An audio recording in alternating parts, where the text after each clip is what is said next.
Welcome back to Cosmic Wand, Storytellers. Grab a warm drink and settle in, because today's adventure is a big one. We're diving deep into Wednesday Addams chose Harry as her soulbound partner at Nevermore and every witch at Hogwarts declared war, a crossover tale of ancient bonds, reckless covens, and one very unamused seer with a very specific boy in mind. If you enjoy long, moody, action-packed magical fiction, hit that subscribe button, ring the bell for new uploads, and drop a comment telling us which faction you're rooting for. Stick with me to the end, there's a wedding, a war, and more than a few teeth. Now, without further ado, let the ravens gather and the candles light themselves, the story begins. Chapter 1, The Seer's Claim. Rain clawed the leaded windows of Gryffindor Tower like something wanting in. Harry sat cross-legged on the cold flagstones, his back to the dead hearth, and did not turn on a single lamp. He did not need one. The runes he had chalked into the floorboards still glowed faint and blue, sketching a lazy circle of his own making, his own magic, unsigned, unwanted, while Hedwig watched him from the mantel with the patient boredom of an owl who had seen him do stranger. He had stopped sleeping in the dormitory 2 weeks ago. The snoring had not changed, he had. A scroll unrolled across his knees.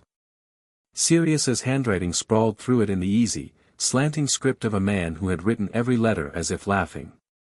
The parchment was a copy, one of many, the original burned long before the Department of Mysteries. The original had said, "There is a room at the Potter Vault you have not seen. Ask the goblins for the Peveril door. Whatever is behind it is yours." The copy said the same. Harry had read it 83 times. He had, finally, asked. What was behind the door, he had decided, would stay behind the door a while longer. It was enough, for now, to know it was there. Some inheritances were lamps, some were lanterns, some were wildfires waiting for a breath of air. Still up, Potter? He did not look up. He knew the voice. He knew the footsteps, Hermione's, quick, precise, soft-shoed. He knew she had come alone, because if Ginny had been with her there would have been 2 rhythms of breath and he could have felt both through his bones. The runes told him more than his eyes did, lately. "Come in, Hermione," he said. "Mind the chalk." She entered in her dressing gown and a frown, arms crossed over a book, as if she had meant to read in a common room and had found him instead and could not decide which she preferred. She stopped short of the circle, looked down at the runes without understanding them, and then looked at him with that particular softness she had learned to wear like a shield. "You've been different," she said. "I've been alive." "That too." She sat on the arm of the nearest chair. "Ron thought you weren't eating. I told him you were. I also told him to leave you alone, and he listened for once. I noticed. He's trying, Harry. So am I." He flicked 2 fingers, the nearest rune brightened, then dimmed. "It takes less and less, you know. The magic. It's almost rude how little it asks." Hermione's eyes followed the light. "You're doing that without a wand." "I've been doing that without a wand for 6 months." "You never said. You never asked." She was quiet a long moment. Outside, the rain hit the glass in handfuls. She picked, at last, at the spine of her book. "There's talk. There's always talk. Not this kind." She lowered her voice. "Ginny said, Lavender said Ginny said, you were called to the headmistress's office before breakfast. And that a woman came up from London who doesn't teach here, and no one can remember her name after she leaves, and, she gave me a name," Harry said. "What?" "Weems. Larissa Weems. Principal, not a professor. And you couldn't remember her because she told you not to." He raised his eyes. The chalk light caught them and made them very green. "She's rather skilled at that." "Principal of what?" "A school. In America. For people like me." "Harry, you are not American." "No." The ghost of a smile. "But I'm something. Everyone's something. Not this kind of something. Hermione did what Hermione always did, she opened her book, flipped to the end, found no satisfaction, and shut it. Do you want to talk about it, or do you want me to leave? I want you to listen. I'm listening. He broke the circle with the edge of his hand. The runes winked out like a row of blown candles, and the room was colder for their going. He rose. The robe he wore was not school-issued, a long charcoal thing that Sirius had left and Harry had grown into with alarming speed. When he walked, it did not rustle. When he stood still, it did not move. Nevermore Academy, he said. It sits on a hill over a town called Jericho, Vermont. It takes in what the world calls outcasts. Werewolves. Sirens. Gorgons. Vampires. And every now and again, seers. The sort who don't have the courtesy to be wrong. And they've invited you, Hermione said slowly, because a seer there had a vision 3 nights ago. And in the vision, they needed me. He watched her face. No one else. Me. Hermione's breath caught, but only once. She had spent 5 years learning to land on her feet even when her heart fell. What kind of vision? A war. Harry turned to the window. He did not look at the rain, he looked past it. Someone's going to declare war on Nevermore. The seer saw it. Has been seeing it for weeks. And the only thread she could find that ties the war to a version of the world where Nevermore survives runs through me. Through you. Through me. Who's declaring the war? He turned back. He met her eyes. Us, he said. She saw Hogwarts. Hermione went very still. In the low light the color bled from her face like it had been washed out. Harry, that's absurd. Hogwarts would never, Hogwarts wouldn't, he agreed. Some of Hogwarts might. Why? Because of me. Don't be, I'm not being. I'm being accurate. His voice had gone quiet in a way that was not gentle. How long have you known, Hermione? How long have you lot known? Known what? What's been happening among the girls? Since 4th year. The quiet pact about me. The one none of you say out loud because the saying would break it. Her mouth opened and closed. He felt, not unkindly, sorry for her.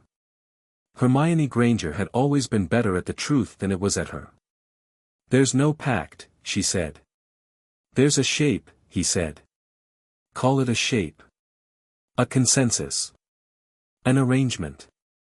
You've all been circling me for 2 years, and I've been polite, and politeness made it worse. Ginny thinks I'm hers because no one told her I wasn't. Cho thinks I'm hers because she knew me before anyone else did. Fleur sends me letters in French that she swears are about politics. Daphne Greengrass slipped me a ring at Yule that I haven't opened. Even Luna, he stopped. No. Not Luna. Luna is only Luna. Harry, and you, he said, without cruelty. You.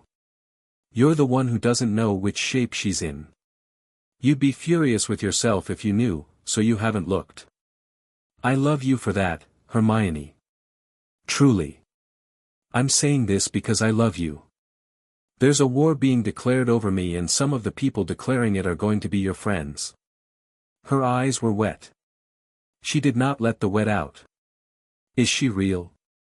The seer? Yes. Yes. What's her name? Harry smiled for the first time all night. It was a small, odd smile, the sort of smile a person wears when he finds something that fits. Wednesday, he said. Wednesday Addams. Harry, I haven't met her yet. I will, in the morning. She has already chosen. Chosen what? Me.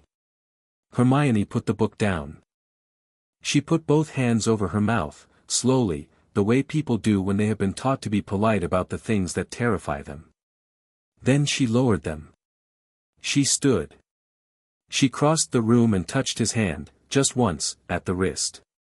"All right," she said. "All right. Tell me what you need." "I need you," he said, "to talk to Ginny. To keep her off me while I pack. And I need you, when the news gets out at breakfast, and it will, to not defend me. Do you understand? Do not defend me. Stand aside. That won't keep me out of it." "No," he said. "But it will keep you alive longer in whatever it becomes. And I need you alive." She looked up at him the way one looks at weather they cannot undo. "You've changed," she said. "I haven't," he said. "You're only finally looking." By 7, the great hall had become a lake of black robes broken by the red and silver of house colors and the restless white of owls delivering letters. Harry sat at the Gryffindor table, because that was where his things were, and he drank tea and did not eat, because he did not need to. The seat beside him was empty, and the seats on either side of the empty seat held Ron and Hermione, Ron like a wall of nerves who kept glancing at him, Hermione like a glass of water someone had told not to spill. A raven landed on the high table, between McGonagall's cup and the sugar bowl. The hall noticed, as halls do, by the slow wave of turning heads. McGonagall looked up over her spectacles. Headmistresses rarely look surprised, and she did not. She merely set her cup down and said, softly, "Ah. So. Today, then." The raven cocked its head. It did not bow, because it was a raven, but it suggested that it could have. Then it flicked its wings, and between one flick and the next the raven was a woman, tall, pale, silver-haired, dressed in a blood-red suit cut so sharply it looked like it could draw water from a rock. She did not flicker into being. She was simply there, as if she had been there the whole time and the rest of them had finally noticed. "Good morning, Hogwarts," Larissa Weems said. "Forgive the theatrics. Ravens are our school's mascot. I thought it would be impolite to arrive without one." A long silence. Then McGonagall stood. "Principal Weems. Headmistress McGonagall. You're early. I'm on time. I had hoped to meet Mr. Potter before the news became common property." She looked down the hall. Her eyes found Harry at once, without searching. They were strange eyes, pale, cool, unbothered, and when they settled on him, the rest of the room dimmed a little. "Mr. Potter. A moment of your time." Ron stiffened. "Who, it's fine, Ron," Harry said. He rose. He crossed to the high table at a pace that was neither slow nor quick, and every eye followed. He did not let his face do any of the things his face might have done. He had practiced his face all summer, it now obeyed him better than any of the Hogwarts teachers ever had. "Principal Weems," he said, with a faint bow that made her mouth flicker with the beginning of a smile. "Mr. Potter. I apologize for the audience. We tried to be discreet.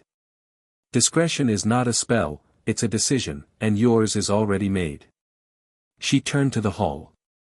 Her voice carried without effort, the way a bell carries. "Hogwarts. My name is Larissa Weems. I am the principal of Nevermore Academy, in the United States. I am here to extract, by ancient right and present necessity, one of your students, for a term or for longer, as the situation demands. Mr. Potter has been formally claimed by a student of Nevermore under the ritus anime gemini, the soul bonding. The ritus is not a request. It is a declaration. The claim has been witnessed and accepted. I am here to escort him." The hall made a sound like air leaving many bodies at once. Harry heard, in the silence that followed, the particular clean click of Ginny Weasley's hand tightening around her knife. McGonagall's voice was ice over iron. "Larissa. Perhaps a less public, it is always less public, Minerva, which is why it always becomes public too late." Weems turned to Harry. "Mr. Potter. Do you consent?" "I do." "Say it again," she said, "for the witnesses." He did. His voice was calm. He did not raise it. I consent, under ritus anime gemini, to be formally introduced to the claimant for acceptance or refusal. I travel to Nevermore under my own power, of my own choice, and without coercion. Witnessed, said Weems. Witnessed, said McGonagall, because she had to, and because refusing to would have made it worse. From the Slytherin table a low voice, a soft voice, a voice with a silk edge Harry had learned to pick out of any crowd, Daphne Greengrass. Witnessed. From the Ravenclaw table, after a long breath, Luna Lovegood. Witnessed. From the Gryffindor table, Hermione, quietly, witnessed. Then, because rooms must break, Ginny stood. No, she said. Miss Weasley, said McGonagall. No, Ginny said again, not loudly, the sort of no that was calmer than a shout. You don't just, stand up and claim him. You don't just appear in our hall and take him. He is ours. The word hung. Ours? Harry said. Only Ginny heard him, because he said it only to her, and because he said it the way a person sometimes tries a word he has never worn and finds it the wrong fit. Ginny did not flinch. He belongs to Hogwarts. He belongs to himself, said Weems, which is the only basis on which he can be asked. I have asked. He has answered. Sit down, Miss Weasley. This hall is full of people your age I would prefer not to make an example of. Ginny's face went splotchy. Then make one of me. Miss Weasley, McGonagall snapped. No, headmistress, said Ginny. I won't be quiet. Not about this. Not about him. Ginevra Molly, who is the claimant? Ginny demanded, of Weems, of Harry, of the roof. Who is the bloody girl? Weems considered her a long, careful moment. It was the look, Harry thought, of a woman who had already seen the worst possible future and was deciding how much of it to pretend was already inevitable. Her name, Weems said, is Wednesday Addams. The hall said nothing. Nobody in the hall had ever heard the name. The name meant nothing to them. But the hall felt the shape of a name that had been spoken aloud inside a binding, and the hall's silence changed. Hogwarts knew names. Hogwarts knew when a name had arrived that would take up space. Let's go, said Harry, softly. Weems inclined her head. She held out a hand. In her palm lay a small black stone carved in the shape of a raven, its eye a chip of bright crimson. Portkey. 3. 2, wait, Ginny said. 1. The world folded. Color went inside out. Stone and rain and the roar of fire became a cool high corridor smelling of old paper and cold water, and Harry steadied himself on nothing because he did not need to and was not going to look like he did. They stood in a vaulted hall. Stained glass threw colored coins of light on a floor of polished black slate. The ceiling arched high enough that ravens could nest in it, some had. On the walls hung tapestries, scenes that moved, but not in the chatty Hogwarts way. At Hogwarts, tapestries gossiped. Here, they watched. A girl was waiting. She was not leaning against the wall, because she did not lean. She was standing, dead center of the corridor, her hands folded neatly at her waist, her posture the posture of a person who had decided she was already exactly where she intended to be. She wore black and white stripes under a pleated black skirt, her collar sharp and white as a paper cut. Her hair fell in two careful braids. Her eyes were the color of the inside of a thunderstorm. She looked at him. She did not look past him, or through him, or at a spot above his shoulder where people looked when they were afraid to look. She looked at him. You're late, she said. It's 7 a.m. in Scotland. I'm in Vermont. Ah. He stepped forward, and stopped a polite distance short of her, because she did not seem to be a person who enjoyed polite distance being cheated. Harry Potter. Yes. And you are, yes. There was, against his will, the flicker of a smile in his mouth. He thought about it for a moment, and he allowed it. You chose me. I did. Why? I saw you. She tilted her head slightly. In 100 futures. I saw you kill in 94 of them. I saw you die in 90. I saw you kneel in 8. I watched, very carefully, for the futures in which you kneel. I did not like your face, in those. It made me angry. I do not like being angry on behalf of strangers, so I decided to ensure that you would not be a stranger. So I chose you. You chose me so you wouldn't have to watch me kneel. Yes. And in the futures where you chose someone else. Nevermore burned, she said, and so did your school. And the thing that came out of the ashes was stupid and loud and wore both our faces and made the world smaller. He studied her. She studied him back, as if she had been doing it for some time already. Perhaps she had. He did not feel read, exactly. He felt noted. Weems said it was a declaration, not a request. It is. But there's an acceptance step. There is. Then I accept, he said. Wednesday Addams, say it formally. Wednesday Addams, I accept your claim under Ritu's anime Gemini, freely, knowingly, and of my own magic, and pledge to honor the bond unless and until one of us breaks it cleanly. There is, she said, no cleanly. No, he said, I expected not. She offered her hand. He took it. The contact was brief and cold and exact, and a very small, very particular line of heat ran up his arm and rang, once, inside his chest like a bell he had not known he was. Weems, behind them, exhaled audibly. Gods, she murmured. All right. That's done. Thank you both. If you'd like, I can leave you alone for approximately 90 seconds before the world comes crashing in. 90 seconds, Wednesday said, is extravagant. Make it 60. 40. Make it 40, said Weems, and went.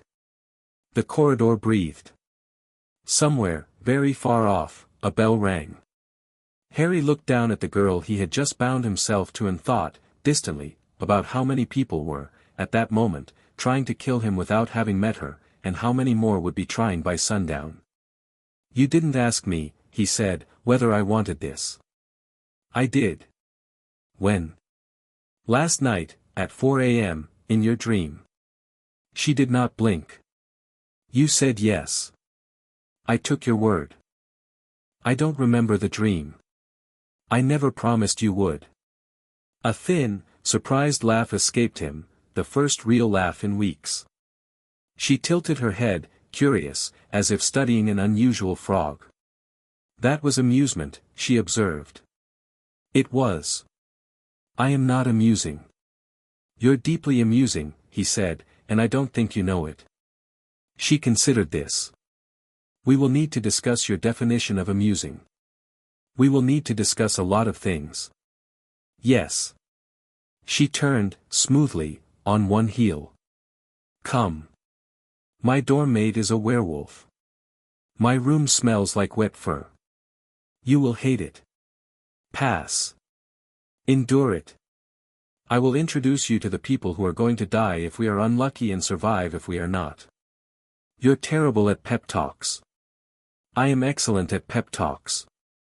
You are simply unprepared. They walked. The corridor opened onto a wide, green cloister where fall had come early, red leaves skated across black stone in small, busy flocks. Students in Nevermore uniforms stopped to look at them, the tall thin vampire by a pillar, his teeth flashing once, a sphinx-eyed girl in a blazer who smiled with all her mouth, a boy with antlers of soft bone, who bowed, a blonde girl whose hair flickered through rainbow colors when she saw them, first pink, then red, then something like astonishment. That's Enid, said Wednesday, without looking at her. She'll want to hug you. Do not be alarmed. Is she friendly? Aggressively. Noted. They crossed the cloister. They had taken, perhaps, a dozen steps when the air changed. It was not a sound. It was a pressure. It was the specific pressure of several Hogwarts witches, all highly trained, all simultaneously deciding to find out where he was, and Harry felt it against the back of his neck the way one feels eyes. He stopped walking. Wednesday stopped with him. Her head tilted. Her nostrils flared very slightly. She said. You felt that. I felt that. How many? 7. 8, if you count the one who is pretending not to be one. Your Luna is very polite. She's polite to everyone.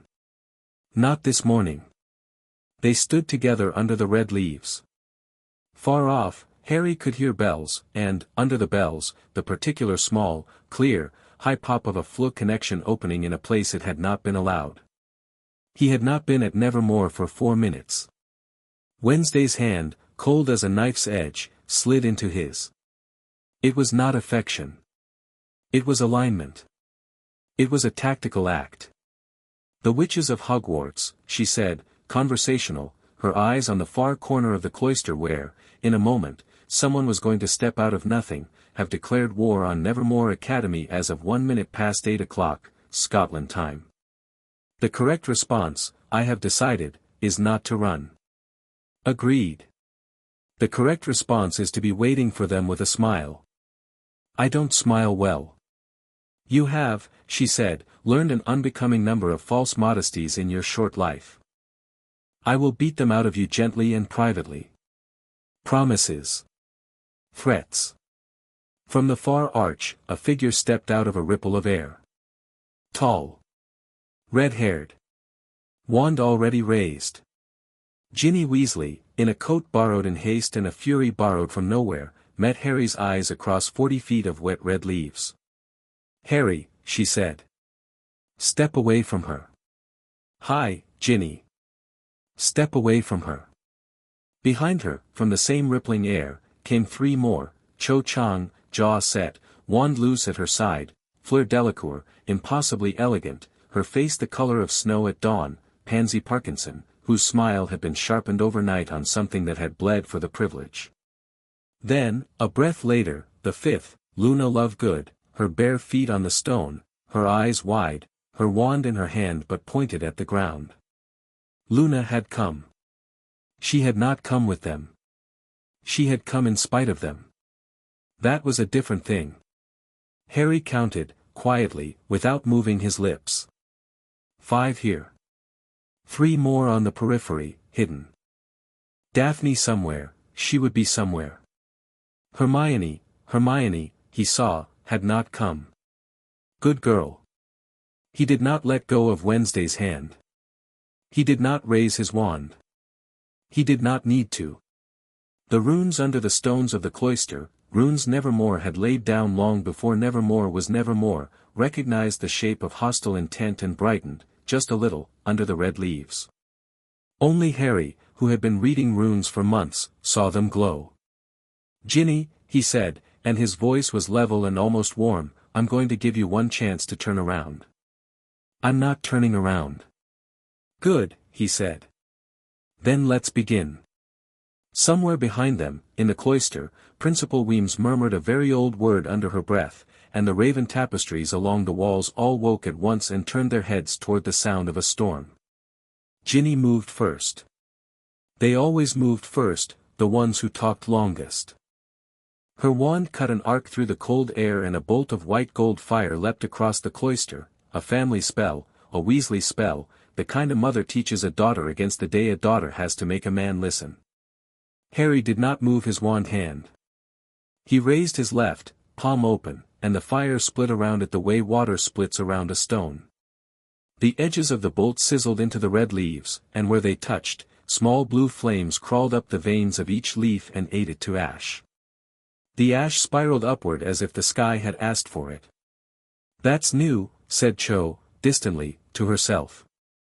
That's what happens, said Harry, not turning, when you spend the summer in a vault your mother died to set aside for you.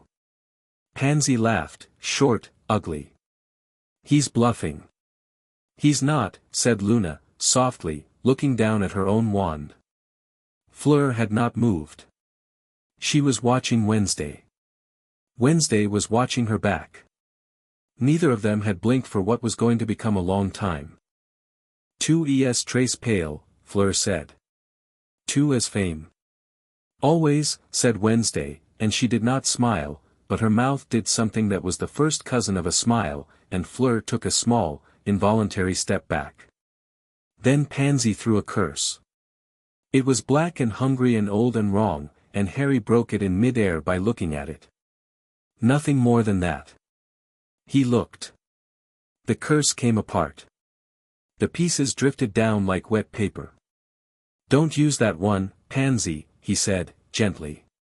"It knows your name now. That's how that one works. It remembers the mouth that said it." Pansy's face lost its color. She looked at her wand as if it had bitten her. "Witches," said Wednesday, crisp as cut glass. "Permit me an observation. You are outside your territory, without the permission of a host, in a building under the protection of a treaty older than your country. Your wands are not legal inside these walls. The penalty, under the Jericho Accord, is forfeiture of the wand and a night in the Nevermore holding cell. I am prepared to be generous. Leave now, and I will consider the matter of the attempted murder of my soul-bound partner as enthusiasm." "He's not your partner," Ginny spat. "Your opinion is noted. It has been filed." Ginny charged. Not with magic, with her body, at a dead run, her wand coming up and her mouth opening on a word Harry had not heard her say since the chamber. Pansy went with her, because Pansy always went with the boldest shape in the room. Cho raised her wand and, Harry saw, hesitated. Fleur raised hers and did not. Luna, at the back, turned her wand sideways in her hand and, oddly, pressed its tip against her own temple, closed her eyes, and began to whisper. What Luna was doing, Harry could not have said. He knew it was not for him to interrupt. Ginny was 20 feet away. 10. Harry did not move. He waited. Wednesday, beside him, shifted her weight onto the ball of her back foot, drew a knife from somewhere Harry had not noticed and would later ask about, and held it low against her thigh. At 5 feet, Ginny threw her hex.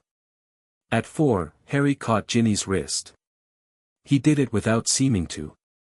One instant his hand was at his side, the next it was around her wand arm, and his other palm was on her sternum, gently, firmly, and her feet were already leaving the ground.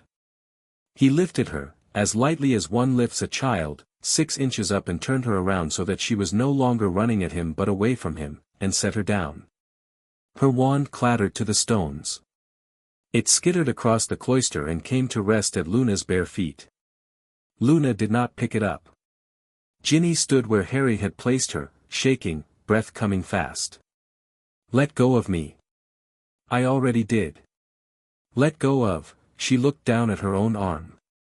He was not touching her. He had not been touching her for 3 seconds. She was trembling at the memory of being lifted. Harry did not take pleasure in it. He did not take much of anything from it. He met her eyes. "Ginny," he said. "Your mother loves me. Your father loves me. Your brothers love me. I love all of you. I am not yours. I have never been yours. I am sorry you were told otherwise. I am sorry no one corrected it. I am especially sorry that I was comfortable enough in the warmth of your house to let it go on. That stops now. Do you understand me? You bastard, do you understand me?" She could not answer. Her throat was doing something. Pansy, panting, came at him from the left, a curse in her mouth. It was a curse for the throat. Harry turned to her and said, "No," in Parseltongue. It was not a word for her. It was a word for her curse. The spell heard its lineage and recognized its betters, and it folded up in her mouth and stung her tongue sharply enough that she yelped. "He's a Parselmouth," Cho said, faintly. "Oh, dear," said Pansy. Fleur moved. She was fast, Triwizard fast, she had come to Hogwarts as a champion and had not stopped being one. Silver fire bloomed at her wand tip. Fleur's fire did not bolt, it poured, a thick, elegant flood of heat shaped like the curl of a wave. Harry met it with his bare hand and turned it, and it washed around both him and Wednesday, and the red leaves in its path turned white and shattered. "Jolie," said Wednesday, very dryly. "Now me." Wednesday stepped forward of him, and Fleur's eyes tracked her. Fleur's wand tip dropped half an inch. She had fought Death Eaters. She had fought dragons. She had never, in her life, fought someone who walked toward her with no light on her face at all and a knife held easily in one hand, and Fleur's Vila blood, which liked to be looked at, did not know what to do with eyes that looked at her like she was furniture. Wednesday closed 6 feet in 2 strides. Fleur threw a cutting hex. Wednesday tilted her head. The hex passed her ear. Wednesday put the flat of her knife against Fleur's throat. "Drop your wand," she said. Fleur dropped her wand. "Good girl," said Wednesday, and stepped back. "Now go home." Cho had not cast a spell. Cho, Harry realized, had never been going to. Cho had come because they had told her he would need to see her, because someone had convinced her he was confused. She was looking now at Harry, at Wednesday, at the burned leaves, at Ginny on the cold stones, at Pansy holding her mouth. Cho was doing the arithmetic people do late. Harry caught her eye. He shook his head once, gently. Cho turned her wand downward and let its light go out. "Luna," Harry called. "Yes," said Luna. "What are you doing?" "I am telling my wand a story," Luna said. "I don't want it to be afraid. Wands are very afraid today." "Thank you, Luna." "You're welcome, Harry." "Hello, Wednesday Addams." "Hello, Luna Lovegood. You have a ghost under your left shoulder blade. He's very pleased with you. He is saying the word well at me, over and over, and I think he means well done but I'm not sure." "That would be great Uncle Sloane," said Wednesday. "He often interrupts.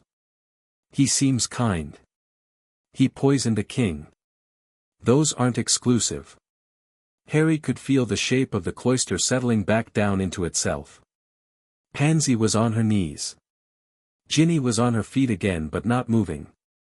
Fleur's knees had decided they were done with her and she had folded with dignity against a pillar. Cho had lowered her eyes. 3 more witches, Harry recognized the hidden 3 now, 2 Slytherin upper years and Astoria Greengrass, ominously, stepped out from behind the arches, visibly reluctant, and dropped their wands. Weems came into the cloister then, walking as if she had only just decided to. Behind her a procession of Nevermore students spread out along the arches, not to fight, to witness. The sphinx-eyed girl. The boy with the bone antlers. A tall vampire in a dove-gray vest who looked bored of existence but not of this.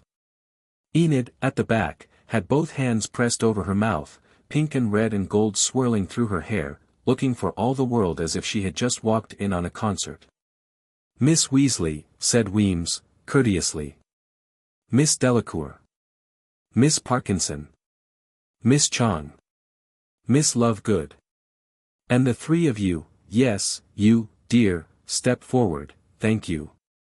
By the authority vested in me under the Jericho Accord, I take temporary custody of your wands. They will be returned when you are returned, which will be shortly. The headmistress of Hogwarts is at this moment asking your location. I will tell her." "Please don't," whispered Astoria, whose mother would kill her. "I will tell her kindly," said Weems. "I will also inform her that her students attempted to murder a British citizen on sovereign American school grounds, that the matter has been contained, and that the diplomatic consequences will be whatever I, in my generous mood, choose to make them." "Your generous mood?" Fleur said, from her pillar. "Today," said Weems, "is a generous day. I have just watched a boy I have never met before move like an Addams and a girl I have trained for 3 months choose someone I approve of. Rarely do both happen before breakfast." Wednesday did not look at Weems. She looked at Harry. "You move like an Addams." "Do I?" "You don't waste motion." You don't explain yourself. You don't apologize to people who have just tried to kill you. That's an Adams trait. That is the Adams trait. Perhaps your ancestors are mine, he offered, lightly. Perhaps. She considered. I will ask Grandmama. She collects bloodlines. Weems clapped her hands, once, and the cloister came back to life. Nevermore students broke their watching stance and returned to their morning, peeling off in twos and threes, muttering to each other about what they had seen. Enid broke away from her friends and came hurtling across the stones with her arms out and her hair now a riot of yellow, and she stopped, heroically, exactly 3 feet from Wednesday, having clearly been instructed many times about the radius. Wednesday, she said, breathless. Oh my God. Oh my God. He's English. Yes.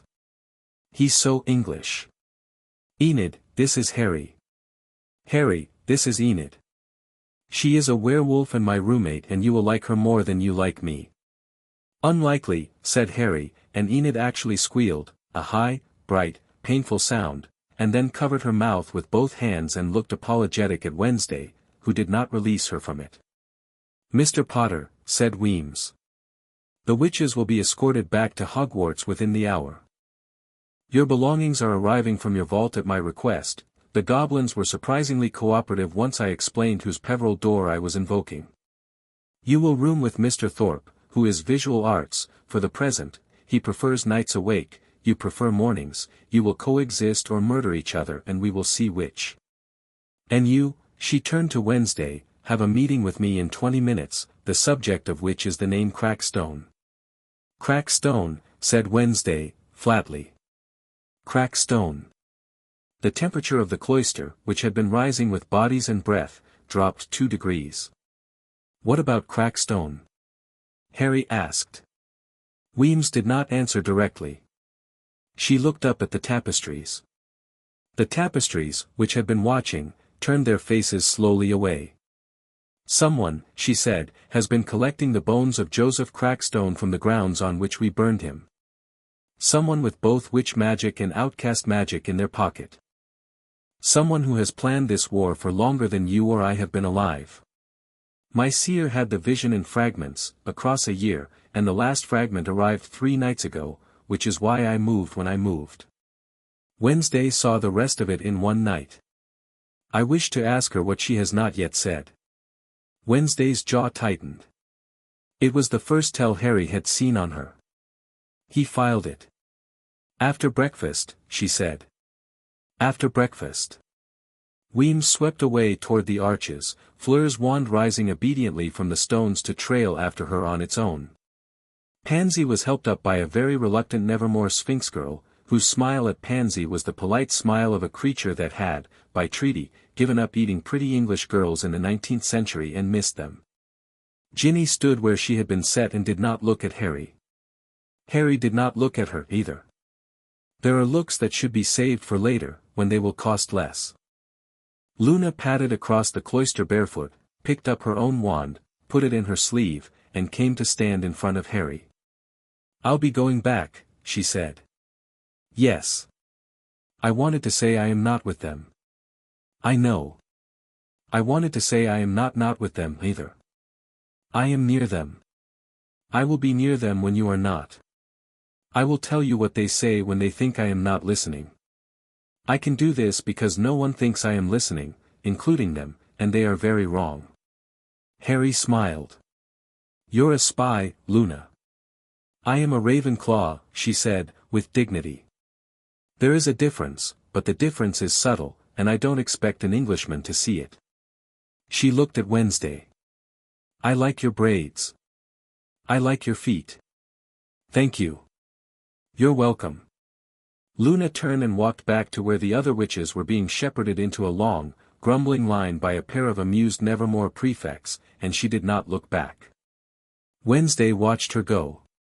She is useful. She is Luna. Both can be true. Enid, still hopping slightly, whispered, she hasn't let go of your hand yet. Harry looked down. Wednesday's hand was still in his. It had been, he realized, since the first moment on the red leaves. She had not released him through any of it. "I noticed," he said, mildly. "I did not," said Wednesday, which was a lie he did not call her on, because he wanted, just once today, to hand a woman a gift she had not asked for. She lifted her hand away, slowly, and it was cold where her hand had been, and he felt the hair lift on his arm in a pattern that did not entirely come from her. Something under the cloister stones pulsed, once, quietly, like a far heart. Weems, halfway down the arch, paused mid-step. She did not turn. But she heard it. She said, to the air. "So the bond takes." Wednesday's mouth did the thing again. The thing that was a cousin of a smile. "Come on, Englishman," she said. "I'll show you where I am going to make you sleep." "I thought it smelled like wet fur." "It does." "Lovely." They walked together toward the inner doors, Nevermore's heart, and above them, on the highest arch, a single black feather drifted down from a place nothing had been, landed in the middle of the cloister, and did not move again. Weems saw it. Wednesday saw it. Harry saw it, and did not, yet, understand it. By noon, the rest of Wednesday's cohort had been told who he was, and most of them had the grace to pretend they hadn't already known. Xavier Thorpe, Harry's new roommate, was the exception. He was a boy of 17 with hair a year overdue for a cut, paint under his nails, and the kind of dark circles that meant either insomnia or a talent for it. He sat cross-legged on a bed with a canvas across his lap and a brush in his teeth when Harry came in, and he looked up, and he said, around the brush, "Please don't die in here. I just finished the floorboards." "I'll try," said Harry. "Top bunk's yours." "I'd take the bottom, but the bottom has a view of the door and I like seeing what's coming. If you survive a week I'll let you have it." "Magnanimous." "Adam's adjacent. Aren't you?" Harry glanced at him. "You came in with her," Xavier said, setting the brush down. "And you're," he made a small gesture at Harry's whole person, which he refused to elaborate. "I can smell it. My visions smell things, which is weird, don't ask. It's a long story and mostly involves my father being a disappointment." Noted. "Welcome to Nevermore. Don't touch the paintings." "Do they bite?" "Worse. They talk." Harry was halfway through setting his trunk at the foot of the top bunk when Xavier said, mildly, without looking up from his canvas, "The painting I did last night is you." Harry stopped. Xavier turned the canvas around. On it, rendered in heavy black strokes and a single crimson line, was Harry Potter, standing in a circle of candles, with one hand outstretched toward a silhouette that was unmistakably Wednesday. Behind them, rising out of a churchyard of white stones, a figure of ash and bone was lifting a crown to its own head, and the crown was made of the teeth of something that had once been human. "He's nearly awake," Xavier said. "I don't know who he is. I've been seeing him for a week. Wednesday's seeing him too." "She won't say." "She will, if you ask." Harry looked at the painted crown a long moment. "I'll ask," he said. "Tonight?" "Tonight." "Good," said Xavier, and turned back to his canvas, and began to paint over the figure of ash and bone with careful, deliberate white until there was nothing left of it except a blank space and, at the blank's very center, a single black feather. Somewhere, in a room without windows, a man who had been dead for 300 years set down a teacup and smiled with teeth Joseph Crackstone had stolen, and said, to nobody who was listening, "Good. Now they are all in the same story." Chapter 1 End. Chapter 2, Ink and Iron. The morning arrived in Jericho the way a cat arrives in a room, uninvited, unannounced, and aware that nothing would stop it. Harry woke to Xavier's paintbrush scraping the ceiling. He opened his eyes. The ceiling had not been a ceiling last night. Last night the ceiling had been flat, plaster, a single iron ring for a lamp that Xavier refused to use. This morning there was a fresco up there, rough, fast, still wet in the corners, depicting a wolf running along the spine of a mountain while, far below in a valley, 6 women in black stood in a circle with their hands joined and their faces turned away. Xavier, balanced on a 3-legged stool that ought not to have supported him, was painting a 7th woman. "Morning," Xavier said, without looking down. "Morning. I had a dream." "I see that. Don't worry about the 6. Worry about the 7th. "Which one's the 7th? "This one." Xavier stepped back, tipping the stool precariously. "She's not looking away. That's the thing. All the others are facing outward. She's the one looking at us. At you." Harry sat up on the top bunk and rubbed his face. The painted 7th woman had a long, pale face and silver hair and wore, in the dream logic of ceilings, a suit the color of stop signs. "That's Weems," Harry said. "Yeah. She's in your circle." "She's in somebody's." "You told her that?" "Not yet. I will. I will, after coffee. Possibly after breakfast. Possibly after Wednesday stops me in the hallway and demands I tell her first." "She does that." Harry considered the ceiling a moment. He had not slept deeply, but he had slept, which was more than he had managed at Hogwarts in weeks. The bond, still new, still unsettled, had done him the quiet favor of lowering his heart rate by about 12 beats per minute. He had not asked it to. It had simply decided he needed it. "Xavier. Where's breakfast?" "Refectory." "Follow your nose. If you can't find your nose, follow Enid's voice, she's the loudest thing in this building after the bells." Harry climbed down. He did not reach for his wand. He had not worn his wand on his hip, in the open, for 6 weeks, it rode in an inner sleeve pocket, out of sight, not because he needed to hide it but because hiding it meant he stopped reaching for it first. He was trying to learn the habit of being quiet about power. The habit was taking. He dressed in black, because all of Nevermore's unofficial dress code was black unless you were Enid, in which case it was every color, often at once. He left Xavier to finish the 7th woman. He found Wednesday at the foot of the north staircase. She did not turn. She did not need to.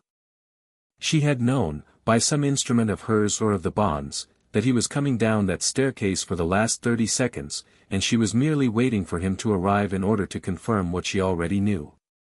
She wore a black cardigan over the stripes today, and her braids were fresh, and her hands were folded at her waist, and she was drinking, of all things, a cup of very strong black coffee from a cup that said "Smile, it's the apocalypse." "The cup is a gift," she said, before he could ask. "I do not find it funny. I also do not find it unfunny, which is why I use it. Good morning." "It is not." "All right." "Your headmistress," Wednesday said, turning now to fall into step beside him, "has sent Weems a howler. The howler is still in Weems's office, unopened. It has been shouting at the door for 20 minutes. Weems is pretending not to notice. She has invited us to tea at 10. Is there tea involved?" "I presume." "Good." They walked together down a hallway whose floor had been inlaid, a long time ago, with a repeating mosaic of black feathers. The feathers had been there so long that the black had turned a deeper, bluer black, the way old ink goes. Somewhere a bell rang, and somewhere else a siren sang one single pure note that ended on a question mark. "The siren is checking in," Wednesday said, before Harry asked. "She does it every morning.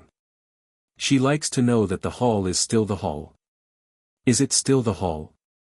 "Evidently." They turned a corner. The refectory opened in front of them, a long high room with 5 hearths along its east wall, tables of scarred dark oak, and, hanging above the great central fireplace, a stag's skull bleached white as paper and crowned, absurdly, with a small wreath of holly that someone had not yet had the heart to take down from last winter. Enid saw them. Enid had been waiting to see them. Enid's hair went immediately, violently pink. "Oh my God," Enid said, at a volume slightly higher than conversation and slightly lower than the dead. "Morning, Enid," said Harry. Oh my God. Morning, Enid, said Wednesday, with a tone that meant this is a finite supply of good mornings and you are using them at an unsustainable rate. Sit, Enid whispered. Sit, sit, sit. Everyone is pretending not to look. Yoko, stop looking. Ajax, stop looking. Bianca is not looking, I love that for her, that's such Bianca energy, she's looking, said Wednesday. Of course she's looking, said Enid, despairing. But she's doing it elegantly. Harry sat. Wednesday sat beside him, closer than propriety strictly required and further than affection would have. The bond, in Harry, hummed a half-step higher in approval. Coffee arrived in front of him without him asking for it. He had the suspicion that a Gorgon-descended second year had delivered it, but the second year was gone by the time he turned his head. Okay, so, Enid began, last night. When you arrived? Bianca tried to call an emergency Mercury meeting to quote, discuss the foreign element and I was like ma'am you don't get to hold Mercury meetings when Wednesday's in a soul bond, the seniors vetoed her immediately, and now she's pouting. Yoko thinks it's hot. Ajax thinks everything is hot. The vampires are trying to be cool about it. The Gorgons are hoping you get hexed to death before lunch so they can say they saw it coming. The werewolves, breathe, Enid. The werewolves took a vote and decided their team Potter unanimously because you moved like a pack animal yesterday, which is a compliment in wolf, and also because Ginny Weasley said something rude about my ears while she was being escorted out, and now my cousin Kent wants to fight her to the death, and I told him that wasn't a thing we do anymore, and he said, speak for yourself, which is fair. She inhaled. I'm done. Hi. What do you want to know? Harry considered her across the rim of the coffee cup. Enid, he said, do you know where the nearest bookbinder in Jericho is? The bookbinder? The nearest bookbinder. In Jericho. Mrs. Finch's. On Main. Why? I want to take Wednesday there after breakfast. Enid's hair flushed through 3 shades of lavender and settled on something the color of a fresh bruise. That's a date. That's a date. Perhaps. Wednesday. Wednesday. He is taking you on a date. He is taking me to Mrs. Finch's. Bookbinders are not dates. They are when you're you. Wednesday did not answer. She did, however, set her coffee down a quarter of an inch more carefully than she had set it down last time. Harry, who had been watching her hands on the table because he was that kind of careful, filed the quarter-inch. In the bond, where data went when it was his to hold, he filed it and kept it. Across the refectory, at a table of upperclassmen Harry did not yet know by name, a tall, elegant girl in an emerald blazer, the Bianca Enid had warned him about, almost certainly, was reading a letter that had clearly come from somewhere unexpected. She set the letter down. She set her fork down. She stood. She walked across the hall. She arrived at their table in silence. Her eyes were a strange, shifting gold, and when she looked at Harry, for one long half-second, Harry felt the smallest pull on his attention, a nudge at his mind, polite, the way a shopkeeper might nudge a counter bell. He did not mind it. He let the nudge bounce off the wall it found. Bianca blinked. Oh, she said, quietly. Hi. You're him. I'm him. You just, she tilted her head. Nothing. Nothing. Welcome to Nevermore. She extended a hand. Bianca Barclay. Head of the Mercury Society. Formal and irritated condolences. Harry Potter. Thank you. I was going to make trouble for you. I know. I'm not going to anymore. I appreciate it. Don't. She smiled, thinly, the first sincere expression in a face trained toward sincerity as a weapon. The reason I'm not going to is worse for you, not better. If you can walk off a siren's pull without flinching, you're the one we'll need. I'll tell Weems. She'll pretend I haven't told her anything new. Thank you, Bianca. Don't die, Potter. I'll try. Bianca turned, elegant as a blade sliding back into its sheath, and walked out of the refectory without finishing her breakfast. Somewhere at the senior table, a small sigh went through several seats at once. Well, said Wednesday, mildly. That's 8 hours saved. She was going to try to unseat me. She was going to try to unseat me. Unseating you would have been the method. Wednesday lifted her coffee again. She has just conceded the field. Because I didn't flinch. Because you did not flinch, and because you noticed, and because the noticing was effortless. Bianca respects effort. She reveres the absence of it. Siren magic. A nudge. A test. She has been doing it to you since you came in. Don't look at her when she does it again. It bores her when she can see you choosing not to. Harry laughed, very quietly, and drank the coffee. He did not taste it. It was the best thing he had drunk in his life. They walked out into Jericho a little after 9. The town was a sloping main street, a river, a pair of churches, and a bookbinder. The bookbinder, Mrs. Finch's, sat above the river in a narrow house the color of a wren's back, and the bell over the door did not ring so much as it quietly cleared its throat when they opened it. Mrs. Finch herself was a tiny woman with hands stained 7 shades of brown and a pair of reading glasses that had been mended in 3 places with very small lengths of gold wire. She looked up, looked at Wednesday, looked at Harry, looked at Wednesday again. Miss Adams, she said. Your father called. Of course he did. He said to tell you, quote, fill his hands with books, dear, fill them, a boy with full hands cannot make fists. He also says he loves you. Please return his love on my behalf. Not in those words. Of course. Mrs. Finch swung her little gnarled hands at a shelf. You have a running account. Is this, she studied Harry, not unkindly, is this a dependent on your account? Harry opened his mouth to say no. Wednesday said, yes. The bell of Mrs. Finch's shop did not ring, it cleared its throat again, for its own private reasons. Very good, said Mrs. Finch. Pick out what you like, Mr. Potter. Pick out what you like, Mr. Potter. I'll make a rap. Harry did not pick out what he liked. He stood in the middle of Mrs. Finch's for 20 seconds, feeling the room, and then he walked to a shelf that he should not have been able to find, an old shelf, mostly shadow, and he put his hand on a spine that did not have a title on it, and he took it down. Mrs. Finch, behind him, made a small sound. That one's not for sale, she said. Of course it isn't. It's been sitting there 70 years. I know. You know. It told me. Wednesday, hands behind her back, came to look over his shoulder.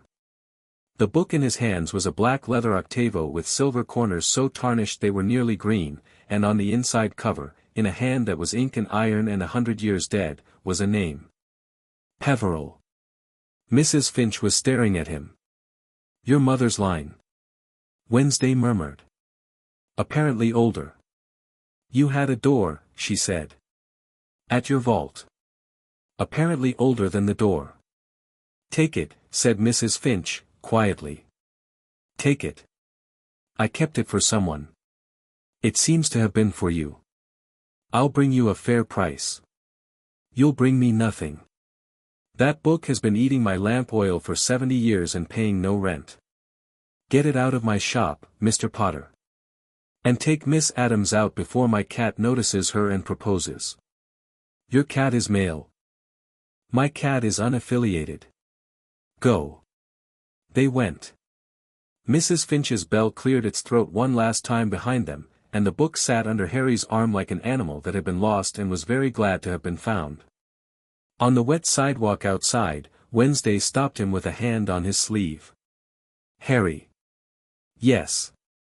Someone is watching us from the alley between the bakery and the bank. I know. How long have you known? Since he followed us out of the refectory. He's been at the edge of my range for 4 minutes. He's not a student. He is not.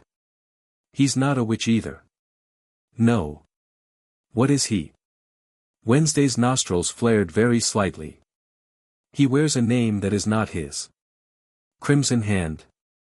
Wednesday's eyes flicked to him. Just once. Weems told you. She mentioned the word. Last night. After you went to bed.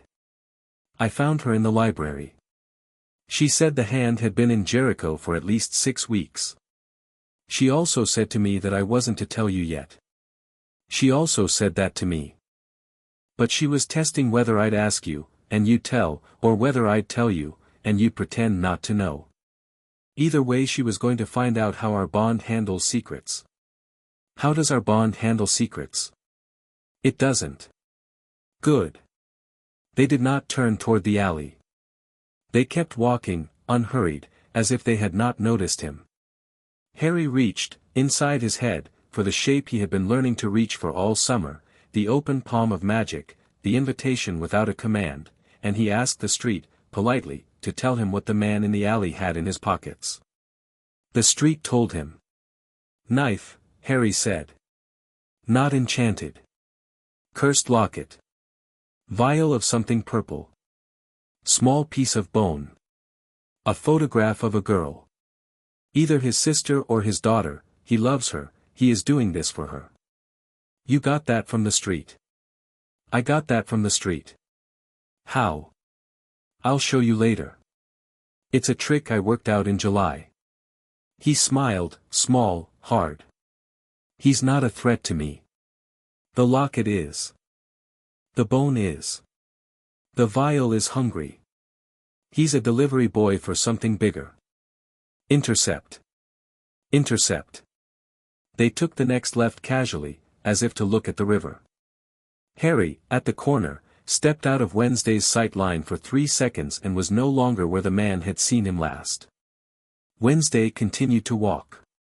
The man in the alley, not a fool, stepped out after her, one hand in his coat, to do whatever he had been sent to do. He did not reach her. A black-robed silhouette moved between him and Wednesday with an economy of motion that was, Wednesday thought, genuinely beautiful, and the man was on the cobbles with his knife on the other side of the street, his locket in Harry's gloved hand, the bone in Harry's other gloved hand, and the vial shattering on the bricks. Purple smoke rose and then unrose, because Harry breathed a word in it and the smoke went back into the ground. Do not, said Harry, kneeling on one knee in front of the man, try to reach for the second knife. There is no second knife. I took it while you were falling. The man stared at him.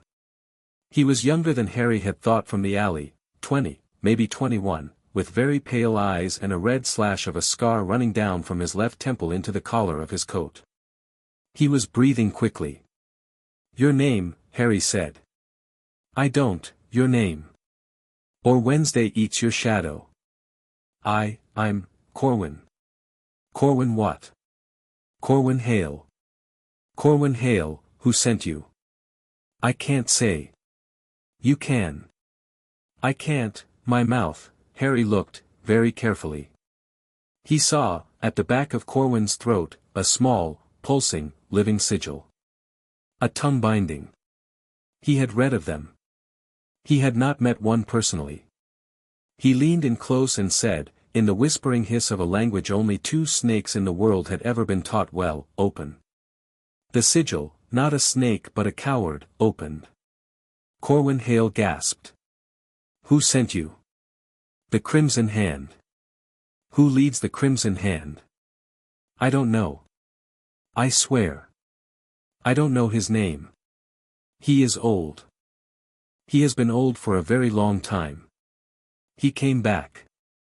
He came back when Crackstone's bones were taken. He wears Crackstone's teeth, Crackstone's hands, Crackstone's name when it suits him, but he is not Crackstone, he is older. What does he want? The bond. Whose bond? Yours. Hers. He wants to use it. Corwin coughed.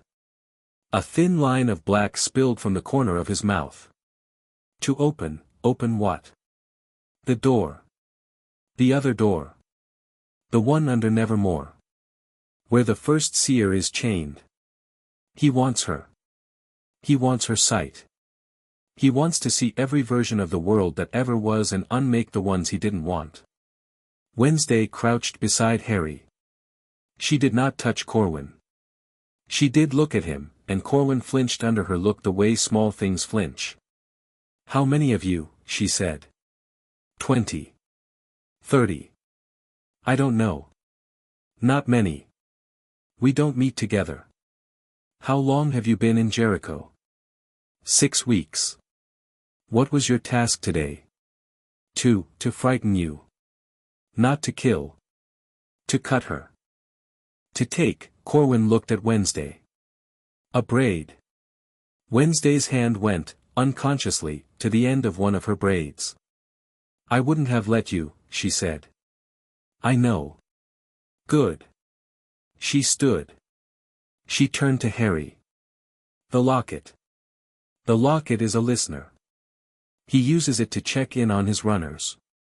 We'll smash it or we'll feed it lies." "Lies." "Obviously. Obviously." Harry slipped the locket into a lead-lined pouch that he had carried, pointedly, all morning for this exact reason. He stood. He looked down at Corwin Hale. "Get up." Corwin got up. "Go home," Harry said. "If you have a home. If you don't, go to the bakery and tell the woman there I sent you, and she will feed you and find you a room, because she was watching from the window and she is, I am going to guess, Weems's cousin." "Yes." Corwin nodded, dazed. "Tell your masters, if they ask, that I let you live. Tell them I let you live, specifically, so that they will have to decide whether to kill you for their own reasons. Tell them that I already know about the first seer under Nevermore.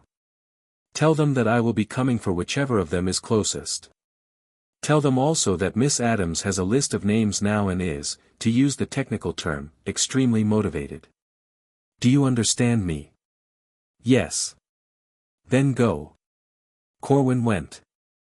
Wednesday watched him stumble across the street toward the bakery where, as Harry had predicted, a round, flowery woman with a face very like Weems's had already opened the door.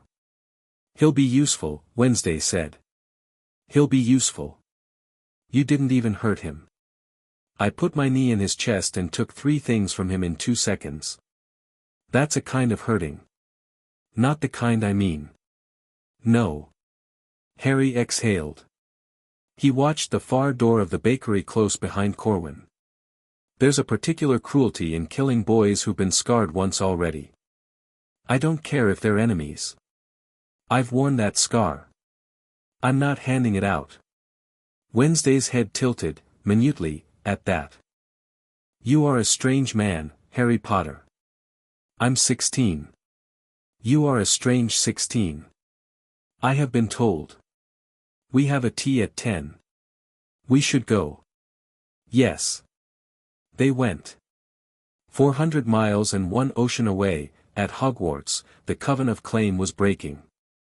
It had never had that name when it existed quietly. It had been, through 4th year, a series of nods in corridors and half-words at meals, a shared glance in the Gryffindor common room, a tight little sewn thing with no stitches visible. Then Wednesday Adams had picked up the word and held it to the light, through Harry's voice, in a tower in Vermont, and it had, in a single breath, become visible. Visible things do not survive the Hogwarts rumor mill.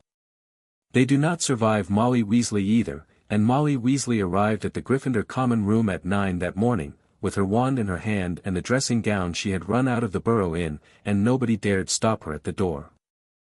"Ginevra Molly Weasley," she said, quietly, because her quiet voice was the one that had always brought down ceilings, "come here." Ginny came. The common room did what common rooms do. It pretended to read. It pretended to be elsewhere. It pretended, with varying degrees of conviction, to be any place other than the 7-foot radius in which Molly Weasley had just begun to take apart her daughter. "Sit down." Ginny sat. "Look at me." Ginny looked. "You attacked a boy." "A boy." A boy who came to our house every Christmas. A boy your father taught to fly a broom without killing himself. A boy whose photograph is on my mantle between Fred's and Charlie's, which you know because you dust it. You attacked him. You followed him across an ocean and you attacked him in front of a school because you had decided, in your own small round head, that he was yours. Explain. Mum, explain. Ginny did not cry. Ginny, on her worst days, had never cried easily. She kept her hands on her knees and her chin up and her eyes on her mother, because her mother had taught her both that she could lose and that she could not lose in public. I didn't plan to hurt him. You tried. Yes. Why? Because, she swallowed. Because I thought he loved me. Because I thought when he came back from the summer, I thought he would say, finally, the thing. I thought I had been waiting for the thing. And he came back and she looked down. He was not the boy I had been waiting for. No. He wasn't. Because boys grow. And he grew. And you wanted a boy, which means you wanted a thing. Ginevra. Ginevra. Molly crouched in front of her, hands on her daughter's knees. Listen to me. I am going to tell you a thing you are old enough to hear. The women in our family, your grandmother's generation, and my generation, and I am ashamed to admit mine, we were told that a good woman holds on to a boy until the boy becomes a man. We were told that marriage was a net cast by the wife. And sometimes that was a useful lie because it saved women who had no other saving. But we live in a better age, and you are a better girl, and Harry James Potter is not a fish. He is not a fish. He is a wand and a life and a very particular piece of ancient magic, and he is your friend, Ginevra, and you tried to catch him in a net I taught you how to weave, and I am sorry, and I am furious at myself, and at you, and I need you to look at me. Ginny looked at her. You will never again cast a spell at that boy. No. You will apologize. By letter. Today. Handwritten. He will read it. He will not answer it. That is his right. Yes. You will come home with me for 2 weeks. You will help your father in the shed. You will not speak to Pansy Parkinson, not because Pansy is beneath you, but because Pansy is a bad mirror for a girl who has just discovered she is a bad mirror for herself.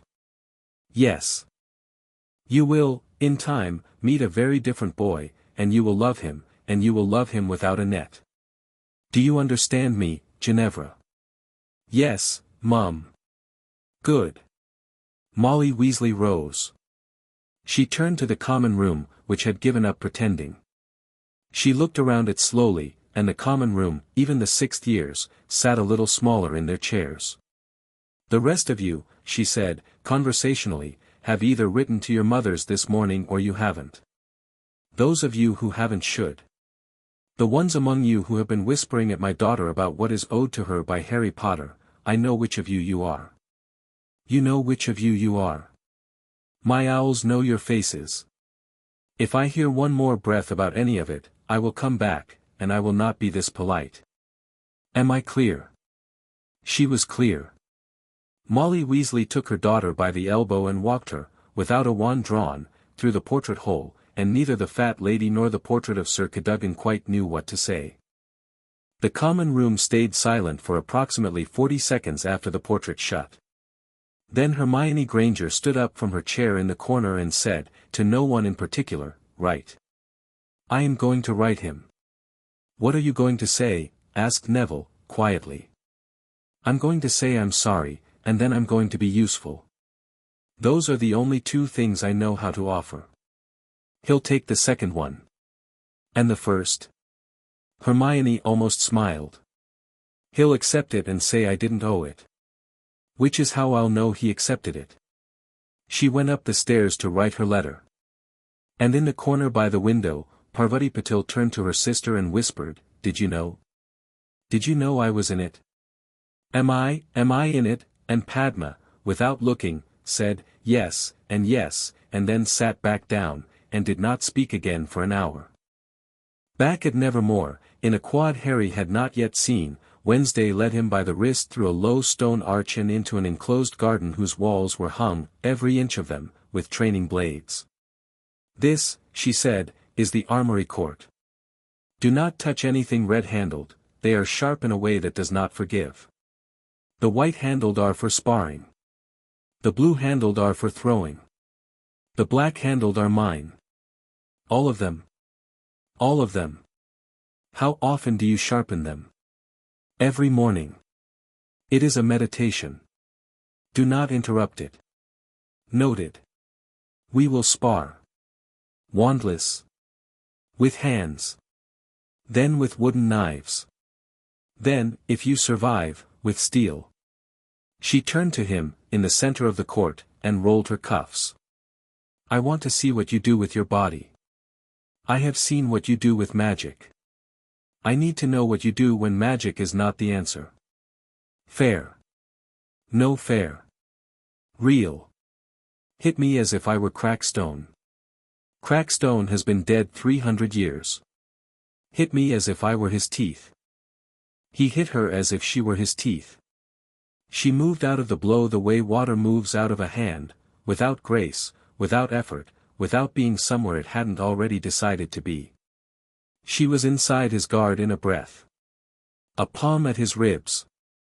A foot behind his ankle. He was on the gravel before he had finished the hit. He laughed, surprised, from flat on his back. "All right. Again." He rose. They went again. This time he did not lead with a fist. He led with a shoulder and a low turn, the way a young man taught to fight by serious and by moody would lead. She read it in time, almost in time, slipped, and he caught her wrist, just for a second, and put her down gently on the gravel. They looked at each other. She was, on her back, considering him with the exact expression she had worn in the cloister. Somewhere between a raven studying a beetle and a bell choosing when to ring. "Again," she said. They went again. And again. For an hour. For longer. Harry stopped counting. She was faster than him in close, he was stronger in the longer lines. She was better at feints, he was better at reading intent 3 beats out. She began, toward the end, to do something that felt like flotation if flotation had been invented by a necromancer, small, dry sentences between exchanges, test phrases, little stings. "You breathe out when you strike. That is very Gryffindor. You breathe in. That is very, what? Serial killer." Succinct. He was, finally, sweating. She was, finally, faintly flushed. The bond between them, in both their chests, had begun to beat, softly, like a third heart between them that they were each half responsible for. She stopped. She stepped back. She did not say the spar was over, the spar was over. "Good," she said. "You will do. I'll do. You will do for what we will need you to do. That's the most Wednesday Addams compliment possible, isn't it? It is the only compliment I give." He laughed again, and she did not laugh with him, but the corner of her mouth did the thing that was the cousin of a smile, and Harry, absurdly, felt a pride he had not felt since his first Patronus. They walked to the library after. Side by side. At exactly the same pace. Weems's office occupied the highest tower in Nevermore, a round room with narrow windows, 3 desks, none of them ever used together, and a samovar that had been smuggled out of a Russian prince's house in 1918 and remembered every cup it had ever poured. The howler, which had been shouting behind Weems's door since dawn, had shouted itself hoarse and was now merely grumbling. When Weems opened the door for them, it blew past her, landed on her desk, and deflated into a small, apologetic puddle of red parchment. "Good," said Weems. "Now I can read it." She sat. She gestured them to the 2 chairs opposite. She poured 3 cups of tea without asking. "Minerva," she said, smoothing the howler, "writes in her fury. She writes in her fury beautifully. Dear Larissa, I am too angry for endearments. 5 of my students entered your grounds without permission and attempted violence against a citizen of my school under your protection. I will not defend them. I will not ask you to return them unpunished. I will not, however, permit you to punish them without consulting me, because they are mine, and because one of them is the daughter of a woman who held my hand the night I made my husband's coffin, and because another of them is the niece of a man whose favor I need in the Wiesengemot next spring. Send them home. I will wring the truth from their mouths myself. I will see to it that it does not happen again. In return I demand a formal audience, within 7 days, between our councils, at which the nature of Mr. Potter's claim by a student of yours shall be examined by neutral parties. Minerva is polite when she is angry. She is angriest when polite. You'll send them home, said Wednesday. I'll send them home. I will also send, with them, a letter of my own, in which I will explain that I am not returning them because of Minerva's demand but because Harry asked me to. Harry looked up. I didn't ask you to. You will. In the next 30 seconds. Harry considered. He considered Ginny on her knees on the cloister stones. He considered Pansy's tongue bleeding. He considered Fleur, on the pillar, with dignity she had never had to summon before in front of a girl.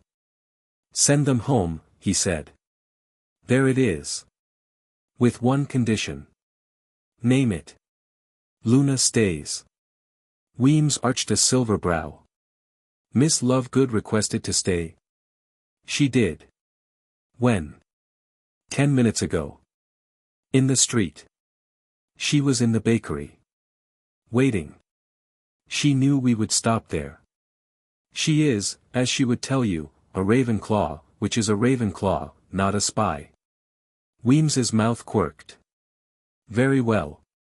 Miss Lovegood stays. She'll room with Miss Sinclair's cousin, there's space. I'll have her invited as a visiting scholar so Minerva doesn't lose face. Anything else? The name, said Wednesday. Crackstone. Ah. Weems set down her cup. The room, like a good room, quieted. So. The long version of last night, I suppose. Please, said Harry. Weems steepled her fingers. Joseph Crackstone. Pilgrim. Witch hunter. Burned our predecessors 3 centuries ago in this valley. Burned them and salted the ground.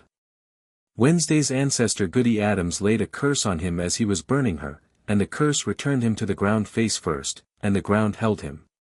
Until last spring, when someone very patient, very well funded, and very knowledgeable finished removing his bones from the meeting-house crypt. 1 bone at a time.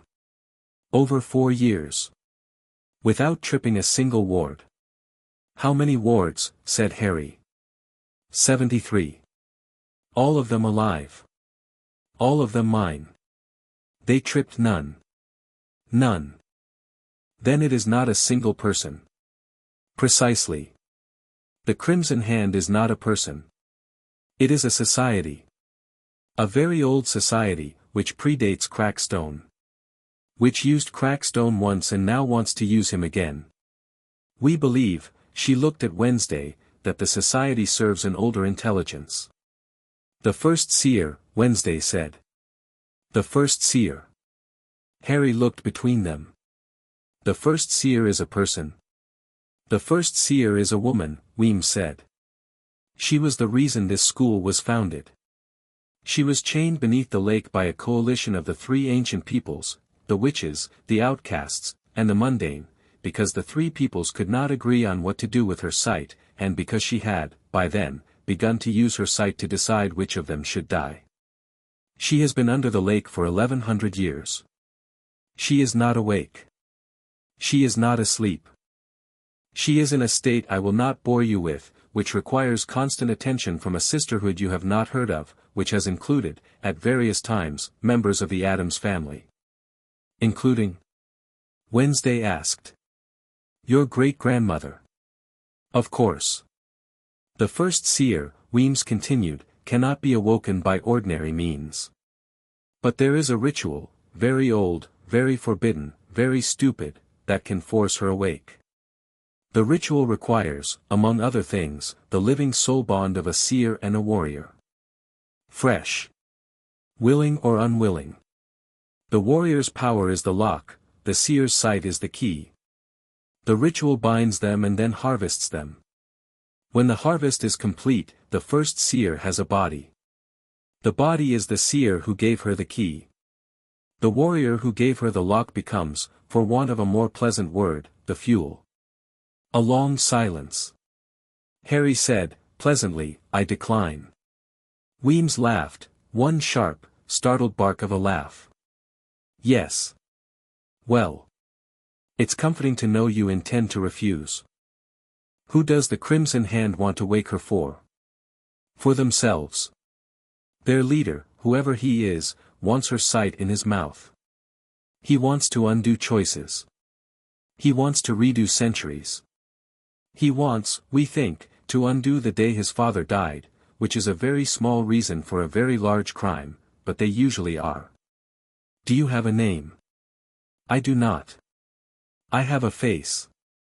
I have never seen it. Wednesday has seen it. Both pairs of eyes turned to her. Wednesday's hands were folded neatly on her knee. Her knuckles were white. She had not noticed them being white. She let her fingers go, slowly, and laid them flat. I saw him, she said, in the first vision. He came to me in a dream, in a room without windows, at 4 o'clock in the morning, 3 weeks before Harry arrived.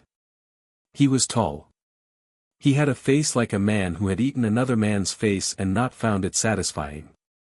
He told me, she paused, distastefully, at the memory, that if I did not pick a man he approved of, he would pick one for me. I told him he did not have permission to pick anything for me. He laughed. He said, we will see. He said, I have watched you from the cradle. He said, your mother was my weakness, and your father is my debt, and you are, Wednesday, my mercy. Then he left. Your mother, Harry said. My mother will want to speak with him at length when we find him. I have been saving her that pleasure. And your father? My father, said Wednesday, has been expecting this man since before I was born. He will not say so. He bought my mother a new sword last Christmas, and he does not buy my mother swords unless he thinks she will need one. Weems let the room hold the shape of the sentence for a moment. Then she moved, gently, past it. So, she said. This is the shape of what we are doing. The Crimson Hand will escalate. They will use the witches of Hogwarts as their cover and their hammer. They will steer both sides into collision, because collision is the only way the soul bond you two now share becomes the ritual's fuel. They do not need you to die. They need you to burn. You understand? We do. Good. The witches will be sent home. Luna stays. Harry, she turned to him, your tutors arrive tomorrow. Ms. Thornhill will teach you outcast botany, Mr. Galpin will spar with you, I will teach you, personally, how to move through my wards without tripping them, because that skill has now become relevant to your life expectancy. Wednesday will continue her studies with me and with her usual instructors. You will eat dinner at the same table every night.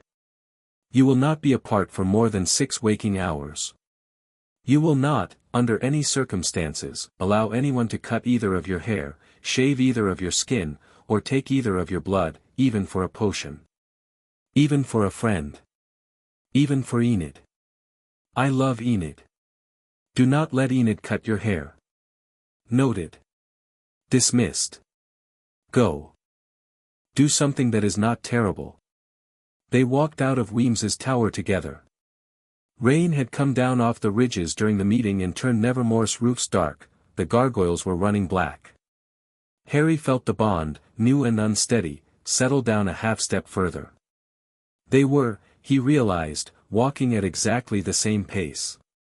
He had not adjusted for her. She had not adjusted for him. They had simply found it. They crossed to the library, because Wednesday wanted a book, and because Harry wanted an hour of not being looked at by anyone. On the library steps, under the arch, Wednesday stopped. Harry. Yes. When I saw him. In the room. Without windows. He had, around his neck, a chain. On the chain hung a medallion. On the medallion was a hand. The hand had 7 fingers. 7. 7. The crimson hand has 7 fingers. The 7th is the leader. The 7th finger is the name we do not know. If we find the medallion, we find the hand that wears it, and the hand that wears it is the 7th finger. Then we find the medallion. Yes. Together. Together. They stood in the arch a moment longer, because neither of them moved yet, because the next moment would be the next moment and this moment still had some weight in it. Wednesday. Yes. Thank you. For what? For picking me. Her head tilted. That was not sentimental. I explained. 100 futures. 8 kneelings. I did the math. You did the math. Yes. Still. Thank you. You are thanking me for a choice I made for tactical reasons. I'm thanking you, he said, for choosing. She looked at him a long, careful, narrow moment. The rain ran off the arch in a thin silver curtain behind her, and her braids were a little damp, and her eyes were the color of the inside of a thunderstorm, and she did not say anything at all. Then she said, "You are welcome, Harry Potter. Do not die." I won't. Good. Inside the library, a row of black candles lit themselves as she passed, without being asked to. Outside, the rain came down on Jericho, on Nevermore, on a bakery where Corwin Hale was eating warm bread with both hands. And somewhere, in a room without windows, a man who had spent 300 years learning patience set down a medallion with 7 fingers on it, and smiled, and said softly to himself, with real pleasure, "Now we begin." Chapter 2 End. Chapter 3, The meeting house crypt. Weems taught him the wards on Thursday, and by Friday Harry could walk through all 73 of them without disturbing so much as the dust on their thresholds. He had never met a teacher who taught the way Weems taught. She did not speak. She walked.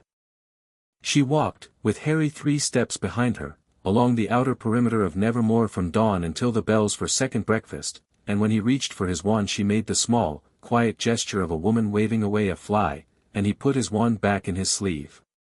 After 4 hours, at the 17th ward, she stopped, touched the stones, and said only, "Feel that." He felt it. Now step through without moving it. He did. Again. Without moving your hair. He did. Again. Without moving the air. That took him until lunch. "Good," she said, at last, standing on the other side of a ward that he could not see at all and she could, her silver hair undisturbed, her suit still the color of stop signs. "When you can do that without waking the ward, you can walk anywhere in Nevermore no matter who has keyed what against you. That will be useful. I do not believe my wards are the only ones in play now. Not yours. Not mine. There are wards in this building older than my wards.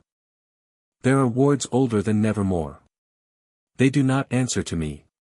They do, however, still work. I should like to know whose they answer to. So should Wednesday. So should I. Good. Tomorrow I will teach you the mundane ones. Today, go eat." He ate. Wednesday ate with him, at the Adams-bound corner of the refectory, in silence. She had been reading since breakfast, a small black book, the Peveril one, with her chin on one hand and her eyes moving in steady columns. The book had opened for her the first time she had asked it to, something Harry had noted, because the book had not opened for him until the third ask. When Wednesday set the book down, the book's cover closed itself, in her direction, with a small, affectionate click. Wednesday did not flinch at the click. She set a finger on the cover, once, in acknowledgement. "What does it say?" Harry asked. "It says," said Wednesday, not looking up, that your family and mine have been pretending not to know each other for approximately 600 years. It says that a Peveril woman named Cassiopeia married an Adams man named Obadiah in 1398, and that the line of her daughter was lost into the Potter line when the last Peveril direct heir died at sea, and that the book was keeping a ledger of the debt. There is a list of the debts. There is a long list. Debts owed to us or from us. Both. They cancel. Convenient.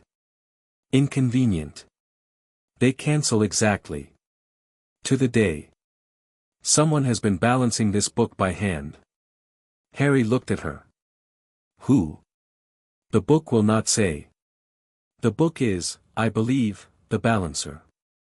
The book is loyal to its task, and its task is not to tell. But there is a note, at the bottom of the last page, in handwriting that is neither yours nor mine, in a wet dark ink that is, I think, actually dried blood. It says, it will end when the hand takes both of you. The book intends to stop it. Does the book have a name? The book calls itself Aunt. Harry laughed. Of course it does. Of course. Hello, Aunt, he said, quietly, to the book. The cover gave a small, pleased flick. It was the first pleased thing any of his possessions had ever done in his life. By Saturday morning, the diplomatic party from Hogwarts had arrived. They came by portkey, formally, on the front steps, at 10 o'clock. There were 4 of them. First was Headmistress McGonagall herself, in her travelling cloak, thin with sleeplessness and dignity. Second was Professor Flitwick, because the Council of Britain had insisted on a half-goblin on any delegation dealing with American outcasts. Third was Daphne Greengrass, because Daphne's mother sat on the Wisingamot and Daphne had asked to come and had been refused, and had come anyway, with a letter from her father that had ended all discussion. Fourth was Hermione Granger. Hermione wore a coat that was not hers. She had written to Harry twice in 3 days, she had not sent either letter. She had copied them, both of them, and put them into her pocket, in case she needed to remember what she had decided she felt before she said it. Harry met them at the door. Wednesday stood at his left, a polite step back and half a step behind. Weems stood to Harry's right, in a lavender suit today, because she had decided today was a day for lavender. McGonagall inclined her head. Larissa. Mr. Potter. Headmistress. Miss Adams. Headmistress McGonagall. Your ancestor's portrait insults mine twice a year on my birthday. Is that intentional? Yes. Thank you for your honesty. McGonagall turned to Harry. Her eyes, behind her spectacles, were the same as they had always been, fierce, fond, exhausted. Mr. Potter. I am here in 3 capacities. As your headmistress, to formally acknowledge that you have been claimed by a foreign academy and therefore your studies are, temporarily, out of my jurisdiction. As a diplomat, to treat with Principal Weems on the subject of the events of this week. As a woman, to apologize to you in person for failing to notice what was being made of you by the young women of my school. Minerva, Weems said, gently. I will apologize if I choose to, Larissa. Mr. Potter. I am sorry. Harry inclined his head. Thank you, headmistress. I accept.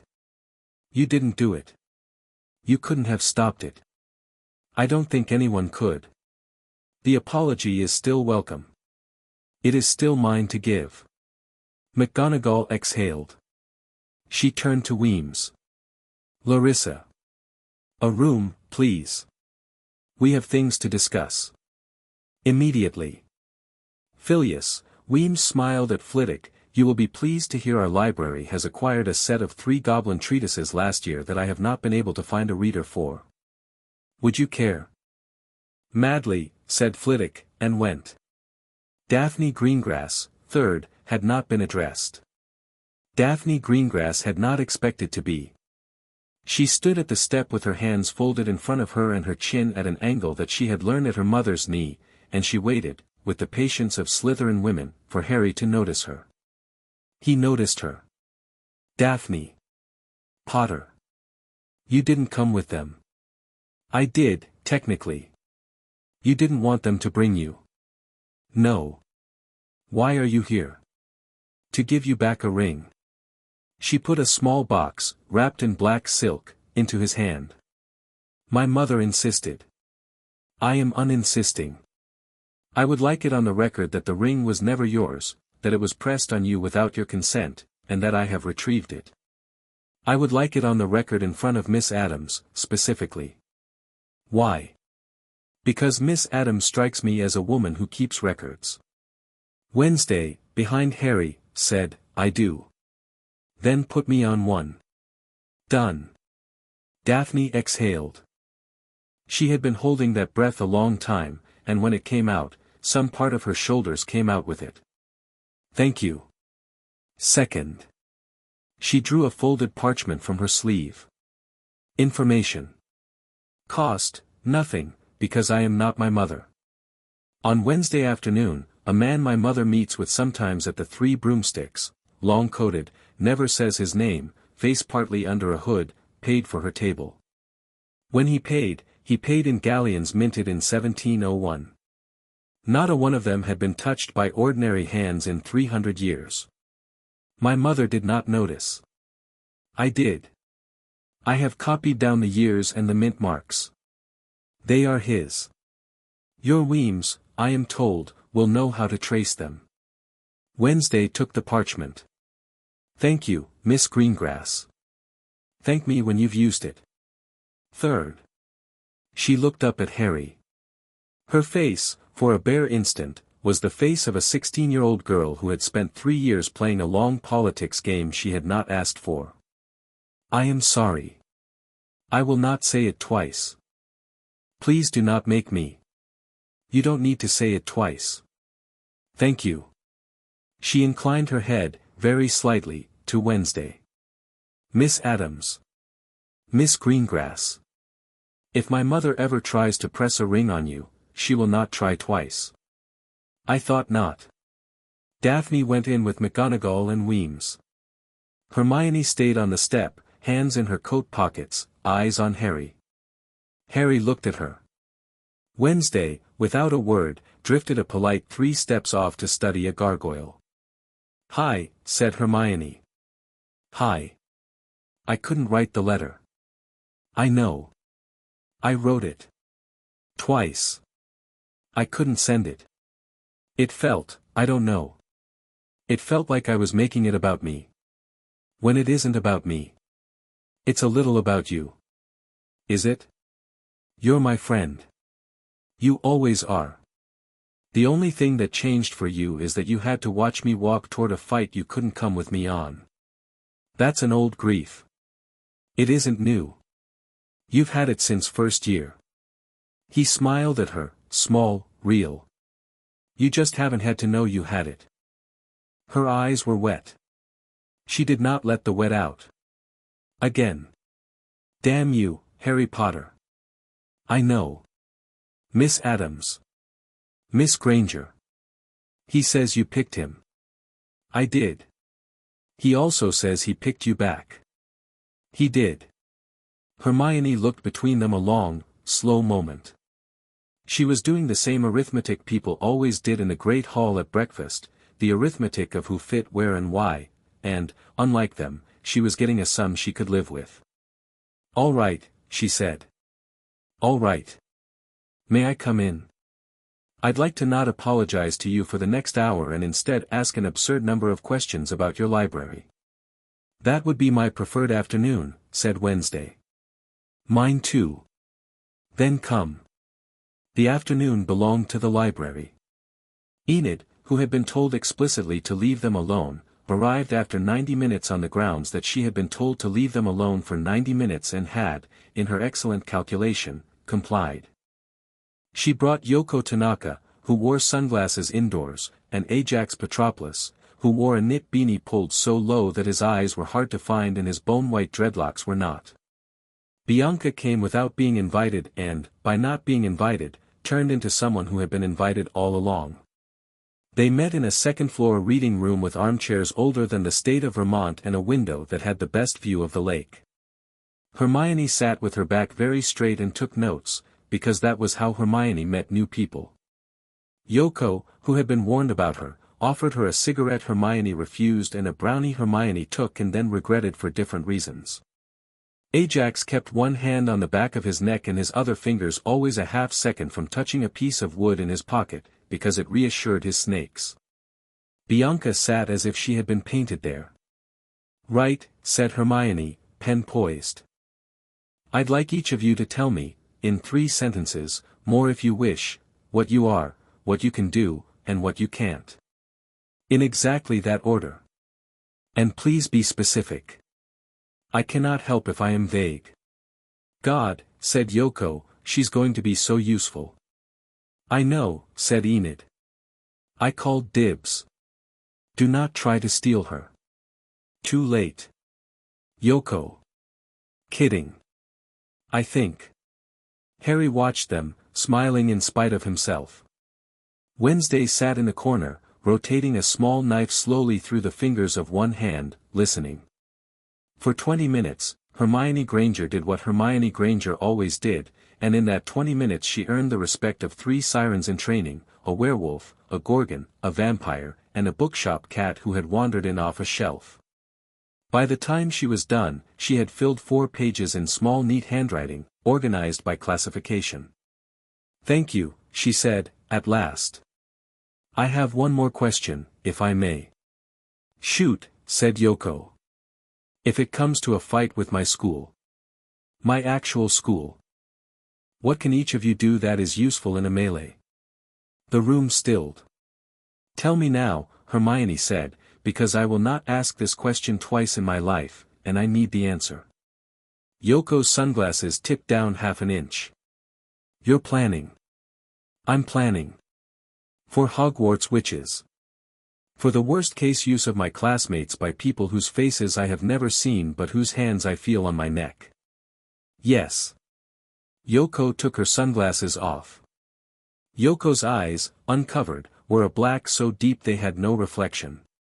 "Melee," she said, flatly. "I'm strong. Stronger than most of you think. I can lift about 400 kilos. I can bite through leather.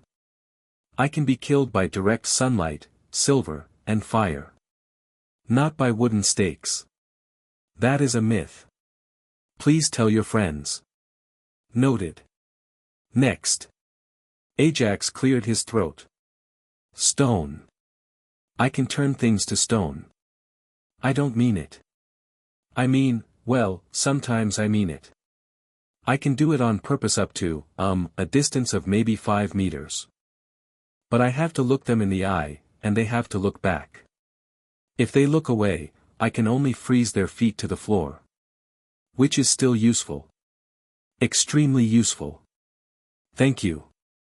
And I can't stone magic, so. Witches who shield, I can't touch. But their feet. I can do their feet." "Noted." Enid brightened. "Claws. Big claws. Blood dark, 1-shot kills if I'm lucky. I mostly try not to kill. I can leap 20 feet standing. I can smell fear. Very useful in a chaos scenario, hard and tight corridors because I'm big. I can, as my cousin Kent would say, hold a line." "Noted." Bianca, last, spread her fingers on the armrest of her chair. "I can put a command into a mind for as long as my voice is in its ears. I can sing. I can make one person do one thing. It lasts about 30 seconds. After that they remember, and they are angry, and that anger is the weapon I cannot aim. So I use mine carefully. I am not an assault weapon. I am a diversion." "Noted." Hermione set down her pen. She looked up. Her face had changed, not hardened, settled. "Wednesday. May I ask something of you?" "Ask." "If your people will have mine, I will have a Hogwarts team at your gates in 48 hours whose only job is to not fight. Whose only job is to watch the witches my school cannot police and send me reports. I will give you Neville. I will give you Luna, who is already here.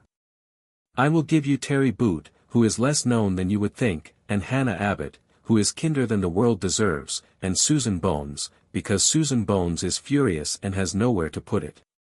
I cannot bring the students who already tried to kill him.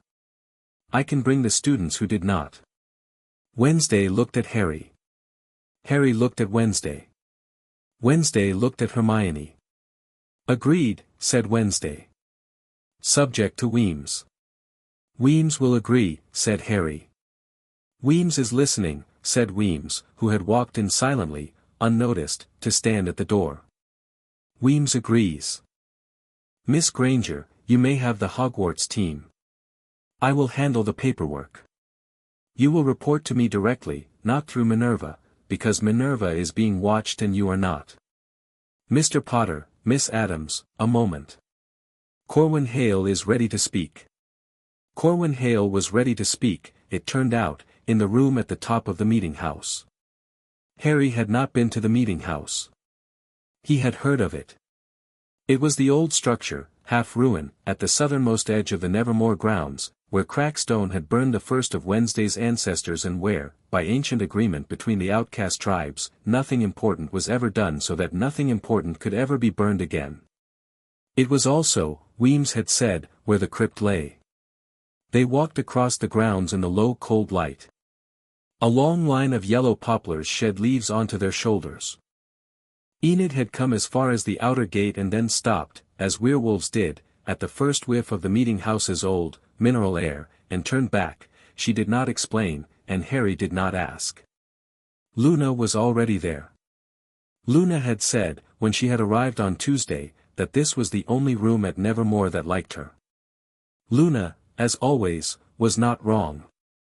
Corwin sat on a low stone bench in the main hall, a blanket around his shoulders. He had not been hurt further. He had been fed. He had been given books. He looked, for a boy who had tried to cut a braid from a child of the Addams line, surprisingly clear-eyed. Mr. Potter. Miss Addams. Corwin, said Harry. I have something to tell you. I am listening. The ritual requires more than your bond. I didn't know that before. I know now. They told me, last night, when they tried to reach me through this. He held up a small, dead black stone, of the kind Harry recognized as a fragment of Crackstone's meeting house.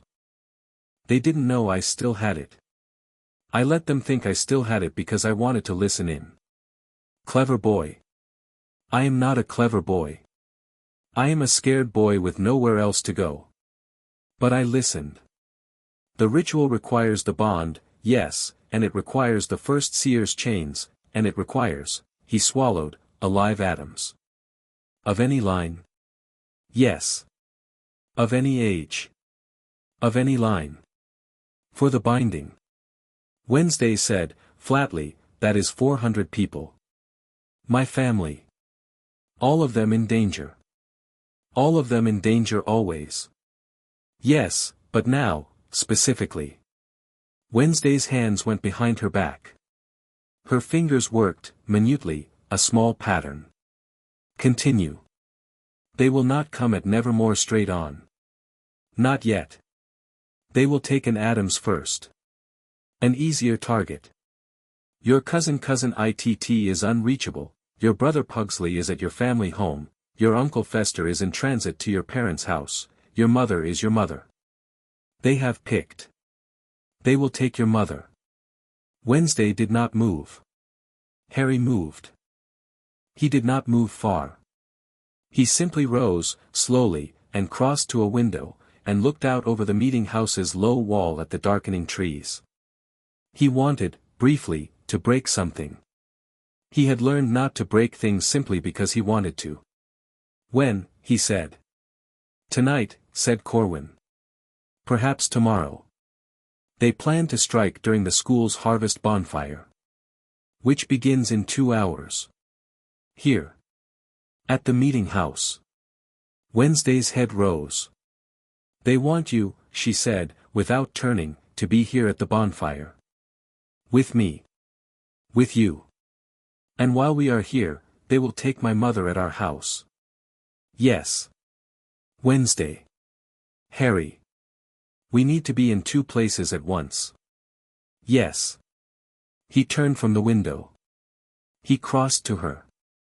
He did not touch her, did not need to. The Bond did what the Bond, in its small and new and careful way, had been learning to do.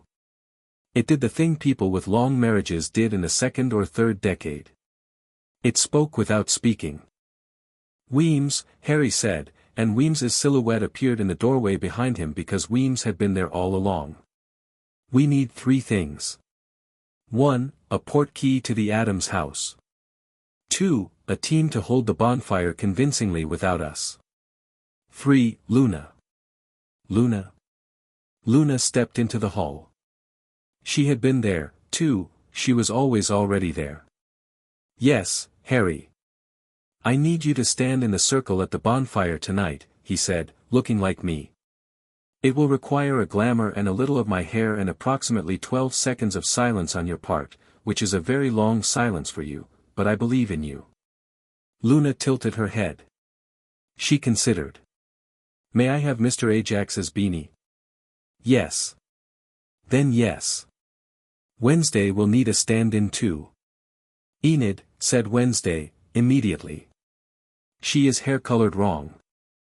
She is hair-colored wrong, but she is shape-correct, and we will put her in my cardigan and make her stand in the firelight and whisper her lines in an Adams voice, and she will enjoy it so much she will do it for free, which will be the worst part of the evening for us, but a correct part. Agreed, said Weems. 4, said Harry. A second team. To not be at the Adams house. Meaning. Meaning, the hand may be fast enough to notice we have split. They may send a 3rd attack while we are chasing the 2nd. I want a 3rd team, Hermione, Daphne, Neville, Bianca, Yoko, at Nevermore, with orders to hold the gates if the hand walks up to them. Weems arched her brow. You delegate well. I was raised by a woman who made me peel potatoes for 6 people at 8 years old. Was that meant to be a joke? Only partly. Good. Done. She turned on her heel, already moving. You will have what you need in 40 minutes. Miss Adams, contact your mother. Now. Mr. Hale, with me. Miss Lovegood, to the bonfire. Mr. Potter, Miss Adams, a word before you go. Wednesday went, in a dark room off the main hall, to the small silvered mirror that Weems had installed there for the school's use. She spoke her mother's name to the mirror, twice, and the mirror answered. Morticia Adams appeared in the glass in a long black dress whose neckline reached to the ribs of her collarbone, her hair as always, her hands folded in front of her. She did not look surprised to see her daughter. She did not look unsurprised. Wednesday, darling. Mother. Are you well? No. Good. Tell me. Wednesday told her. She did it in 46 seconds. Morticia listened without interrupting. When Wednesday had finished, Morticia smiled. How wonderful, she said. Mother. How wonderful. Your father has been hoping for an attempt for years. He bought me that sword. The sword has been so patient. Mother. Who is the boy? Harry Potter. The English one. With the scar. Yes. Ah. Her mother's smile deepened, went somewhere hard and tender at once. I approve. Mother, focus, darling. You are telling me that the Crimson Hand intends to visit our home tonight. You are telling me your boy is coming to help me receive them. You are telling me that my husband has spent 7 years keeping his sword sharp for this. I am focused, Wednesday. Bring your boy. Bring him quickly. Yes. I love you. I know. Tell him to use the east door. The west door still bites. Yes, mother. Morticia blew her daughter a kiss. The mirror dimmed. Wednesday stood a moment longer before it. Her hands, Harry observed without seeming to, were steady. Her eyes, reflected in the darkened glass, were wet once, and were dry again at once, and she turned and walked past him without looking at him, and he followed her because that was, in the bond, what he was for. The portkey Weems gave them was a black iron key, warm in Harry's palm. "Be smart," she said. "Be fast. Be alive in the morning. And, Wednesday. Yes. Your mother. Yes. Give her my love. I will." They went to the courtyard where the first snow was starting to fall on a bonfire that had not yet been lit. Luna was already in place, wearing Harry's coat, her hair dimmed to his near black under a charm Xavier had done in 3 strokes. Enid wore Wednesday's cardigan and a braid copy that had taken 4 students 10 minutes to weave. Ajax handed Luna his beanie. Luna put it on. Luna became, for a space of firelit evening, an acceptable shape of Harry Potter. "They will hold for 2 hours," said Weems. "Then Miss Thornhill will extinguish the fire and announce that Miss Adams is indisposed. You will, by then, be done. Or you will, by then, be dead. In either case, the bonfire ends." "Charming." "I am not charming. Miss Adams is charming. I am direct. You are both. Flatter me later. Go." They touched the key. The world folded again. They landed in a fog. It was a specific fog, a gray-green, sweet-smelling fog that rolled low through a long black graveyard at the foot of a house so enormous it looked at first to be a mountain. Lanterns burned blue in the distance. A peacock screamed somewhere. 2 stone hounds, twice Harry's size, lifted their heads from the gateposts as they arrived, sniffed at them, and, apparently satisfied, lowered them again. "Home," said Wednesday, without warmth. Harry looked up at the house. It was Adams Manor, an architectural debate conducted across 300 years, in the end resolved only by the mansion's refusal to be any one thing. A tall, black-bricked central tower rose into the fog. A widow's walk sagged elegantly. A dozen windows glowed yellow at odd intervals, and a 13th, a round one, was glowing a faint and unfriendly purple.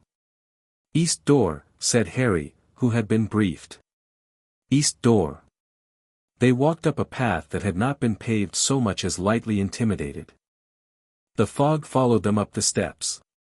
The east door, a black slab of oak bound in iron and carved with a motif of hands, opened before they reached it. Morticia Adams stood in the threshold. Beside her, one hand on the hilt of a sword he wore casually at his hip, stood Gomez. "Wednesday, darling. Mother." "My boy," said Gomez, warmly, to Harry. "My dear boy. You came. Excellent. Wednesday, bring him in." Morticia, dim the chandeliers.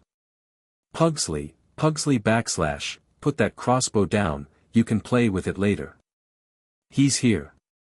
"I can see that, son." He's here, Pugsley, I will take the crossbow if you cannot, Dad, I'm holding it like you said, Pugsley." Pugsley Adams, 12 years old, round-cheeked, cheerful, lowered the crossbow with some reluctance. Lurch, the butler, loomed up behind him and took the crossbow from his hands with an affectionate grrh. Pugsley went glumly to stand next to a very small, very ancient woman in black, whom Harry understood, without being told, was Grandmama.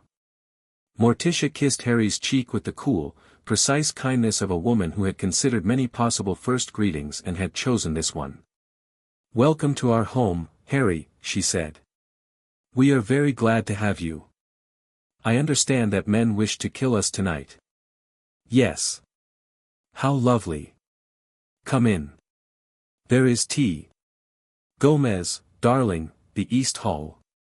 The decorative suits of armor have been complaining of understimulation for months, tonight they will have something to do. Pugsley, you will man the north window, yes mother. Grandmama, the kitchen, Lurch, the main stair, grrh. And I, my loves, will be in the solarium with the sword, watching the front lawn. Wednesday. Harry. If you would be so good as to spend the next 90 seconds in the library with your father, please. He would like a word. Gomez held out an arm to Wednesday.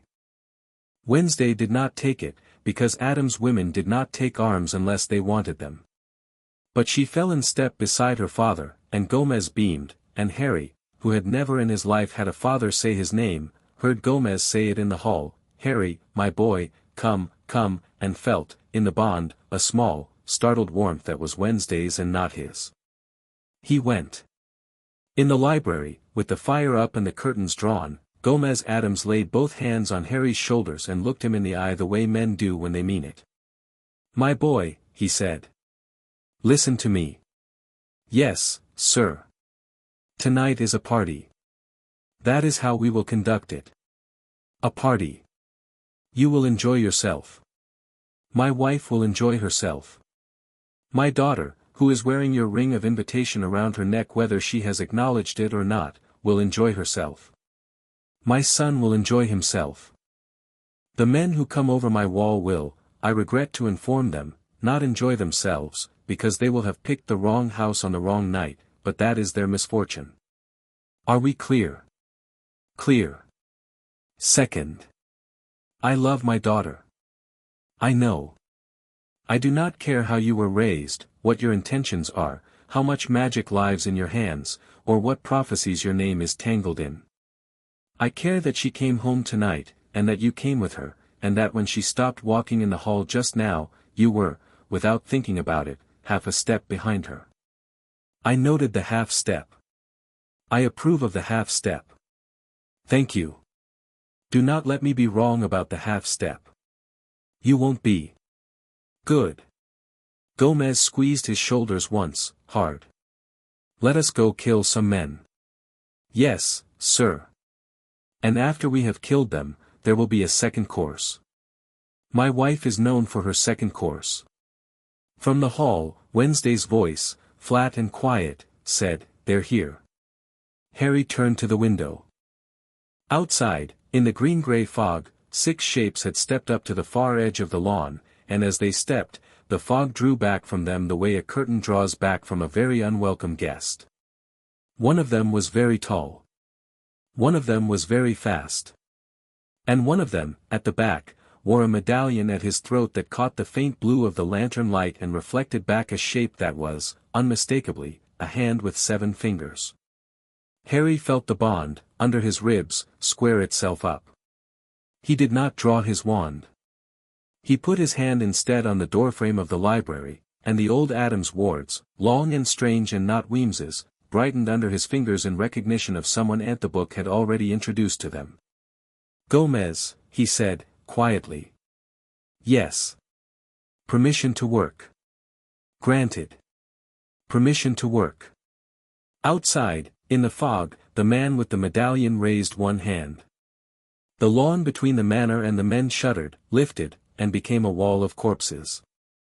Harry had read about corpse walls in exactly one book, and the book had said that raising one required a city's worth of dead, or a single necromancer who did not care what the raising cost him. Either way, the book said, the wall was not the threat. The wall was the distraction.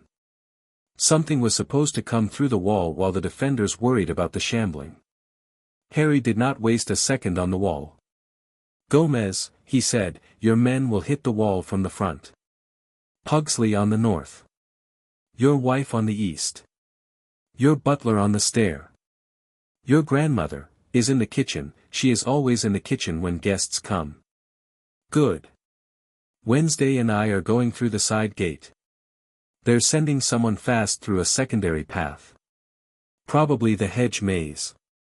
We'll take him before he reaches the solarium. Permission granted. I love a pincer. Don't follow us. I had no intention. I will be on the porch.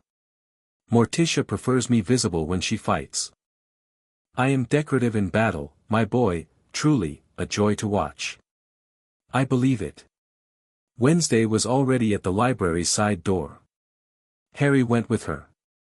The door opened onto a short gravel path that ran along the east wall of the manor and curled into a black yew hedge. The fog had thinned here, the lanterns were closer, the stone hounds at the gate were up on their haunches, watching the hedge intently, their tails, stone tails, for the record, it was not a night to ask questions, twitching. Left fork, said Wednesday, at the first bend. The right fork eats people. Helpful. There is a saw trap at knee height by the third turn. Step over it. There is a drop at the fourth. Do not. You grew up here. Yes. Good. I'm following you. Obviously. They took the hedge at a jog. Harry's senses, stretched, found the thing before he saw it, a shape moving fast through the yew, ahead and to their right, low, four-legged, wrong, not a beast any British naturalist would have named. He could feel the teeth from here. Hide, he said, under his breath. Hide. How fast? Faster than us. How strong? Strong enough to throw a piano. Kent watched one throw one once. Charming. Not charming. Strong. I will take the head. You take the hands. I will take the hands. You take the head. Disagreement resolved, a shape broke through the hedge. It was human in shape only in the sense that it had shoulders and a face and 2 legs and 2 arms. All of those features had been reworked by whatever malformation the hide had undergone until the human shape was only a memory. It was naked and the color of wet rock and moving. It crossed the gap to them in under a second. Harry did not move his hand. He did not draw his wand. He put his palm flat against the hedge and said, politely, in Parseltongue, a word he had learned from Aunt the book on the long walk to the meeting house that morning, hold. The hedge held. Not the hide. The hedge. The yew grew, violently, in a single second, the way you had grown for 10,000 years compressed into the tick of a clock. It grew up and outward and around the hide, and it caught him in mid-leap, and it wrapped him, and it squeezed, and the hide bellowed a sound that was not a sound at all and instead was a sensation against the inside of Harry's skull. His ears rang. His teeth buzzed. Wednesday did not freeze. Wednesday moved. Her knife was out. She had been carrying, Harry realized now, not 1 knife but 4, she wore them in a quiet little bandolier under her cardigan, a detail he had not noticed in the refectory because she had not intended him to notice. She threw 2. Both found. The first through the hide's left palm, pinning it to the yew. The second through the hide's right forearm, pinning it further. The hide bellowed again, Harry's teeth buzzed again, and Wednesday, moving past him, drew her 3rd knife, black-handled, not wooden, not sport, and put it under the hide's jaw in the exact place a knife must go to end the thing the hide had become without killing the man the hide had been. She pressed. She held. The yew let go. The hide slumped. Alive, she said, briskly. Good. We need him alive. Yes. Do not cut his tongue out. I wasn't going to. Hide tongues taste their speaker's lies. If he lies, the tongue rots. It is a useful trait. How do you know this? Mother read to me. He looked at her, in the yew, in the blue light, in the fog with her hair damp. He did not say anything. He did not need to. He reached, instead, into his coat and pulled out a length of silver chain Weems had put in his pocket before they left, and he looped it around the hide's neck and whispered the word that put the chain to sleep around a throat. The hide's eyes rolled back. The hide's body went slack. 1, said Harry. 5 more on the lawn. And 1 in reserve. The one with the medallion. The one with the medallion. They ran. Out of the hedge, around the corner of the manor, up onto the east terrace. Ahead, the lawn. And on the lawn, beautiful, appalling, already underway, the Adams household was fighting. Gomez stood on the porch with a rapier in each hand. He was not moving much. He was not moving much because he did not need to, each of his thrusts landed a full second before the attacker's hand reached him, and he fenced with the absent economy of a man who had fenced all his life, and he was smiling. He was, as advertised, decorative. He was also terrifying. Morticia, in the doorway of the solarium, held the very long sword Gomez had given her for Christmas. She did not fence with it. She did not need to. She held it at a low guard and waited, and when the first of the attackers came within its reach, she did not seem to cut him so much as suggest to him that he might, perhaps, come apart. He came apart. He did not make a sound about it. Morticia did not look at him again. Pugsley, at the north window, was laughing. He had, in his arms, the small crossbow his father had earlier objected to, and with it he was picking off, with disturbing accuracy, the attackers who tried to scale the north wall. Each bolt he fired was a little bolt of fat, grey-white putty, and each bolt, on impact, ate whatever it touched in a small, quiet little circle of hunger. Harry did not ask what they were. Pugsley was giggling. It was not unhealthy. Pugsley had earned his giggle. He did not get guests very often. Lurch, on the main stair, was the stair.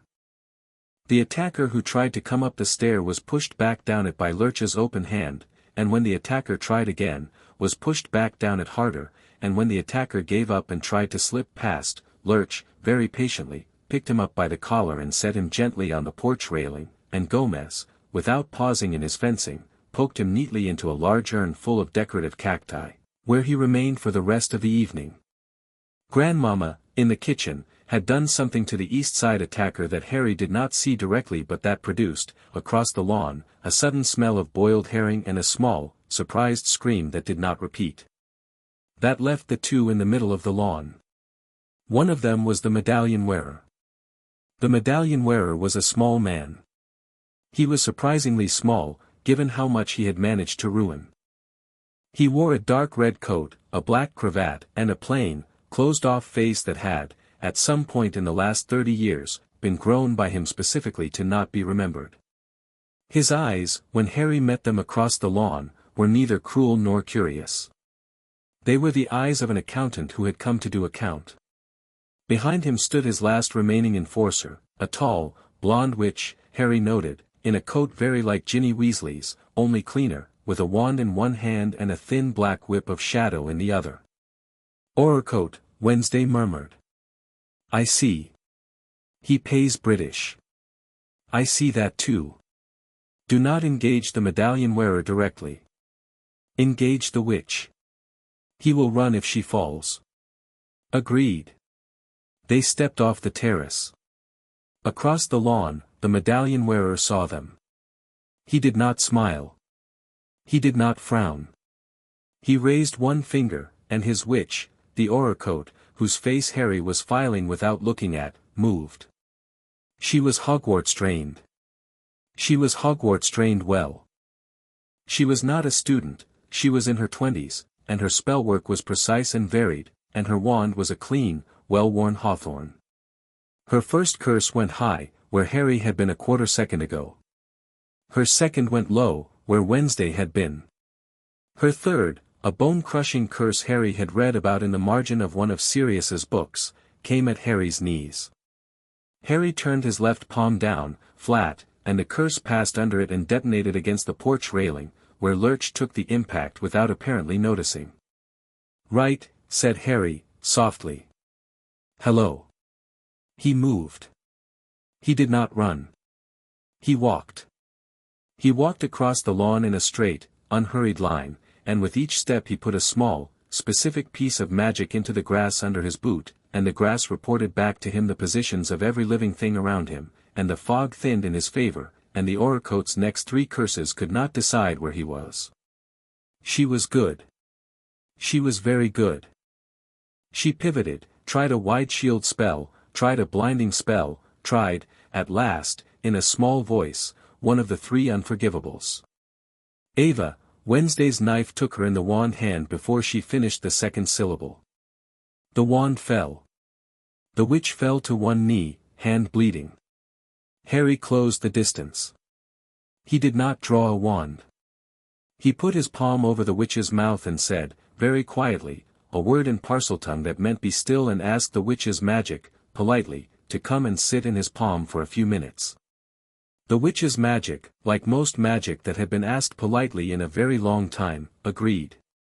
The Oracote's eyes went wide and then went soft, and she sagged, gently, to the grass. Not dead.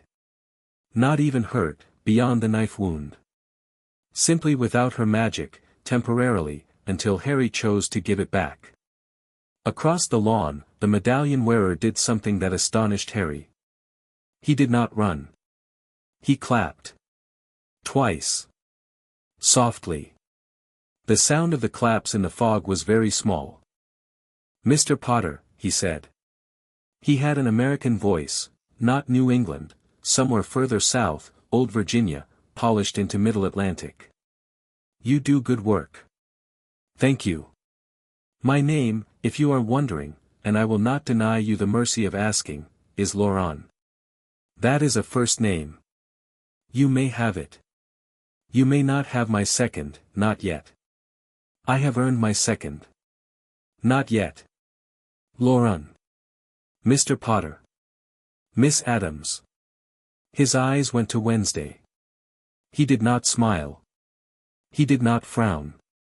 He looked at her the way one might look at a very beautiful thing one owned and kept, for one's own reasons, in a box that had not yet been opened.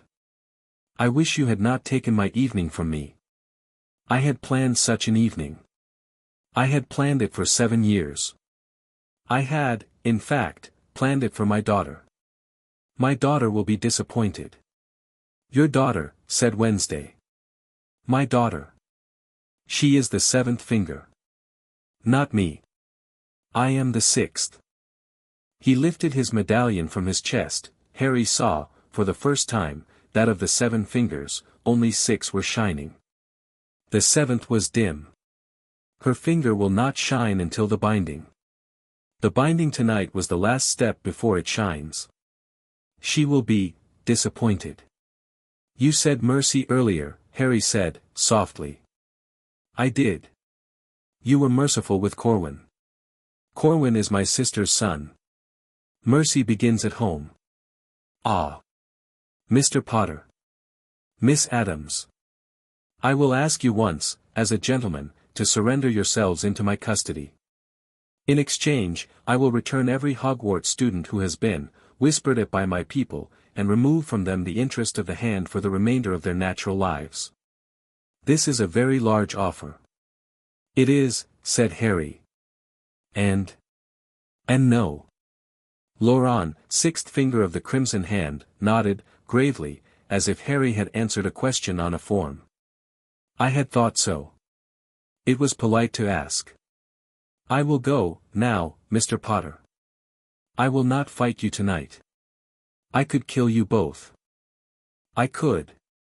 My witch would not have held back if I had not asked her to.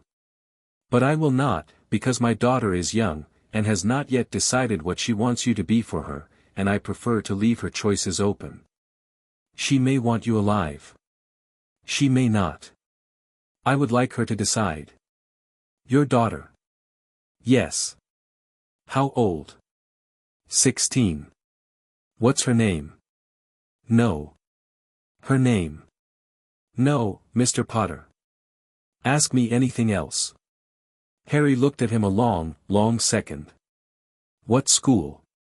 Laurent smiled then. It was a small, private smile. "Yours," he said. Wednesday's hand, at Harry's side, flexed once. "Hogwarts," Harry said. "Hogwarts. Which year?"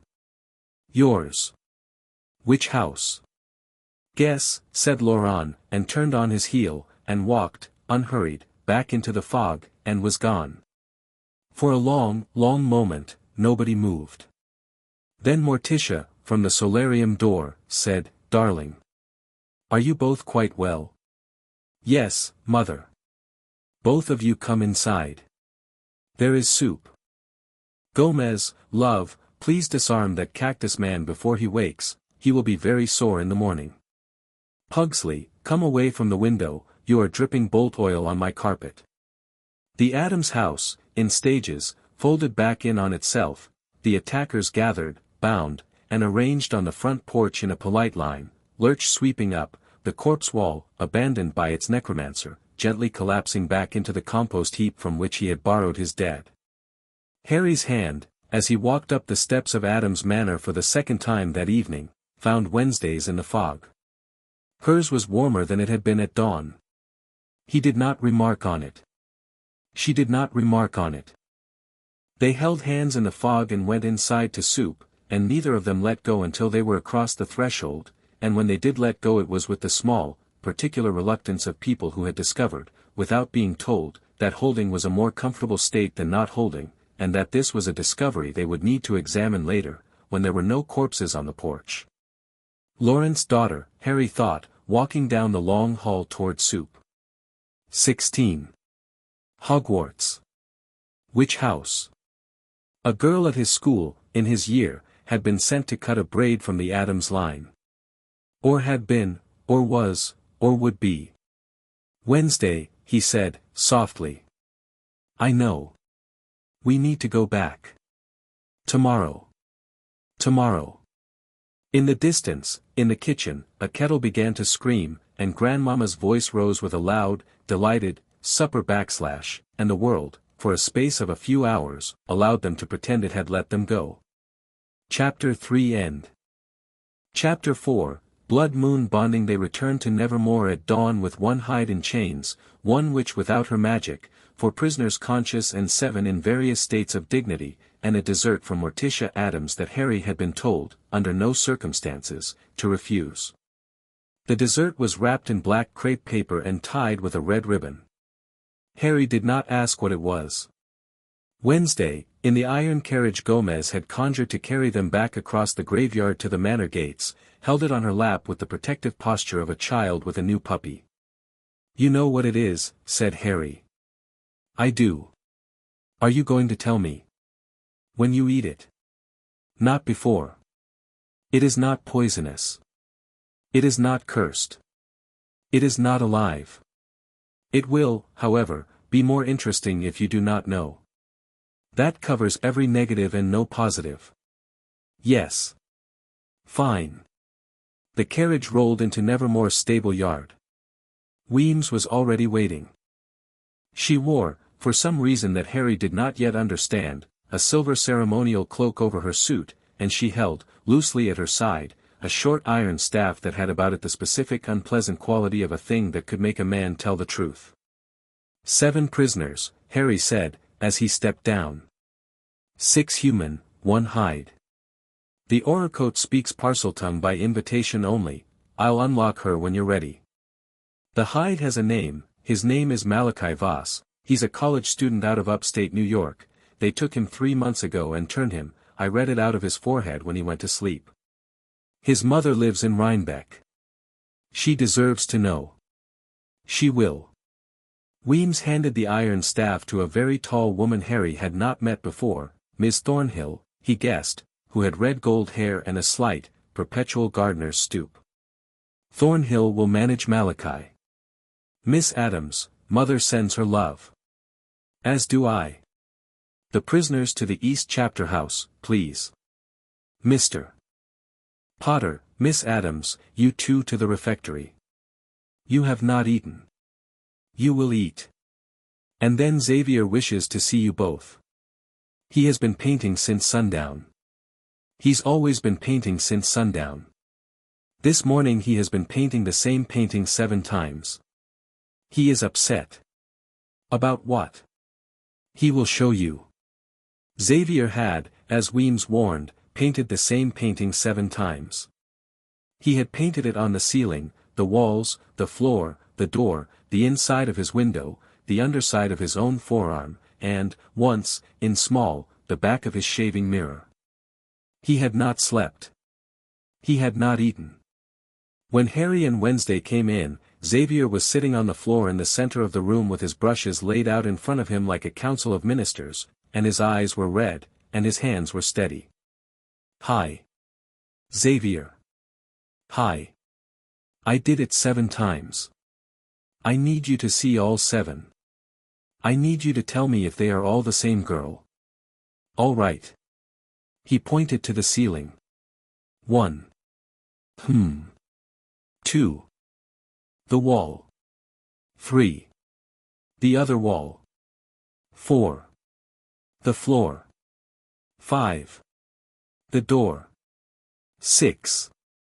The window. 7. His forearm.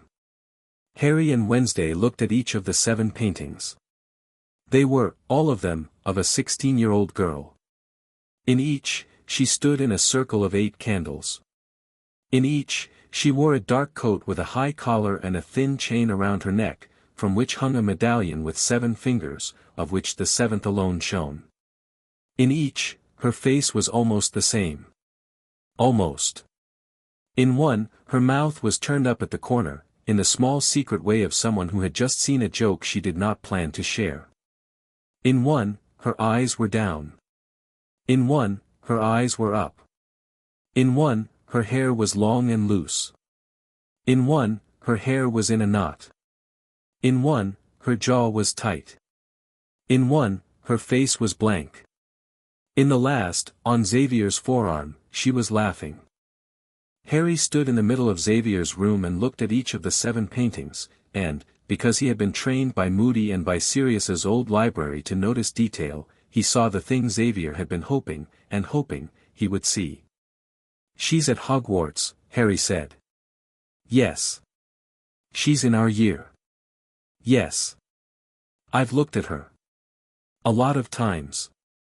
Nearly every day." "Yes. Why can't I place her?" Xavier put his hand over his eyes. "Because she is a glamour. Because the glamour is the best I have ever seen, and because it is not only on her face. It is on her memory of herself, so that even when she looks in the mirror, she sees the wrong girl. That is why the face is a little different in each painting. I cannot paint the real face. The real face is underneath, and the glamour is on top, and my visions see through it, but only at angles, and every angle is a little different." "Is she a hand member willingly?" Xavier hesitated. "Xavier. I don't know. I do not know. I do not think she knows. I think she has been raised by people who have told her she is what they say she is, and she has not yet been permitted to remember otherwise. I think the thing Laurent said about her choices being open is true in a very cruel way. He has kept her choices open to himself. Not to her." "How old?"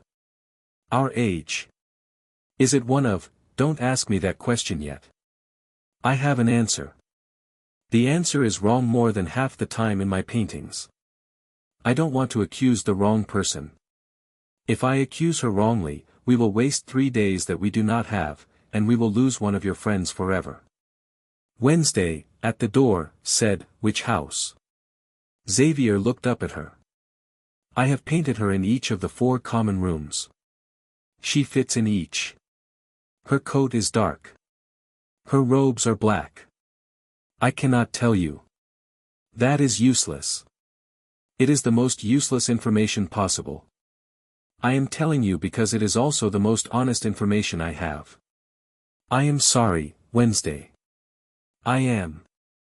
Thank you, Xavier." Xavier put his head in his hands and began to laugh, quietly, in the way men laugh when they are about to cry. Harry crossed the room and crouched in front of him, one hand on Xavier's shoulder. "Xavier." "Yes. You're done. You're going to eat. You're going to sleep. We're going to find her. I do not need you to do any more painting today. Do you understand me?" "Yes. Miss Thornhill is downstairs. She's going to take you to a room with a curtain, and a kettle, and no paint. I will eat the dessert Morticia sent me, which I do not know what it is, and I will report on it to you when you wake up. That is a promise. Okay. Go." Xavier went. Harry stood. He looked around the room at the 7 paintings. He stepped carefully over the rows of brushes. He took, from a small table by the door, the sketchbook where Xavier had written, in the dark margin, a dozen possible names in Xavier's hard, square handwriting. Harry folded the sketchbook into his coat. Wednesday. Yes. We need Hermione. Yes. And Luna. Yes. We need Luna to walk me through every girl in our year whom she has sat next to in a class. In my hearing. Out loud. Without warning. Because Luna sees a person's ghost fingerprint when she looks at them, and if any of these girls is carrying a glamour that heavy, Luna will have noticed, and she will not have known she noticed. Bring her. He brought her. Luna came to the reading room after lunch. She had been in the greenhouse. She had leaves in her hair. She had accepted the leaves the way other people accepted pocket change. They had ended up there, she did not know why, she was not going to question it. Hi, Harry. Luna. Sit. Eat this biscuit. It is a tactical biscuit, not a social biscuit, please eat it and do not ask me why. All right. Now. Tell me about the girls in our year. One by one. Start with the Gryffindors. Go slowly. Don't skip anyone. Tell me what you remember of each one's ghost fingerprint. Stop if anything feels wrong. You know my ghost fingerprints are not an accepted theory, Harry. I know. Ginevra Weasley. Red ghost with a green center. She is always trying to be bigger than the green center. The green is her kindness. She forgets she has it. Parvati Patil. Blue ghost with a very small hard white stone in it. The stone is her sister. Padma Patil. Same white stone, but in the middle of a violet ghost. They share the stone. It works. Lavender brown. Pink, sincere, alarmed. Faye Dunbar. Brown. Demelza Robbins. Green-brown. Romilda Vane, stop. Romilda. Her. Romilda is a yellow ghost. Very, very bright yellow. Too bright. Like she has a second lamp underneath the first, and she has never turned either of them off. It has always bothered me. I have never said so because she is my friend at a distance.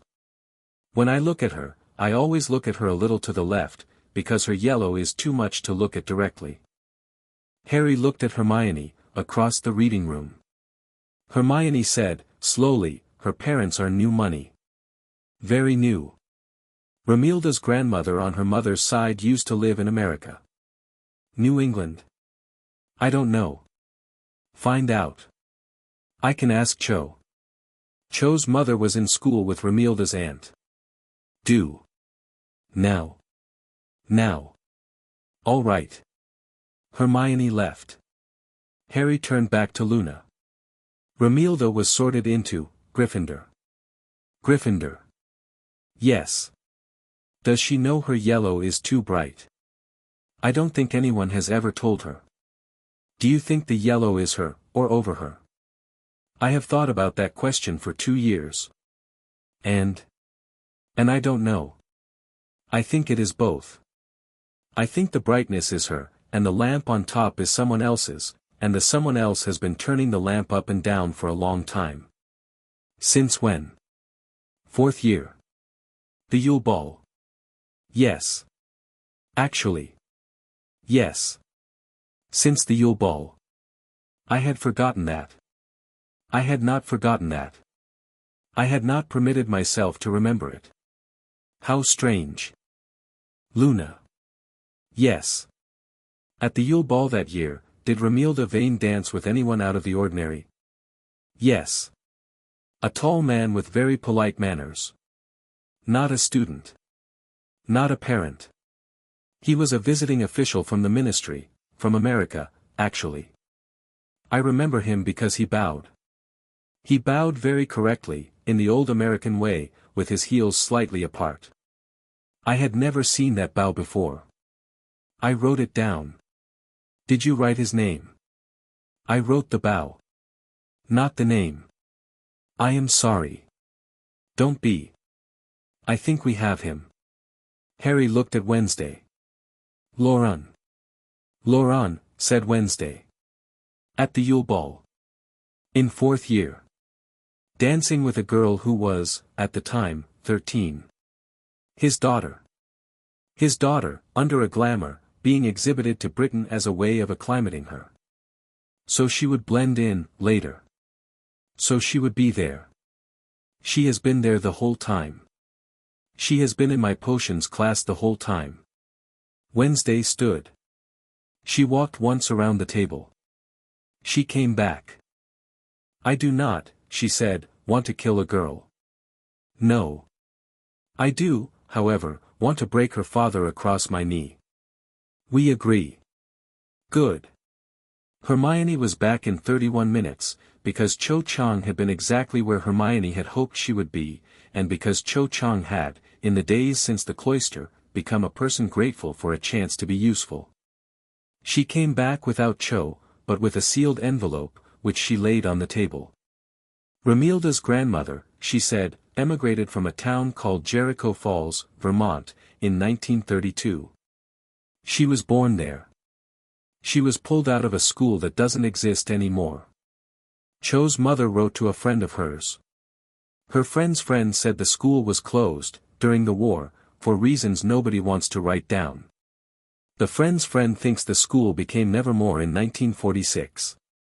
Weems looked up. That's true. We absorbed 3 smaller academies during the post-war consolidation. Jericho Falls was the largest of the 3. The founding charter of Nevermore includes their seal. So Romilda, said Hermione, has family history here. Literally here. Yes. And Laurent Crackstone, if that is his name, if the name Laurent is even real, has been raising her since when? I do not know. I do not know either. But it was early. Early enough that the Romilda Vane we know is a girl who was built. Yes. Harry sat back. Right, he said. I want 3 things. Yes.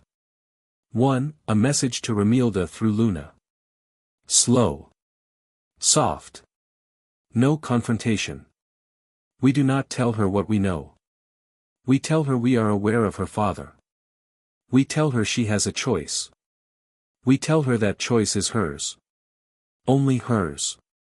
Yes. 2, a team on the Hogwarts end to watch her without watching her.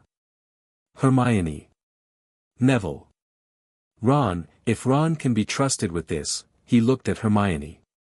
He can. I have tested him. Good. 3 of them. No more. They keep their eyes open. They do not approach her. If Laurent contacts her, I want to know within 20 minutes. 3. Nevermore tonight. Tonight? Tonight. The harvest bonfire was postponed. We are going to hold it tonight. In full. With me on the dais, with Wednesday on the dais, with all the factions present, and with Hermione's diplomatic team at the gates. Because tonight is the blood moon, and the ritual, he turned to Weems, the ritual was always going to be the blood moon, wasn't it? Weems's face went, for a brief and unaccustomed moment, white. It was. Tonight they will come in force. Because Laurent has to, now. Because if we found Romilda, then Laurent's plan is running out of clock. He will mass everything he has. And we will be waiting. Wednesday's hand, under the table, found his.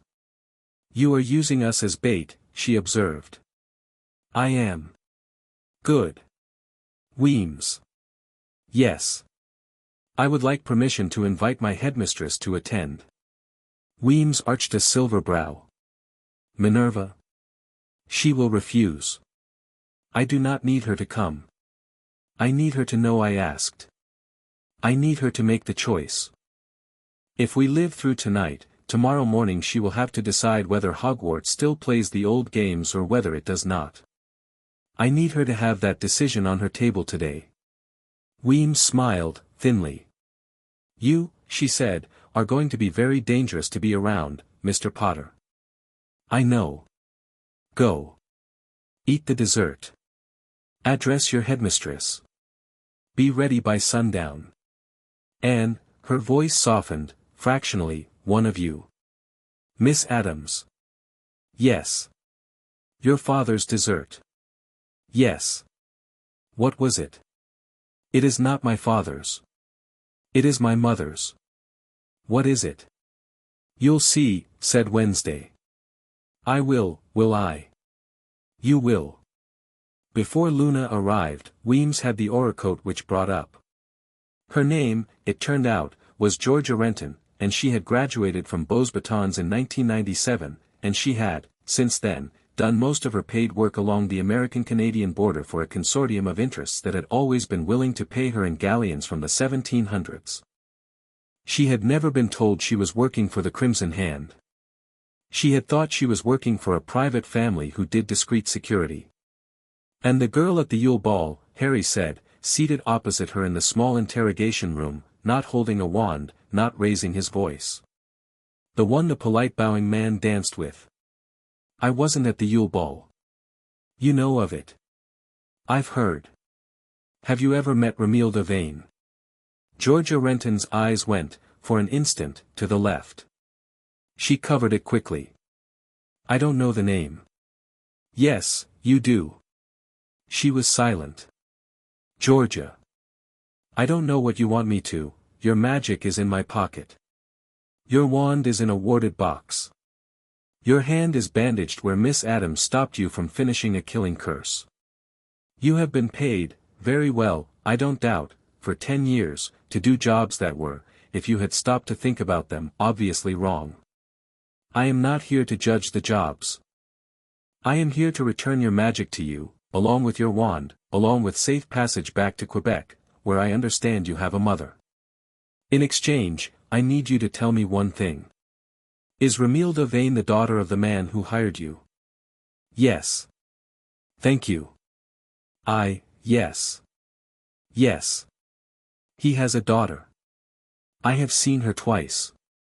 Once 4 years ago, at a Yule Ball in Scotland.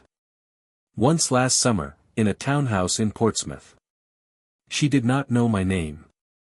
I did not know hers. I called her Miss. Portsmouth, said Wednesday, at the doorway. Portsmouth, New Hampshire. Not England. I apologize for the confusion. Thank you. Am I free to go? Harry looked at her a long moment.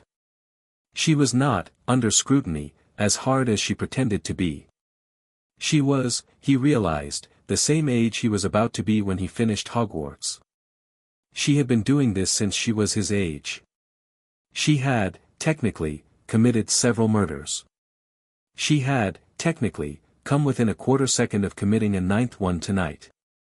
You will stay, he said, 3 nights. You will answer Principal Weems's questions, without the wand, with my chain on your magic. At the end of the 3 nights, if she is satisfied, I will release your wand, I will release your magic, I will give you a port key to the Quebec border, and I will let you go. In exchange, you will not cross my path for the rest of your life. If I find you working for any Crimson Hand successor, inheritor, or cousin, ever, I will come to whatever house you are sleeping in and I will take your magic out of your body permanently. Do you understand me? She looked at him. She did not flinch. She was, in her way, a professional. I understand. Good. Weems, at the door, said mildly, Mr. Potter. You are running a criminal justice system more competent than most ministries I have negotiated with this year. I had 5 years of practice. You did not. No. I watched Dumbledore. He was a bad system. I'm trying the opposite. Well done. They left Georgia Renton in the room with Weems, and Weems, who had been waiting with her own specific patience for 10 years to have a proper conversation with a Crackstone-adjacent mercenary, settled herself down in the chair opposite with the small particular smile of a cat who has finally been given a chair beside its favorite dish.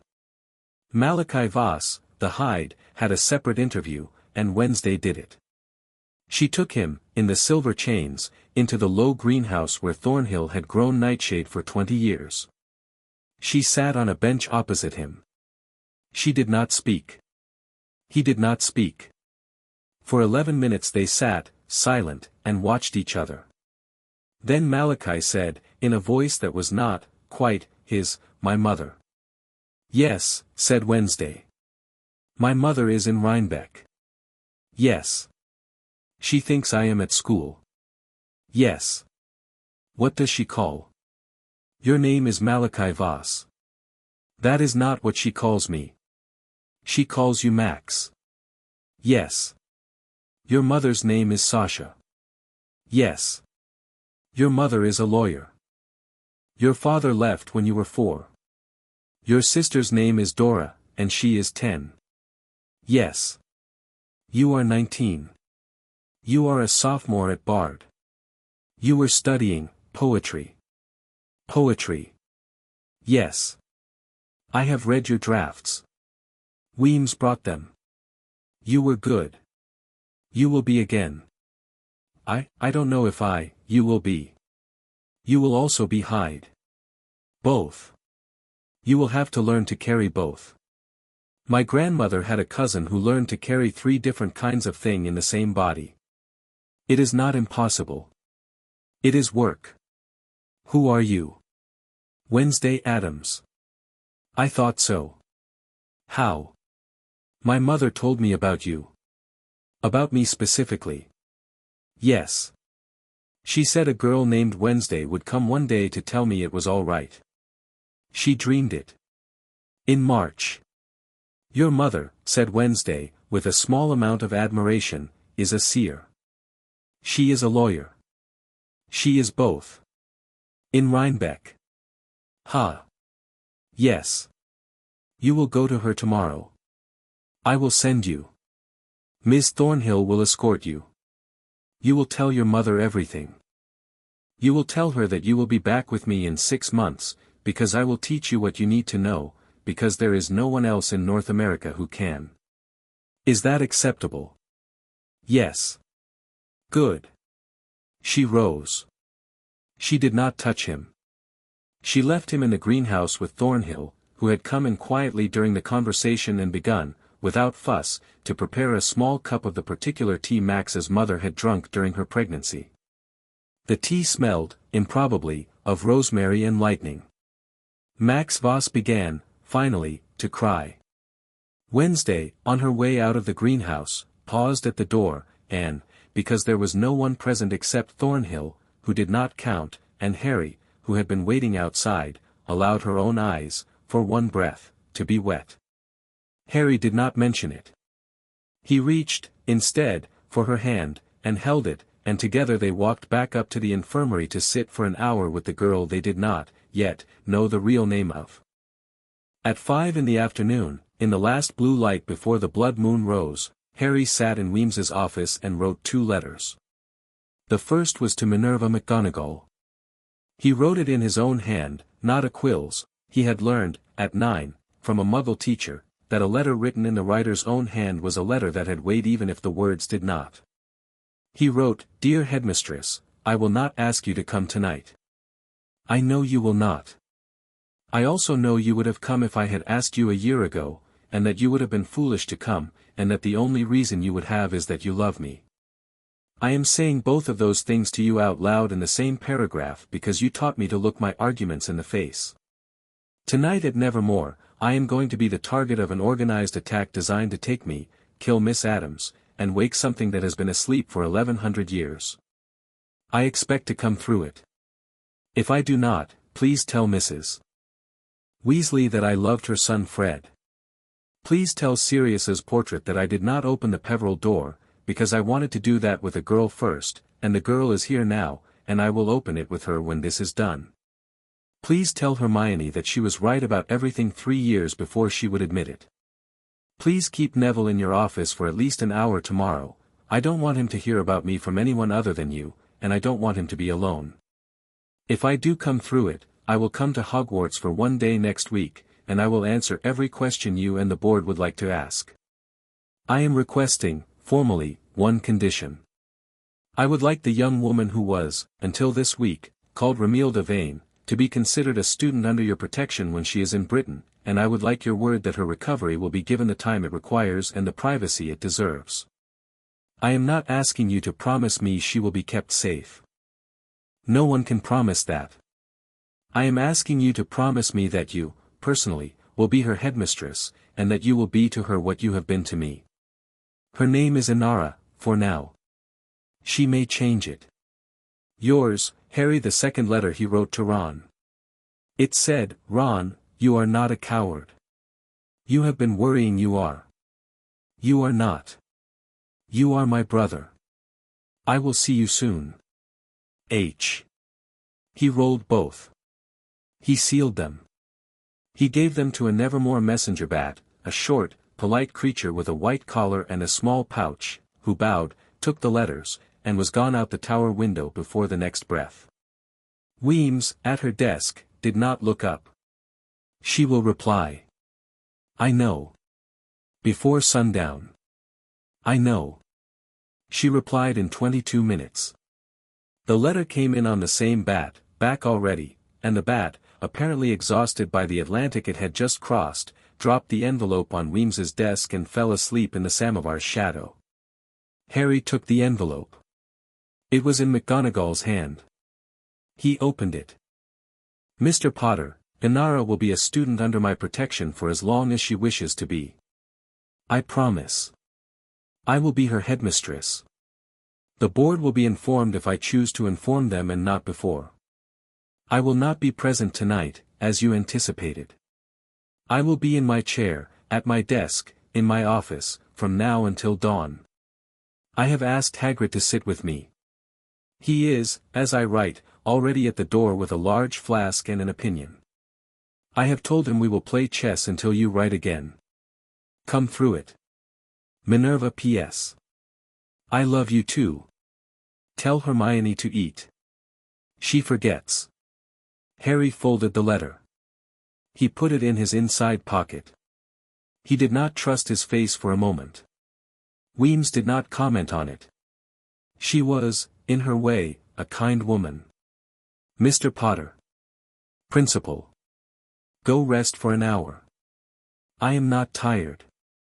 Go rest anyway. He went. He did not rest. He went, instead, to the armory court, where Wednesday was already waiting for him, knives in her hand, because she had known, before he had, that he would not, could not, rest. They did not spar. They stood, at arm's length, in the center of the court, and let the Bond do whatever the Bond had been learning to do all day. Her hand rose, his rose with it, the silver circle, in miniature, bloomed between their palms, for exactly 60 seconds, they could hear each other's thoughts in a language that was neither English nor any language either of them had spoken. It was not private. It was the opposite of private. It was the nakedness of the thing. He saw, she had seen him kneel in 8 futures, and she had hated it. He saw, she was afraid, not of dying, but of losing him, which was a thing she had not previously known she was afraid of. She saw, he had not slept in the vault where his mother had left the Peveril door, had not slept in 2 weeks, because he had been afraid he would dream of her, and had been afraid, once he dreamed of her, of losing the dream. She saw, he loved her. He had not known yet that he loved her. She had not known yet that she knew, too. They did not speak of any of it. The silver circle closed. Sundown, she said. Sundown. I will be at your shoulder. I at yours. Yes. They walked out of the armory court together and down to the courtyard, and Hermione met them at the gate with Luna and Bianca and Enid and Ajax and Yoko and Flitwick, and the blood moon rose over the ridgeline, and what happens after this happened. The blood moon rose over Nevermore at 7 minutes past 7. It was not subtle. It was a great, slow, orange-red coin in the eastern sky, and it hung low enough that it turned the stone of Nevermore's towers the color of old port, and it made the wet slate roof sweat black, and it made the lake, below the meeting house, look like a mirror nobody had wiped for 50 years. The harvest bonfire had been set not at the meeting house tonight but in the central courtyard, for reasons of defensibility. Hermione had placed her 3 teams with the precision of a general. Enid and Kent and 6 wolves in the north. Yoko and 4 vampires in the east. Ajax and 3 Gorgonkin in the south. Bianca on the west, with a small choir of junior sirens who had been rehearsing, for 2 days, a single song whose exact purpose Hermione had not shared with anyone but Bianca. Flitwick, who had, Harry was delighted to learn, volunteered to stay when McGonagall had, predictably, refused his invitation to leave, held the gate with a small, disciplined quartet of goblin-trained older students Harry had not yet learned to name. At the center of it all stood Wednesday and Harry, on a low wooden platform, in the orange light. Wednesday had traded her cardigan for a dark coat. Harry had unrolled his charcoal robe into a longer, heavier line. They stood, hand in hand, as the bonfire was lit by a small boy of 11 with bright red hair whose name Harry did not yet know, and who, upon lighting it, bowed to each of them and ran away, pleased. The fire took. It rose. The lake, behind them, took it in. Now, said Wednesday. Now. Across the courtyard, on the high roof of the old chapel, a black silhouette lifted a medallion and caught the light. Laurent had come back. He had not come alone. From the roof of the chapel, along the wall, through the upper windows of the west wing, over the south gate, and through the fog that had crept again up from the lake, they came. Hand members, hooded. Mercenary witches, hired. A half-dozen dark wizards, old and stale and bent, whom Harry recognized as men he had seen on Kingsley Shacklebolt's lists. And more. Robes Harry did not know. Masks. A scatter of gray-skinned creatures Wednesday identified, with a single flick of her eyes, as cryptkin. And, behind them all, just behind Laurent himself, a small, slim figure in a high-collared coat with her hair hidden under a hood that shadowed her face. Romilda. He recognized the shape of her. Even under the glamour. He recognized the shape. She does not want to be here, Wednesday said, softly. No. I can feel it. The bond does not extend to her. But I can feel the shape of her mother. Her mother? Her mother is long dead. Yes. She is carrying her mother's ghost on her left shoulder, and her mother's ghost is screaming at her to run. Can we use that? We will. The first wave came in. It came in from the west, 6 mercenary witches, wands high, leading with a blast of pale fire that a Hogwarts witch would never have dared in a crowd. Bianca Barclay rose to her full height on the western parapet and opened her mouth and sang one note. 1. It was not loud. It was not soft. It was a note that contained, inside it, all the contents of the word stop in a dialect no one currently alive had been taught.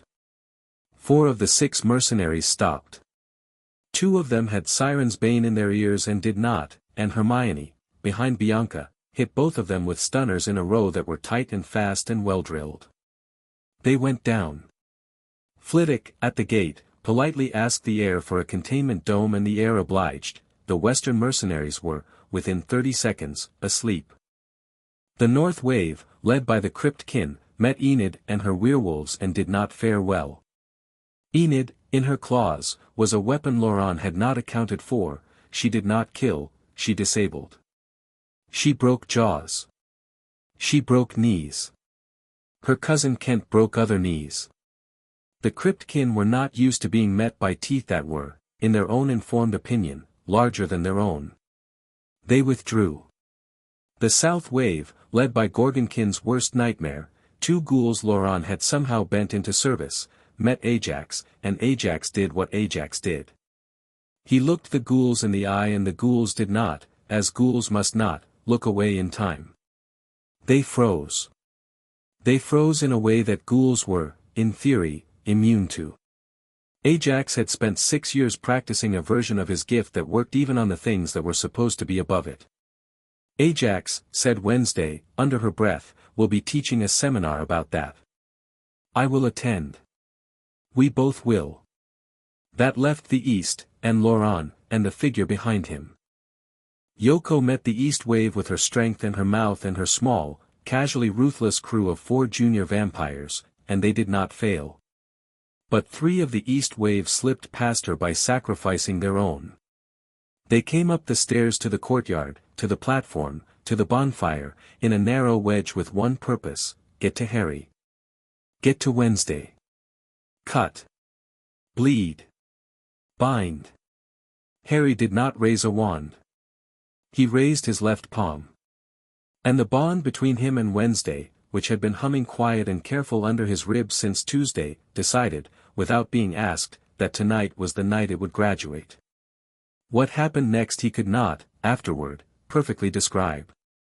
He raised his hand. She raised hers. Their fingers did not touch, they did not need to. Between them, over the bonfire, a circle of silver light bloomed, silver with, in its center, a thin black thread. It spun, once. It spoke, once, a voice that was neither of theirs and was both of theirs, a voice Harry heard inside his teeth, and Wednesday heard inside her ribs, and everyone in the courtyard heard in whatever part of themselves was oldest. It said, in 3 syllables in a language nobody had taught them, enough. The 3 attackers coming up the steps stopped. They stood, confused. They looked at their wands. Their wands, all 3, had gone, not dark. The wands had gone transparent, briefly, as though they had, for a breath, lost interest in being wands. The attackers' hands, very slowly, lowered. The spells they had been carrying lifted out of them in thin white lines and went into the silver circle, and the silver circle drew them in, and the bonfire, below, ate them in small, polite licks. "Ha," said Harry, distantly. Wednesday, beside him, tilted her head. "Interesting. We should not do that often. We will do it only when necessary." Agreed. The 3 disarmed attackers did what all disarmed attackers do. In the end, they sat down on the steps and waited to be arrested. Hermione, who had apparently been waiting for this moment, appeared at the base of the platform with 3 sets of goblin-wrought shackles, which she applied with the steady efficiency of a girl who had, in the last week, decided that she was, in fact, done being polite. That left Laurent, and Romilda. On the chapel roof, Laurent had gone absolutely still. He looked at the silver circle over the bonfire. He looked at Harry.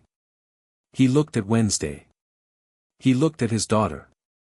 He said, to her, one soft word. Romilda shook her head. He said it again. She shook her head again. He said it a 3rd time, louder, an ugly sound, the sound of an old man who has given his life to an idea and is about to discover, too late, that his idea has been rejected not by an enemy but by the only person he loved. Romilda, on the chapel roof, in a high coat that did not belong to her, took the medallion from around her father's neck. She did not take it violently. She took it as if she were taking a heavy pot off a stove before it boiled over. She lifted it over his head with both hands. She held it in her hands for 1 breath, 2, 3.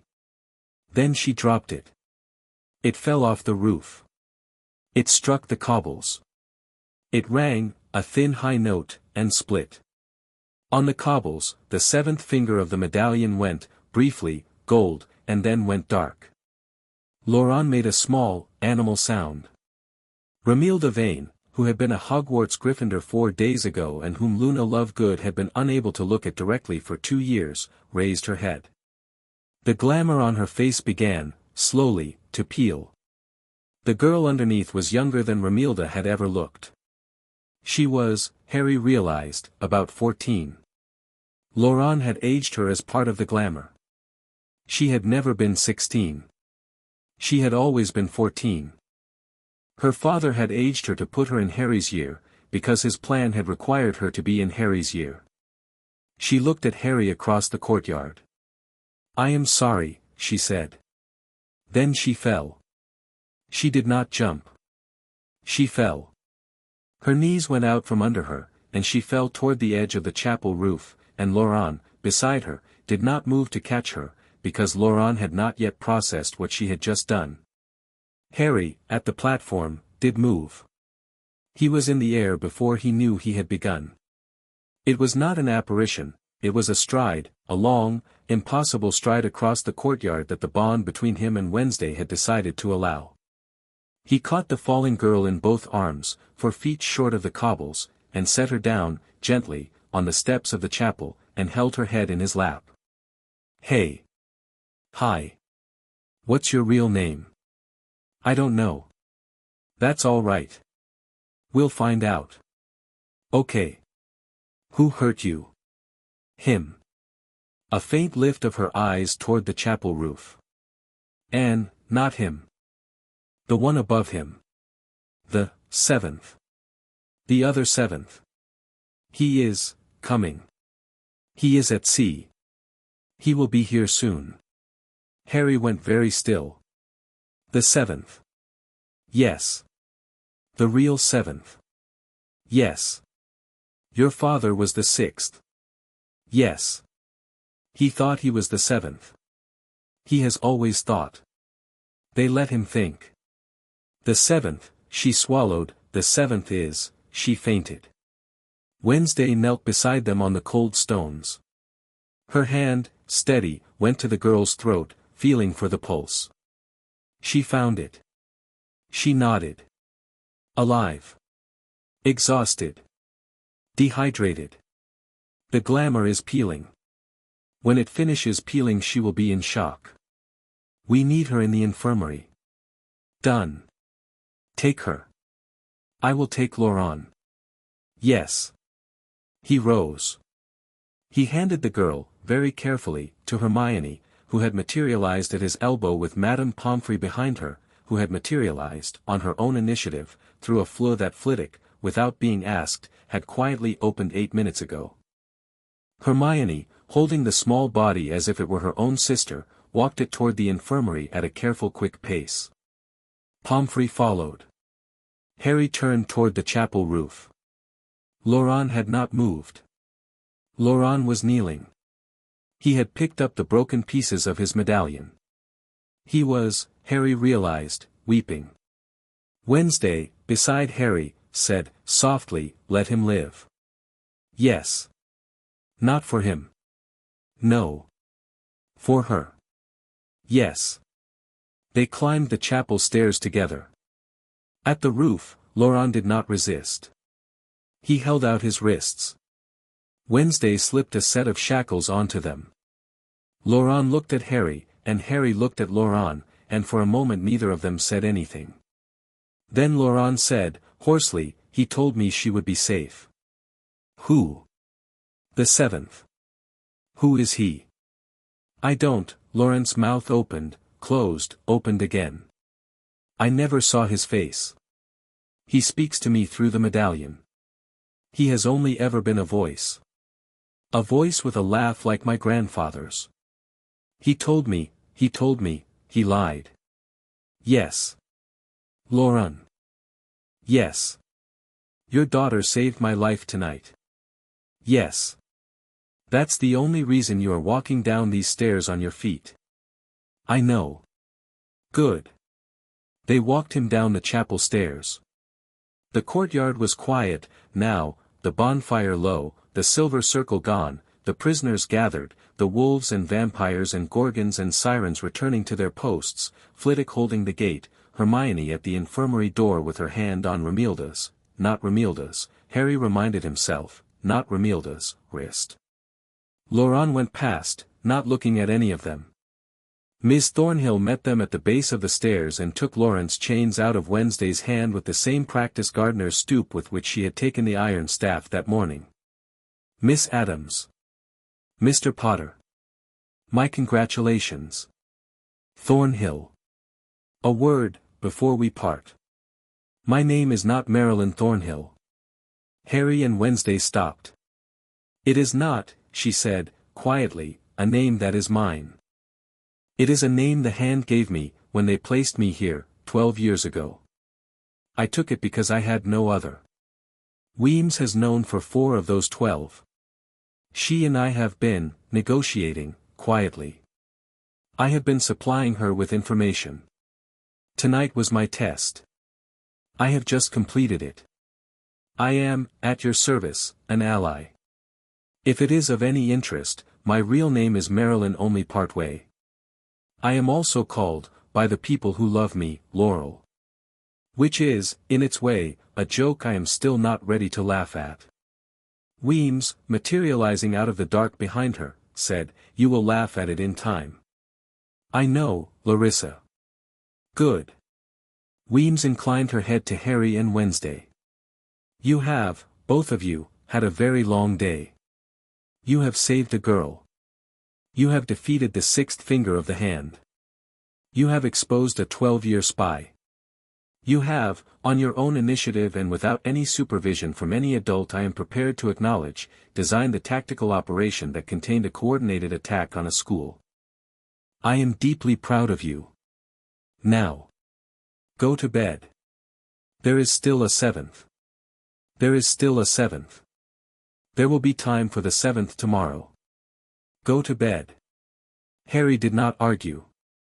He did not argue because, at the moment Weems said those words, the bond between him and Wednesday decided, in its quiet competent way, that it had done enough for one day, and it lowered itself back into the soft, careful hum it had been at dawn. Harry realized, only then, how much energy it had been spending since sundown. He looked at Wednesday. She looked at him. They both, at the same moment, allowed themselves a single long breath. Wednesday. Harry. Your mother's dessert. Yes. I forgot to eat it. Good. We can eat it together. It is better shared. Now. Now. In the kitchen. At the long table. Before bed. With tea. Yes. They went. They sat at the long oak table in the kitchen. Wednesday unwrapped the black crepe paper. Inside was a small, flat, dark cake, perfectly square, iced in a red so dark it looked black. She cut it in half with a knife she had apparently carried all night, and she put half of it in front of Harry, and she watched him take a bite. It tasted, improbably, of plums. Of plums, and of the kitchen at the Burrow in December, and of Sirius's laugh, and of something Harry had not tasted since he was 4. His eyes stung. He did not know why, exactly. He didn't pretend not to notice. Plum, he said. Plum. What else? Whatever you needed most, tonight. Oh. Mother is a very good cook. She is also a very cruel cook. She puts memory in the frosting. That's, I know. They ate. In the long kitchen. In the blood moonlight. The bond, quiet, held. Somewhere, far off at sea, on a black ship whose captain had no name and whose hold was full of letters to men with 7 fingers each, a man with a laugh like Lawrence's grandfather's set down his cup of tea and said, quietly, to the fog around his ship, very well. I will come myself. Chapter 4 End. Chapter 5, The Adams Table. The morning after the blood moon was, improbably, sunny. A thin, cold, early autumn sun threw long yellow stripes across the infirmary floor when Harry opened the door at 7. Inara, the name, Wednesday had said, was on a 2-week trial, and might be permanent, and might not, sat up on the bed with the window Harry had opened for her still open, and a small breakfast tray across her knees, and the look of someone who had, for the first time in a long time, slept without orders. Good morning, Harry said. Good morning, Harry. How did you sleep? Without waking. She considered it. Which is a thing that has not happened to me as long as I can remember. I don't know how to feel about it. Take your time. I have been told I have time now. You do. All right. He sat in the chair by the bed. Wednesday came in behind him a minute later, in fresh stripes, her braids replaited, and set another small tray on the end of the bed, a thermos of tea, 3 mugs, a jar of plum jam that Harry recognized from the tin Morticia had sent back with them. We brought jam, said Wednesday. I see. You have to try the jam.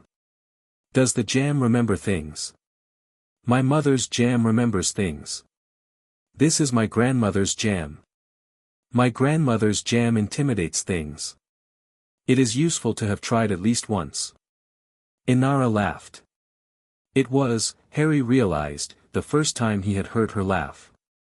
It was small and quick and surprised and caught like a cough, and she put her hand over her mouth as if afraid of it. It is all right to laugh, said Wednesday, firmly. My grandmother's jam would be disappointed if no one laughed. Okay. Try it. Inara tried it. Her eyes widened. She looked at the jam. She looked at Wednesday. She looked at the jam again. She said. Yes. What is that? It is intended to intimidate your sadness. It is doing that. Good. It is also, she stopped. She set her spoon down. She looked out the small round window. It tastes like a garden I remember. There was a garden. In Portsmouth. With blue hydrangeas. I remember being 4. I remember, it is my mother, isn't it? I am remembering my actual mother. Wednesday sat down next to her on the bed. Yes, said Wednesday.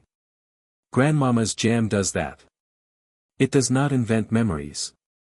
It invites the real ones back to the table. They come back if they wish. Inara put her hand over her face. Harry stood. He walked to the window. He gave them 2 minutes.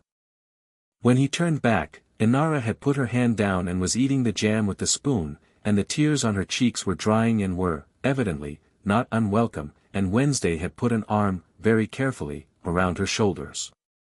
Wednesday did not look at Harry. Wednesday did not need to. The Bond, in the quiet morning, was a third person in the room that was tactfully looking at the ceiling. Inara, Harry said, quietly, when she was ready. We are going to my wife's family's house today. Wednesday said, almost immediately, Harry. Slip of tongue. We would like you to come. Inara considered him. Is that safe? Safer than here. Nevermore is now, technically, a combat zone. My wife's mother is hosting. Harry. Slip of the tongue. You are doing that on purpose. I am. Inara looked between them. She smiled, a small, crooked, unpracticed smile. I would like to come. Good. Pack what you have. We leave at 9. I have a coat and a toothbrush. That is exactly what one packs for the Adams house.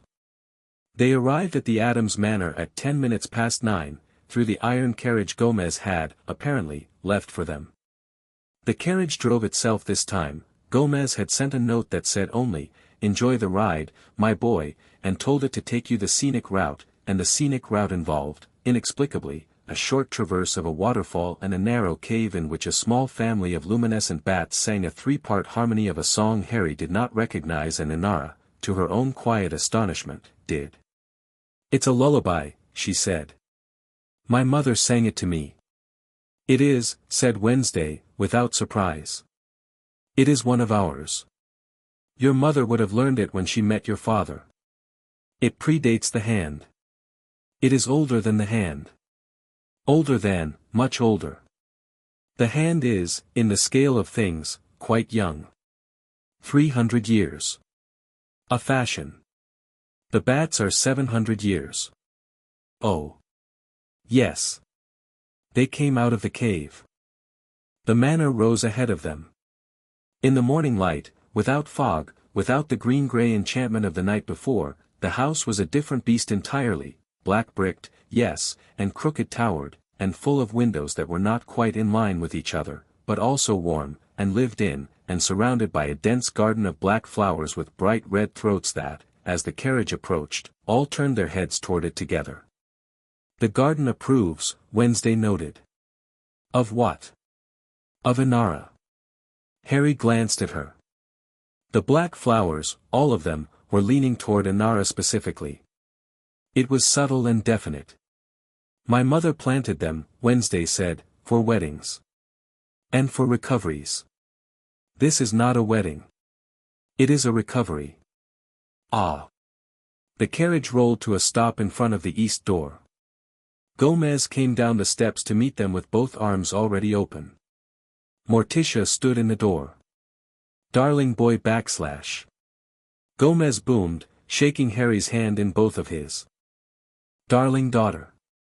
Darling, he stopped, and looked at Inara, and did not, in any particular way, adjust. He simply extended his hand. I'm Gomez. You must be the young woman my wife told me about. Welcome to our home. Thank you, sir. None of that, none of that.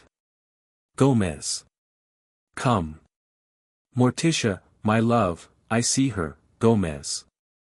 Morticia descended the steps with the gliding dignity that was, apparently, her factory setting. She stopped in front of Inara. She put her hands on Inara's shoulders. She did not pull her into a hug, because she was not that kind of woman. She looked into her eyes for 3 seconds, which was, in Morticia math, an embrace. You are welcome, Morticia said, simply. Thank you, Mrs. Adams. You will call me Morticia. You will also call me, at some point in the next week, at 3 in the morning, because there is a dream you will have that you will need to tell me about, and I will be awake, because I am always awake at 3 in the morning, and I will listen. This is not an intrusion. It is a standing offer. Thank you. You are welcome. Inside. They went inside. The Adams' long hall was longer in daylight than it had been at night. It stretched the full length of the manor, floor polished to a deep black wax, ceiling painted with a mural Harry did not immediately recognize and would later ask about, and which would turn out to be, of all things, a map of every wedding the Adams family had held on the ground since 1523. At the end of the hall, a long table had been set for 10. There were, by Harry's count, 5 Adams family members present, and Inara, and Harry, and Wednesday, which made 8. He could not immediately determine who the 9th and 10th chairs were for. He found out quickly. The 9th chair was for Thing, whose hand, unannounced, scuttled across the polished floor and leapt onto the chair back, performed a small bow to Inara, and sat down as politely as a hand can. The 10th was for cousin ITT. ITT /. Gomez cried, delighted. You made it /. Wonderful /. Sit, sit. Darling, ITT has come for the day. He heard there was a new guest. He came up from Miami by train, which is so like him. Wednesday, to her credit, showed no surprise. Cousin ITT. BL, ITT said, cordially. You are looking well. BL. Yes. Mother has planted new hydrangeas. BL. I am pleased to see you too. Harry nodded to ITT with the exact degree of politeness ITT deserved. ITT returned it. Lurch brought soup. Lurch brought it in a tureen the size of a small cauldron. Inara looked nervously at the soup and Wednesday said, quietly, it is tomato, and Inara's shoulders relaxed a measurable 3 centimeters. Pugsley, at the end of the table, was eating his soup with a rate of enthusiasm that suggested the soup was not long for this world, and Grandmama, at the foot of the table opposite Gomez, was eating hers while simultaneously sewing a small black doll that kept trying to bite her thumb. She slapped it gently. Grandmama, the doll. He is being difficult. Grandmama. TCH. Fester arrived halfway through the soup course. He came out of the fireplace, literally out of the fireplace, as if he had been kept in it overnight, and brushed the soot off himself with a good-natured shrug and a, hello, family /. I brought cakes. Gomez rose. Fester /. Gomez /. They embraced. The cakes were set down in the center of the table. They were, improbably, quite good cakes. And who is this? Fester said, peering at Inara. Uncle Fester, this is Inara. She is a guest. Welcome, Inara. Can you hold a light bulb in your mouth? No. I don't think so. Pity. Fester, please, said Morticia. Yes, dear. Harry, who in a week of Nevermore had nearly forgotten what a family dinner sounded like, leaned back in his chair and watched. The soup was passed. The cakes were passed.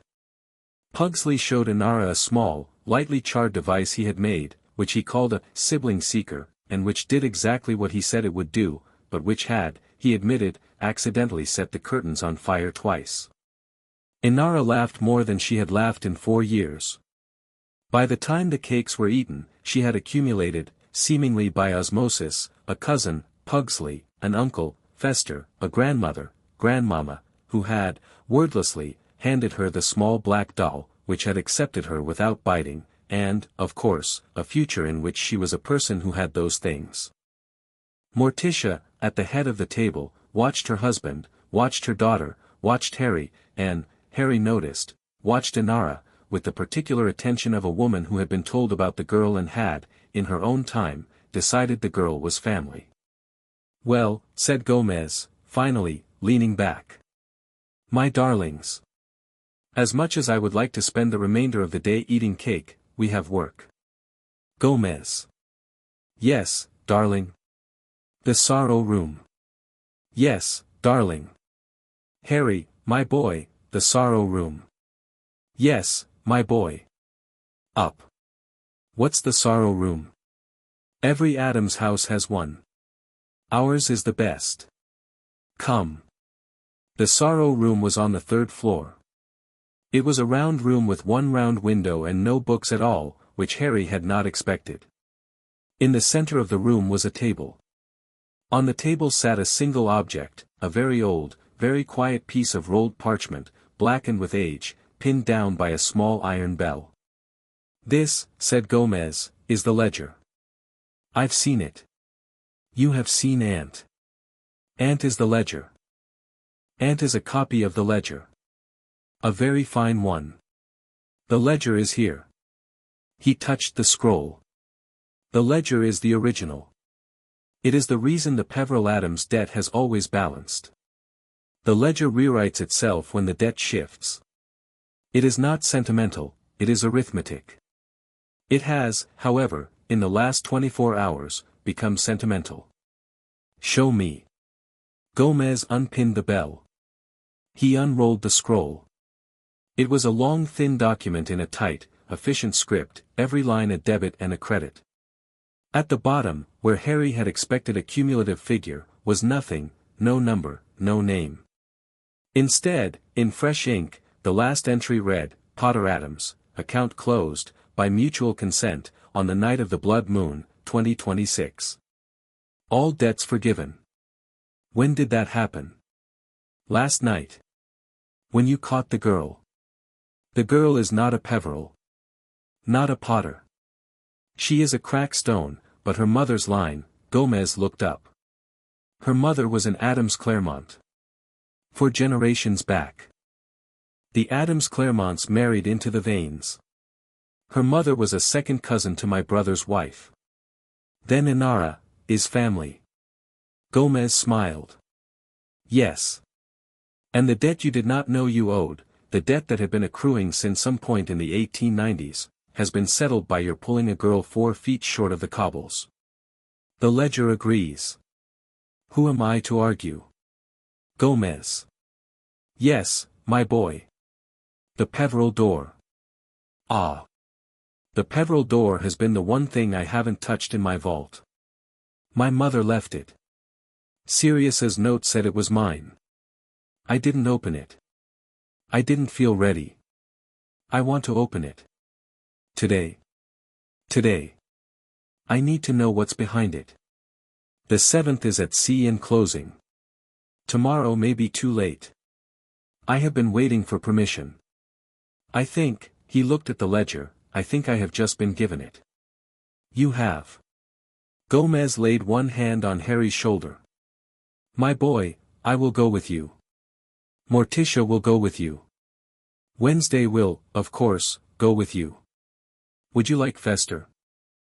Harry considered. Yes. Excellent. Fester / Coat / Coming / They left Pugsley and Grandmama at the manor with Inara, because Inara had fallen asleep in the solarium after the third cake and did not need to be woken and would be, all of them agreed, safer in Grandmama's presence than in any other place presently available. Thing took it upon himself to sit on the back of Inara's chair and watch her as she slept, which made Morticia smile in a way Harry had not yet seen her smile. The portkey to Gringotts was an old silver snuff-box that had, according to Gomez, been used for precisely this errand by 3 generations of Adamses. It dropped them, neatly, in the underground courtyard outside the Potter vault. The goblins did not fuss. Word travelled fast, even in London, word especially travelled fast in London, where travelling fast was, to goblins, a religious duty, and the head of Peveril Accounts, a goblin whose name Harry had been instructed to spell but not to say, met them personally. He bowed. He did not smile. Goblins, Harry had learned, did not smile at clients, because smiling at a client was, to a goblin, a failure of professional dignity. Mr. Potter. Sir. You have brought the Adams Claremonts. I have. Under the Peveril Adams account, which has been closed by mutual consent on the night of the blood moon, 2026, with all debts forgiven. Yes. We received the telegram at 4 a.m. We are pleased. Please. Follow. The Peveril door was, Harry discovered, not dramatic. It was in a quiet alcove off his own vault, disguised as a side wall. The goblin, with a precision that did not require a key, simply set his palm against the wall and pushed. The wall became a door. The door opened. Behind it was a small round chamber, perhaps 3 meters across, entirely panelled in a white stone Harry did not recognize and would later learn was called Moonrock, because it was rock that had, by all reputable accounts, fallen from the moon in 1134. In the center of the chamber stood a short stone pedestal. On the pedestal sat 3 objects, a wand, a ring, and a cloak, folded small. Harry stopped at the threshold. Oh, he said. My boy, said Gomez, behind him. Oh, my boy. I know what these are. Do you? Yes. Wednesday, behind Gomez, was quiet. She understood what they were too. She had read Ant. She had read the ledger. She had, in the bond between them, watched him dream about them every night for 2 weeks, and had not mentioned the dreams. My boy, said Gomez, softly. These are yours. They have been yours. The ring was your great-great-great-great-grandmother's. The cloak was your father's. The wand was your brother's. Metaphorically. In the long accounting. The Hallows. The Hallows. Yes. Reunited by your bloodline in your generation. No one else has reunited them by inheritance in 1500 years. I did not ask for them. You have never asked for anything. That's not, it is. I am an old man. I have read about you. I know you have never asked for anything. They have been asked for you. There is a difference. Harry stepped into the Moonrock chamber. He did not touch the 3 objects yet. He stood in front of them. He breathed. The bond, under his ribs, went still, not frightened, not urgent, but quiet, the way a friend goes quiet when the other friend is about to do a difficult thing. Morticia, at the door, did not come in. Gomez, behind her, did not either. Fester, behind him, for all his clowning, had taken his hat off. Wednesday, said Harry, without turning. Yes. Come in. She came in. She did not speak. She stood beside him. She looked at the 3 objects. Did you know, she said. About these? No. About what they would do. I know in general. I don't know specifically. Put the ring on. It is not necromancy. The resurrection stone does not raise the dead. It calls them to a place between. Briefly. Don't look at who you miss. Look at who knew you would ask. Wednesday. Put it on. He put it on. The chamber filled with white light. Not bright. Not dim. A steady, soft, moon-colored light, as if the moonrock itself had remembered its original sky. Figures, 2, 3, 4, stepped into the edges of the light. His mother. His father. Sirius.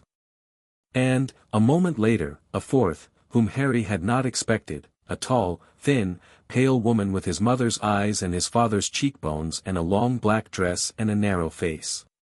Very narrow. Very old. "Hello, grandson," said Cassiopeia Peveril. "Grandmother." "Good. You came." "I did. Do you understand?" "Not yet." "Good. You will. The 3 objects are yours. The lineage is yours. The debt is settled. The 3 objects are, in the end, only 3 objects. They are not the Hallows, they are only 3 things that used to be the Hallows. They are tools. You will use them briefly. You will not carry them forever. The cloak stays with you. The ring stays here, with me, with your mother, until you have a child who wants it. The wand," she paused. She looked at him. "The wand is not yours. It says the name of the line. It says my husband's name. It was, for 1 generation, ours. It was claimed back by the line after his death. It has been, for 500 years, waiting for someone to return it to its original owner. Its original owner was never a Peveril. Do you understand? Who was its original owner? The first wand maker. Who, as it happens, is also buried near this building. The goblins have been holding the grave. If you would do her the kindness of returning her wand to her, the wand will, for a short while longer, return the kindness to you. The wand will work for me. For an hour. An hour. Tonight. An hour is all you will need. You will use it once, for 1 spell, and you will return it to the grave before the sun rises. Do you understand? Yes. Good. Cassiopeia Peveril looked at Wednesday. Child. Yes. You love him. I do. Does he know? He does now. Good. Grandmother, Harry said. Yes, grandson. What is the spell? You will know it when you need it. It has a name. The name is not a spell. The spell is a shape. The shape is the shape of a human being saying enough in a language so old that the word cannot be refused. You have already spoken it once. You spoke it last night. The wand amplifies it. Do you understand? Yes. Good. Take the ring. Take the cloak. Take the wand. Go. The one at sea will be here by moonrise. Do not be late. The light dimmed. The figures stepped out of it. His mother, at the last, turned back once, and raised a hand. Mum, Harry said. Be kind to the girl, Lily said. She is frightened of nothing but losing you. Don't lose yourself trying to be brave. That's your father's failure mode, and he was brilliant, and it killed him. I love you. I love you. She went. The light went. Harry stood in the moonrock chamber with a ring on his finger, a cloak folded in his hand, and a wand he was not meant to keep. He slid the ring off his finger and held it in his palm. He looked at it a long time. He put it, finally, back on the pedestal, where his grandmother had asked. He kept the wand. He kept the cloak. He turned. Wednesday was waiting. Her eyes were wet. Don't, he said. I am not crying. I know. I am being rained on. It is very dry in here. I am disputing the premise of the question. I know. He drew her against him, briefly. She did not protest. She leaned her forehead into his shoulder for the space of 3 breaths, and then she stepped back, composed, and put one hand on his wrist as if she had come to fetch him from a tedious meeting. Harry. Yes. Your family loves you. Yes. Mine will also. Yours already has. Hm. Come. They came out of the Moonrock chamber. Gomez, at the door, had not moved. Morticia, beside him, had kept her hand on his back. Fester had put his hat back on. Nobody spoke. Nobody needed to. Gomez, when Harry passed him, took Harry's elbow briefly, hard, once. My boy. Sir. Well done. Thank you. Well done. Between the Sorrow Room and Gringotts, Morticia asked Harry to walk with her in the garden. They walked for 10 minutes without speaking. The black flowers turned their heads to them. At the far end of the garden stood a small black iron arbor, over which a climbing rose, black as a crow's eye, and, Harry saw, not a plant any British herbologist would have recognized, had been allowed to grow, unpruned, for something like 100 years. Morticia stopped under the arbor. She turned to him. She looked at him a long moment. Harry. Yes.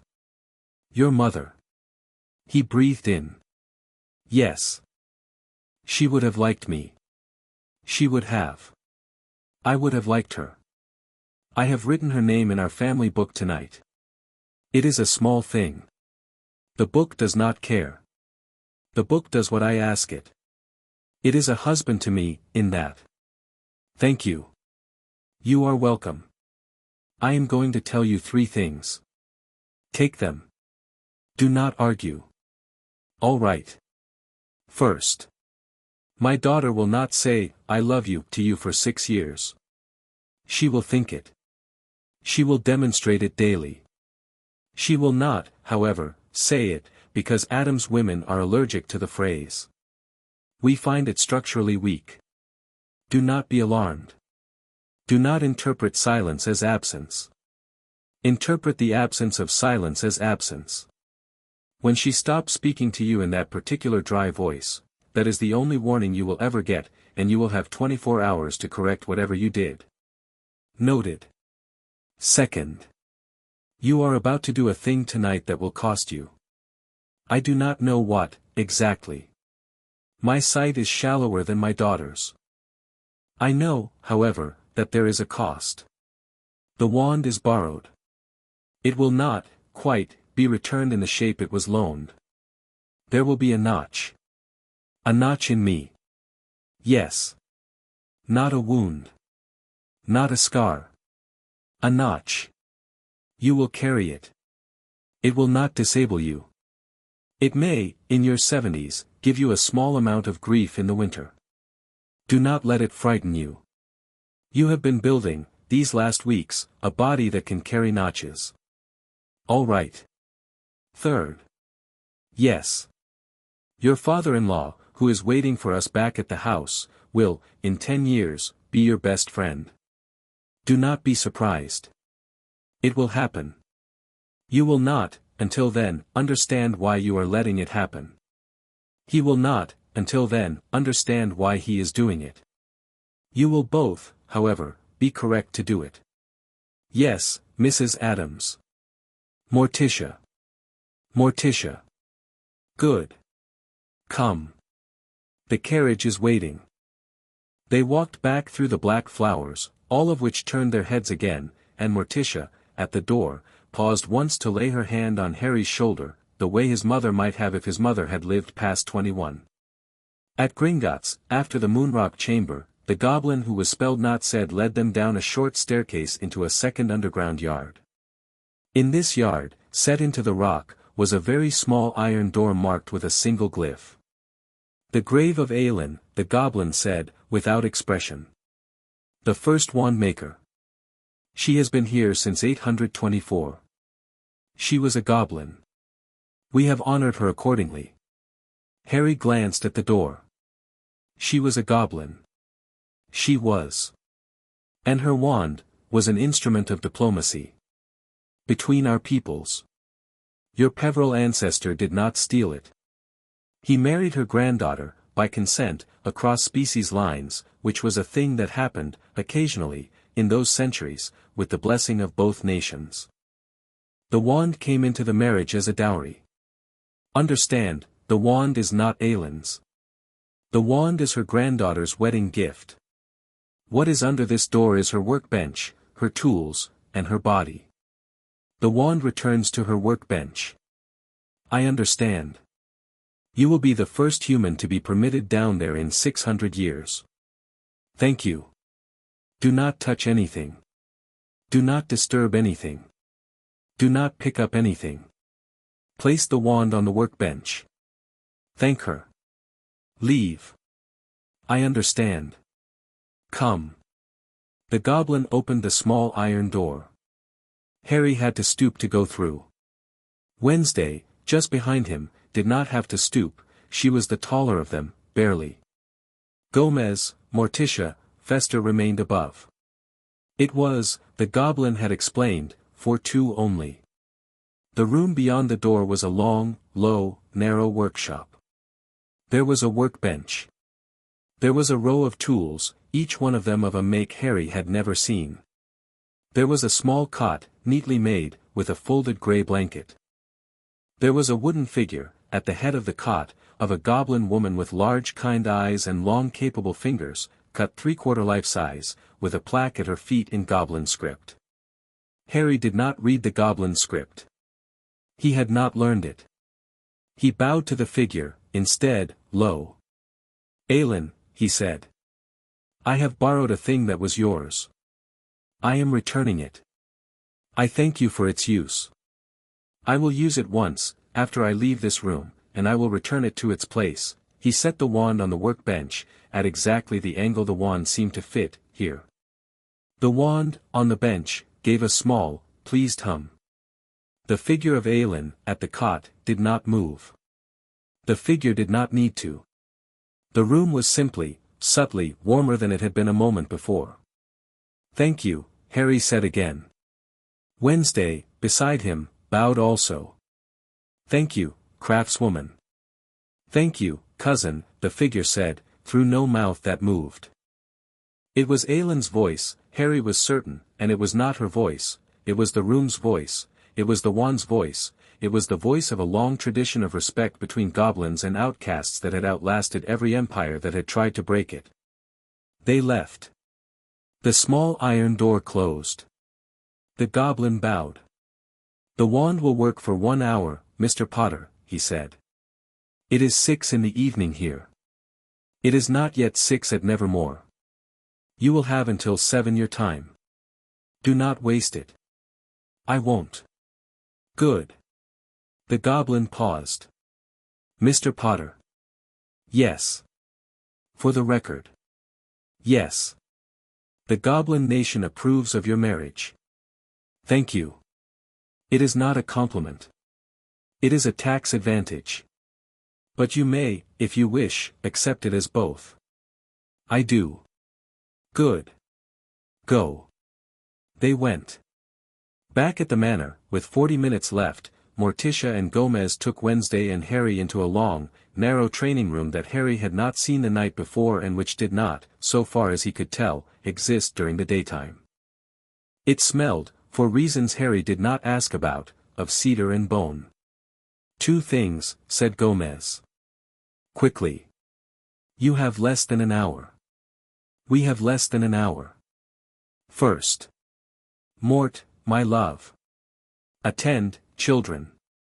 Morticia, in one smooth motion, drew a symbol in the air with her finger. The symbol hung there, a thin loop of light, closed on itself, with 3 tails. She did not name it. She did not explain it. She simply held it for 3 seconds and then opened her hand, and the symbol fell into the palm of Wednesday's hand, and stayed. Mother. Yes. The binding of names. Yes. You had not earned it. You have earned it now.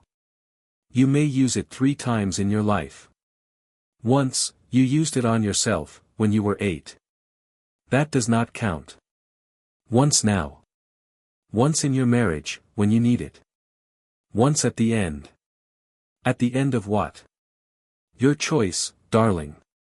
Thank you, mother. You are welcome. Gomez stepped forward. He did not draw anything. He took Harry's right hand in his right hand, palm to palm, and he said a short, quiet, complicated phrase.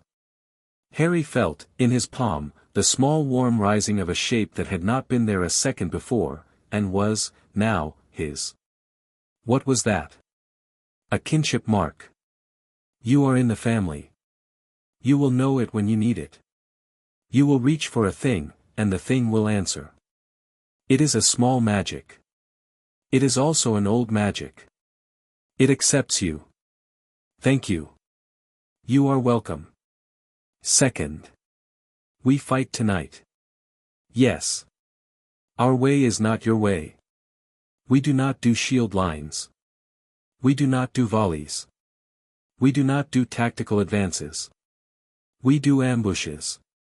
Traps. Single strikes at moments of disorientation. Let Weems do the shield lines, she has people for that. You and Wednesday, tonight, your job is to find the 7th, isolate him, and cut him off from the chair. The chair. The empty chair in the cabin. Your new friend Inara mentioned it. That chair is not empty. It is the anchor of the hand. The 7th uses it. The chair is on his ship. If you can cut him from the chair, not kill him, not yet, cut him, you will render him, for a period of several hours, merely a man. An old man with a good suit and a medallion and no allies. After that, you may fight him, or arrest him, or simply leave him on a cold dock and walk away. How do we cut him from the chair? Wednesday's stone. Wednesday held up her hand. In her palm was the symbol Morticia had just given her. Oh, said Harry. The binding of names cuts one name from another name. The 7th's name is bound to the chair's name.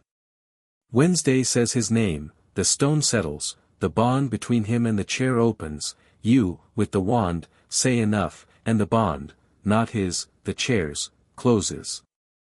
You understand? I understand. Good. Gomez. Yes, my boy. What if we miss? You do not miss. If we do. Then, Gomez smiled, sadly, tenderly, then you do what Adamses have always done. You fall beautifully, and the flowers grow up around you, and we remember you at dinner for a long time. Noted. Try not to. I'll try. Inara, in the solarium, was the last person Harry saw before they left. She was awake again. She was sitting on the window seat with the biting blanket across her knees. Pugsley had given her a small, very well-oiled dagger as a gift and was showing her how to hold it. She was holding it, for a girl who had never held a dagger, quite well. Harry. Inara. Come back. I will. Wednesday. Yes. Come back. Yes. If the 7th sees me, he won't. Not tonight. If he does, Pugsley. Pugsley, who had been about to say something, closed his mouth. Pugsley, Wednesday said, if anyone, comes up this driveway tonight who is not one of us, you will send a signal to your mother in the north. Your mother will send a signal to Grandmama in the kitchen. Grandmama will send a signal to Lurch on the stair. Lurch will send a signal to the flowers. The flowers will act. Do you understand? Yes. Do not engage. Yes. Unless they hurt her. Yes.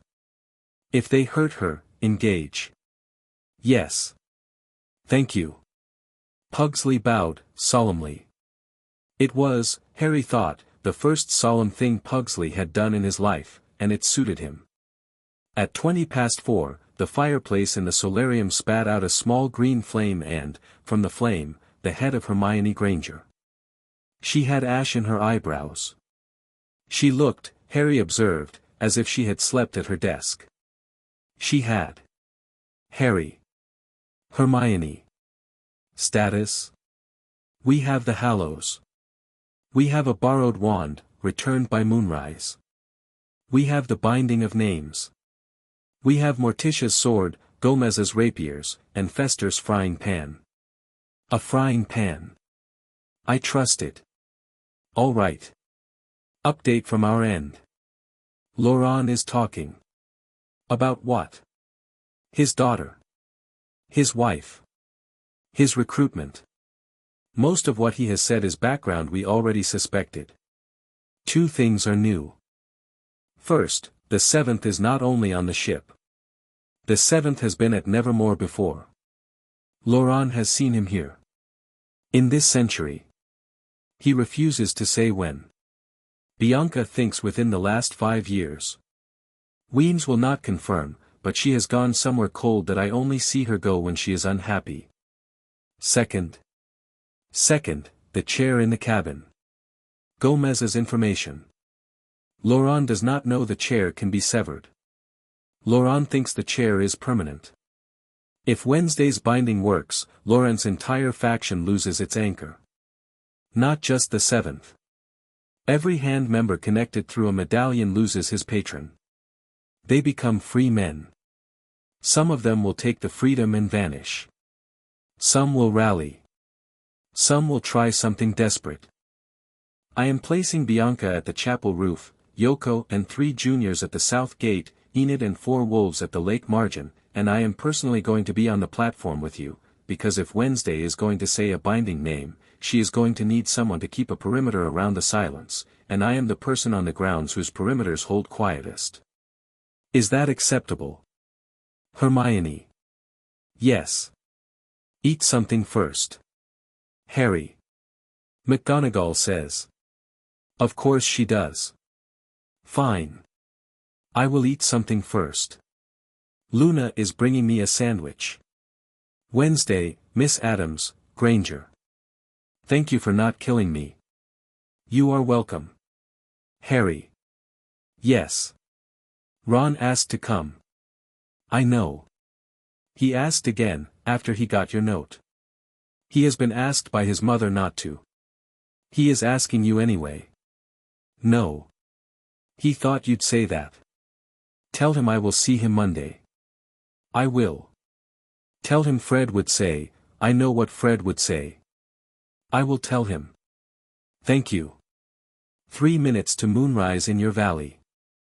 Our valley. Whose valley it is. Go. See you at the platform. The flame died.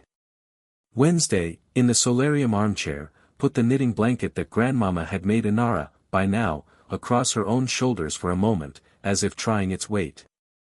It is a good blanket. It is.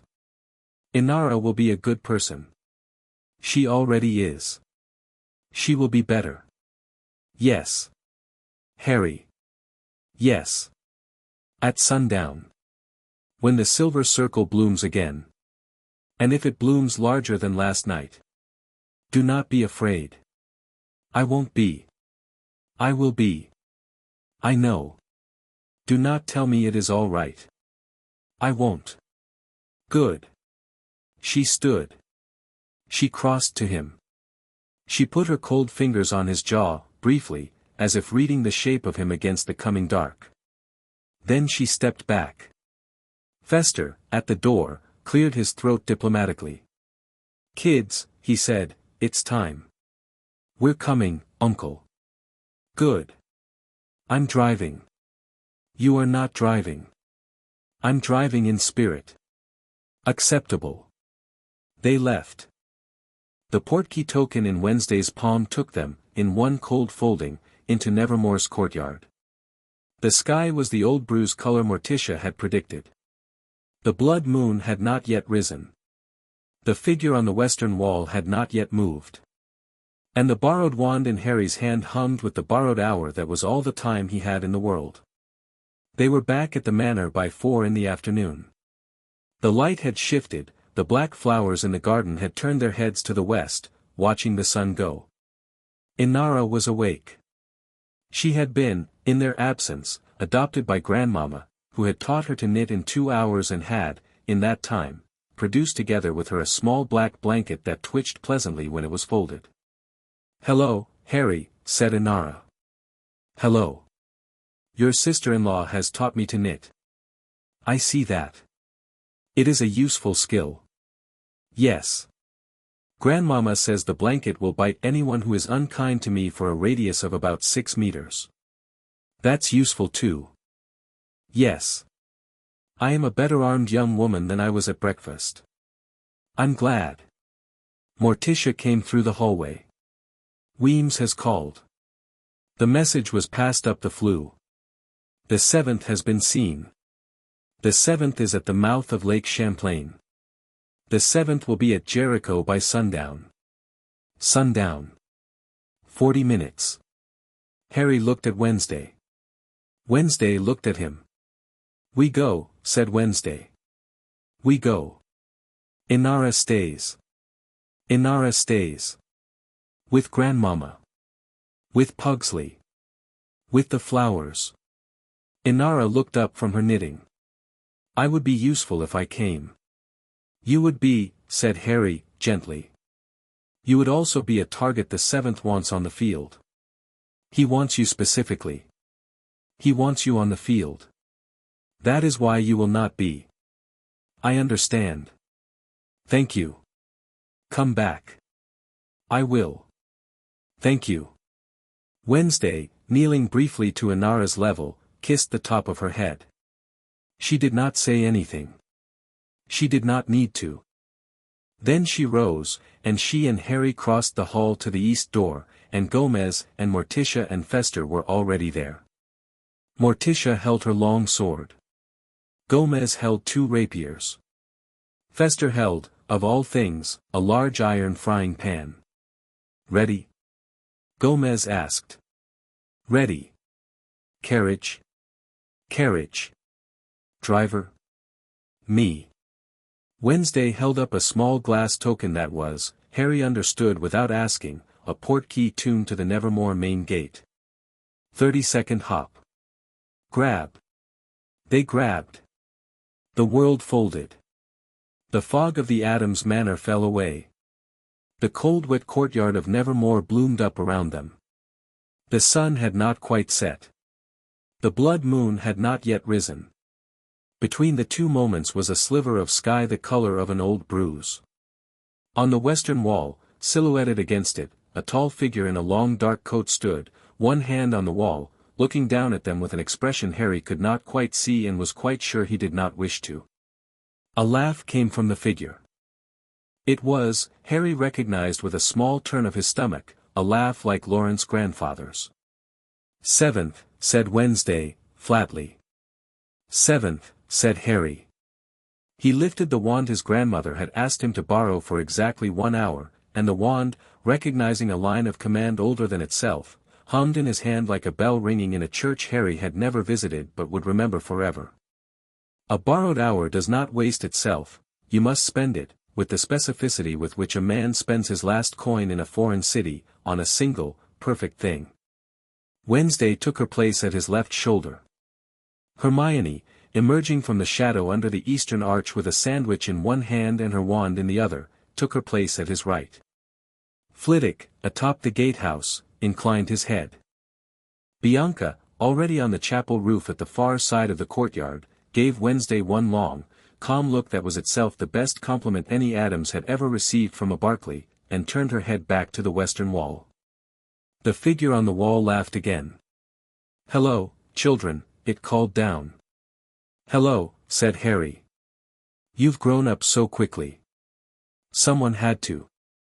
I admire the wand. I used one very like it, once.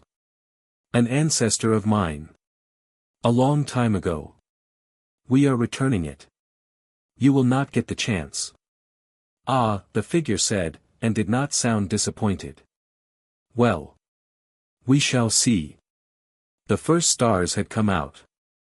The blood moon was rising on the eastern ridge, an inch at a time, sliding up the trees like a coin sliding over the rim of a fountain. The wand in Harry's hand was warm. The ring he had left on the pedestal in the Moonrock chamber, hummed in his memory. The cloak was folded in his coat, close to his ribs, waiting. He felt Wednesday's breath, beside him, go slow and steady. He felt Hermione's hand, on his other side, settle on her wand. He felt the bond under his ribs tighten once, and open, and bloom. Chapter 5 End.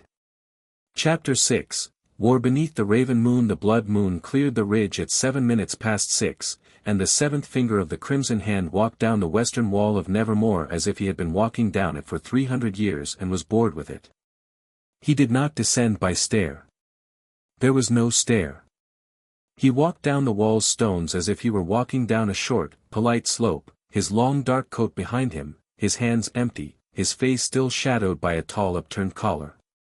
When his boots touched the cobbles of the courtyard noticed. The stones under his feet did not ring the way stones did. They hushed. "Hello," he said, pleasantly, to Harry. "Thank you for waiting." "Hello," said Harry. "We have not met." "No. I am so pleased to finally meet you. I have been an admirer of your mother's work." "Don't. Ah. Forgive me. A sentimental point. I withdraw it." The seventh bowed, slightly, to Wednesday. "Miss Adams." "Seventh. You may call me Ignatius, if you prefer. It is a name I used, once. I am comfortable with it. I have used it, professionally, for 104 years. Ignatius what? I was a Weems." The courtyard held its breath. On the platform by the bonfire, Larissa Weems had not moved. She had been standing behind Harry and Wednesday with her silver cloak drawn around her and her iron staff at her side since the portkey had put them down, and she had, until this moment, been the stillest thing in the yard. Harry felt her stillness change, now, in the way deep water changes when something shifts in it far below. "Ignatius," she said, softly. "Niece. You are dead. I am not. I am, however, very well preserved. We buried you. You buried a convincing replica.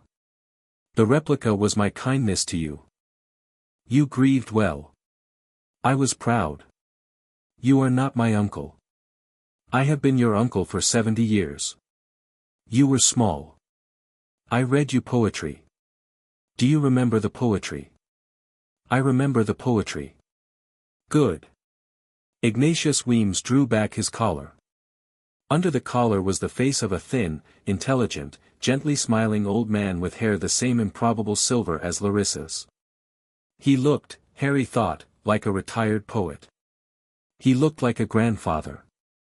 He looked, in a very bad way, like someone one could trust. Larissa, behind Harry, did not speak. "The things you have heard about me are true," Ignatius said, conversationally, to the whole courtyard. "I have, in a long life, made certain arrangements. I have bound myself to a chair. I have extended my time. I have, in the process, killed people. I am not here to apologize. Apology is cheap. I am here because," he spread his hands, "because I have watched this world narrow for 7 decades, and I have decided I would like to widen it again. I would like to wake our first seer. I would like her sight to clarify the choices of our age. I would like, more specifically, to undo a certain choice my wife made in 1932, which she did not consult me about, and which has cost me 52 years of her absence, for which I find I am not, in fact, reconciled." Ignatius. "Larissa. Your wife left you because you killed her brother." "Yes. You want to undo the killing. I want to undo the leaving. By the same ritual." "Yes. Which will take 13 lives. Fewer, if you cooperate." "How many fewer?" 2. "Mine and my daughter's." "Yes. Larissa did not answer. She simply, at that exact moment, raised her iron staff and slammed its foot against the stones of the platform. The stones rang this time, a long, flat, pale note, and every ward under every stone in Nevermore woke up at once. Harry felt them wake. It was like watching a field of sleeping horses all lift their heads together. Niece. No. Niece. I will ask you formally, once. No. Very well. Ignatius Weems exhaled. He lifted one hand, and from the west wall behind him rose a tide that Harry had been half expecting and had not quite prepared for, not crypt kin, not hired witches, not Hyde. A tide of dead things that had been, once, people whom Ignatius had loved, an honor guard of bodies, preserved, each of them wearing a small medallion with a hand on it with varying numbers of fingers. Husbands. Friends. Teachers. A tall woman in a wedding dress. They were unkind to look at. They were not, Harry realized, ghouls. They were, worse, a collection of personal griefs that had been individually cursed into service. Ignatius's inner circle. Ignatius's chair. There were 40 of them. They came down the wall without hurry. Seal the gate, Weems said. Sealed, said Flitwick, from the gatehouse. Bianca. Ready. Enid. Ready. Yoko. Ready. Ajax. Yes, Principal. Thornhill. Yes, Principal. Hermione. Ready. Harry. Wednesday. Ready. Good. Everyone. Hold what you can hold. Do not engage the 7th. The 7th is mine. Weems, at Harry's shoulder, cracked her neck once, a small, domestic sound. Harry. Wednesday. Open your window. Harry did not know what the phrase meant until Wednesday, beside him, raised her left hand, and the silver circle bloomed. It was larger, this time. It was not a palm-sized thing. It was a ring 5 meters across, and it hung at waist height over the platform, and within it, for anyone who looked carefully, was a faint second ring within the first, like the orbit of a moon around a moon. Harry did not know, then, what the second ring meant. He found out later. Ignatius, Weems said, politely, you have not, in fact, been into the Nevermore grounds since 1977. I have been tending the wards for 30 of those years. I have rekeyed all of them to me. So I had feared. You will find the courtyard less hospitable than you remember. I will be patient. I will not. Weems raised her staff. Every ward under the cobbles, every ward along the walls, every ward in the old meeting house crypt and the lake margin and the eastern tower and the western wall lit up, silver blue, at once. 40 dead honor guards stopped where they stood, their motion interrupted as neatly as if someone had paused a film. 20 seconds, Weems said. 20 seconds. They had 20 seconds before Ignatius remembered how the wards had been keyed and could, one by one, talk them past himself. 20 seconds before the 40 dead came again. 20 seconds was, Harry found, enough. It did not quite work at the first try. Harry had, under Weems's wards, expected to have 20 clean seconds. Ignatius had expected it too, and had prepared for it. Before Wednesday had finished forming the binding, Ignatius raised his hand and performed a trick Harry had only ever read about in the margins of one of Dumbledore's diaries. He offered one of his own years to the wards as a bribe. Wards are not, technically, corruptible. But they are polite. If one offers them a year of one's own life, they, by ancient courtesy, pause to consider. Weems's wards paused. Niece, Ignatius said, turning his head to her, a year. 1 year. Nothing more. To buy 40 seconds. I do not accept your year.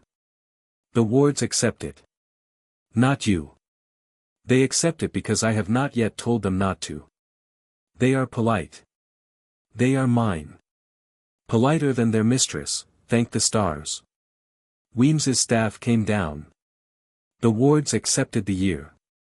Ignatius, on the cobbles, aged 40 seconds in the blink of an eye, a visible grayness passed over his hair, and then the honor guard began to walk again. 40 dead against 12 defenders, in a courtyard that had just, briefly, sided with the wrong family member. "Bianca," said Harry, quietly. "Yes." "Sing." Bianca Barclay sang. Her note, this time, was longer than a single syllable. It was a phrase.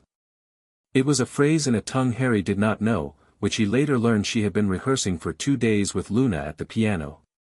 It entered the air in the courtyard the way smoke enters a room, slow, diffuse, unavoidable. It said, in the oldest dialect of the word rest, an instruction the dead in Ignatius's service could not have ignored if they had wanted to, lie down. Half of the dead lay down. The other half did not, because Ignatius had, on each of those bodies, layered a second binding, an older, dirtier one, that answered only to him. Those 20 kept coming. They were the worst of the bunch, the ones who had been his closest, once, whom he had most thoroughly rewritten. "Enid," said Hermione. "On it." Enid did not come at them from the courtyard. Enid came at them from above. She had been crouched on the north gallery for 5 minutes, biding. When Hermione called her name, she dropped, 14 feet, landing behind the wedge of 20 dead in a pool of red leaves, claws out, Kent at her heels. She did not engage. She drove. She barked a short, clean wolf word that meant turn, and the dead turned, because even cursed bodies retained, at a deep level, the instinctive shape of prey. The dead turned their backs to Harry and Wednesday. Enid and Kent, in the turning, took 4 of them down by tendon. 16 left. Yoko moved. She came off the east gallery at a fast walk, because vampires do not run, because running compromises dignity. With her came her small lethal quartet. They did not kill, because Harry had asked them not to. They disarmed. They pinned. They broke wrists. The sounds were not pleasant. Harry did not look. The work was necessary. The work was not his. 12 left. Ajax, from the southern arch, stepped forward. He lowered his beanie. He locked eyes with one of them, then another, then another. The first froze halfway through a lunge. The second seized up at the elbows. The third, whom Ajax had trained, apparently, all summer for this, froze from the top down, starting at the crown. Gorgon magic, when properly practiced, was considered, by the old textbooks, not to work on the already dead. Ajax Patroclus, Harry had now repeatedly observed, did not read old textbooks. 9 left. 7. 4. Flitwick, from the gate, in a single long sweep of his wand, took the last 4 off their feet with a motion that Hermione later identified, with deep professional envy, as a variation on the knockback jinx, executed in a mode Flitwick was the last living master of. The 4 did not die. They did not, however, get up. None. Wednesday, Harry said, in the sudden hush. Now. Now. Wednesday raised the binding of names. She had been cradling it in her right palm since they had arrived at the courtyard. In the moonlight and the silver circle light and the light of 40 paws dead, she opened her hand. The symbol floated up. It hung in front of her mouth, spinning, delicate as a smoke ring. She took a breath. She said, in a voice that was not loud, and was not soft, and was not hers, and was not hers, Ignatius Weems. The symbol drew a thin, bright thread across the courtyard and touched Ignatius's chest. It snagged on something inside him. It did not cut. It only held. Ignatius Weems, she said, a second time. The thread thickened. A pattern, faint, but visible in the blood moonlight, began to show itself on Ignatius's coat. A chair. An empty chair. The outline of a chair that was not his, that was, somewhere, a ship's cabin, that, at this precise second, was the chair on the Montreal-bound freighter he had disembarked from at dawn, anchored in the mouth of Lake Champlain. The chair was bound to him. He was bound to the chair. The binding of names was, at this moment, putting its hand in between the bond and preparing to take the bond apart. Ignatius Weems. She said it a third time. It was the name. The binding accepted it. Ignatius's eyes went wide. Larissa. Niece. Stop her. No, uncle. Larissa, stop her. I am a small man, I have made one small mistake, I did not know, you knew. Larissa. Harry. Now. Harry lifted the borrowed wand. He did not use its full range. He did not use its full range because his grandmother had told him not to, because Aelin had asked him not to, because the wand was, even now, not his. He used 1/4 of what the wand offered him. He used the shape of a human saying enough in a language so old the word could not be refused. He pointed at the space between Ignatius Weems and the chair on the ship. He said, quietly, not even loud enough for Wednesday beside him to hear him say it clearly, enough. The wand hummed. The thread Wednesday had drawn from Ignatius's chest snapped, not in the middle, but at the far end, where it ran out of the courtyard, over the western wall, over the hills, over the road, over Lake Champlain, and into the cabin of the ship where Ignatius had spent 68 years binding his name to the chair.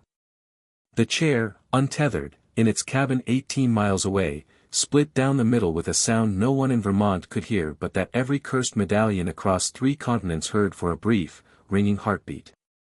All the medallions went dark. The 6 fingers. The 5. The 4. All the way down to the 1.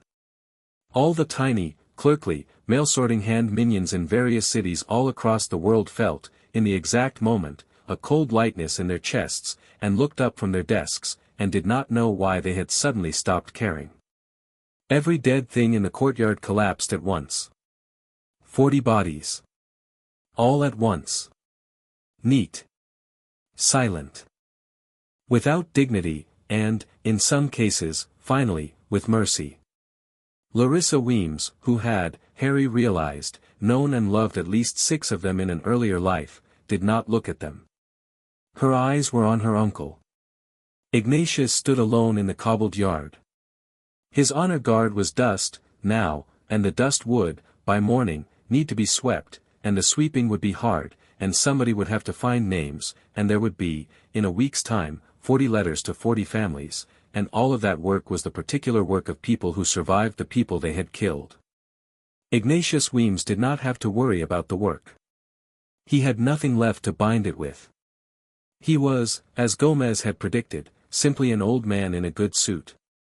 Larissa walked across the cobbles to him. He did not move. She did not hurry. When she reached him, she did not draw her staff and she did not raise a hand. She simply, gently, took his collar between her fingers, and turned the collar down so that his face was fully visible in the blood moonlight, and she looked at him. Uncle. Niece. You are old. I am. I am not going to kill you. I know. I am going to put you in the room you were supposed to be in 1977. Yes. You will not speak again outside that room. Yes. I loved you when I was 7. I loved you when I was 15. I loved you when I wrote your eulogy. I do not love you now. I know. Come. She led him away. The rest of the Crimson Hand, Harry learned later in the evening, did not, in fact, rally. When the chair broke, their motivation broke with it. 2 small cells in London dispersed by midnight. A slightly larger cell in Geneva went home and quietly stopped answering the phone. The Portsmouth townhouse, where Inara had spent so many portholed years, was found empty by Aurors on Monday morning, the stove warm, the kettle full. Laurent Crackstone, in his Nevermore cell, wept for most of the night and by sunrise had begun, with Weems's permission, to write a full, orderly confession in his elegant Virginia-trained hand. It would, eventually, run to 1,100 pages. It would, in time, become the foundational document in a decade of reform in North American magical law enforcement. It would, in the narrow personal accounting, not redeem him. But he was a man who had raised one daughter. Redemption was not, technically, his to have. The first seer, under the Nevermore lake, did not wake. She would, Weems said the next morning, sleep for another 500 years at least. The sisterhood had checked. The chains were intact. The chair's collapse had, if anything, deepened her sleep. Whatever dark magic had been tugging at her for 3 centuries had just let go. She was, for the first time in a long time, dreaming ordinary dreams. Weems would, she said, have the sisterhood sit with her for a month, just to be sure. Morticia Adams, by way of her cousin Alondra, volunteered for the first week of the rotation. Morticia's word, in the sisterhood, carried weight. In the hour after, before dawn, Weems took Harry and Wednesday alone down into the meeting house crypt. "I want to show you something," she said. "It will make sense of the first seer for you. It will also close the circle. Come." They went. The crypt was cold, older than Nevermore, older than Jericho, older, Weems said, than the pilgrims. The sisterhood had lit one thin blue candle in a bracket above a round stone basin, and at the basin, sitting on a 3-legged stool, was an elderly woman in a plain dark dress. She did not look up at their arrival. She was singing a small 3-note song to the basin, over and over, softly, patiently, because that was her shift. "Mother Alondra," said Weems. "Morticia's cousin." Alondra smiled without looking up. "Niece. Cousin-in-law. Mr. Potter." "Hello, Mother." "Thank you," she said, "for the sleep. The water is quieter tonight than it has been since I was a girl." "How long have you sat here?" Harry asked. 37 years. My shift ends in May. The next sister takes over. Then the next. Thank you for your work." "It is not work," said Alondra. "It is waiting." Wednesday, at the basin, looked down. Harry followed her gaze. Under the water, there was water in the basin, and under the water was another water, and under that was stone, and under that was sleep, and under that was a woman, who had been dreaming for 1100 years, and who was, at this moment, dreaming a more ordinary dream than she had ever dreamed in her long captivity. Harry looked only briefly. He did not intrude. He stepped back. "We are honored, Mother," said Wednesday. "Good children." Alondra reached, without looking, and put a dry, warm hand on each of their wrists, briefly. "Go to bed. I sing. The work is mine. You have done yours." They went back up. Dawn came pale and clear over Jericho. The courtyard was, by 8 in the morning, what it had been before Harry and Wednesday had ever stood on its cobbles: flagstones, red leaves, a few ravens, a bonfire reduced to warm grey ash. Enid, who had been up all night, was sitting on the edge of the platform with her hair stuck on a color somewhere between pale gold and white, drinking cocoa out of a mug a sphinx-eyed girl had brought her and refusing to go to bed until her cousin Kent came back from sweeping the north perimeter. Yoko, inside with sunglasses on, was arguing quietly with the vampire boy Harry still did not know by name about whose turn it was to do the dishes after an all-night engagement. Ajax was asleep on a bench with his beanie pulled over his face. Bianca was writing letters. Hermione was already on her second cup of tea. Harry went up into the tower with Wednesday. He had not slept. She had not slept. Neither, particularly, needed to. The bond between them, in the morning light, had achieved something steadier than sleep. It was not tired. It was, however, reverent, in the way you are reverent on the morning after a long surgery, when you realize you have not yet been given the final verdict but you can feel, in your body, that you are going to live. On the tower, looking east over the ridgelines, they stood side by side for a long quiet minute. Wednesday. Harry. The notch. She looked at him. She looked at the hand that had held the wand. He flexed the fingers experimentally. They worked. They worked well. But there was, in the joint of his wrist, a small new stiffness, small as a pinhead, that had not been there yesterday. Morticia had warned him. It would, in his 70s, give him winter grief. It was the price of a borrowed hour. I can feel it, he said. So can I. Is it? It is fine. It is earned. Yes. A long moment. Wednesday. Yes. About what we saw. In the bond. Don't make a speech. I wasn't. You were about to. I wasn't. You were. He laughed, short, quiet. Fine. I wasn't. All right. Good. I won't, then. Good. But, Harry. Yes. I know. Yes. So do I. I know. I will not say it for 6 years. Mother said that. Your mother said. She told you. She told me. In the garden. Under the arbor. She was informing you. She was also informing me. I do not need to rebel against her. She is usually correct. I will wait.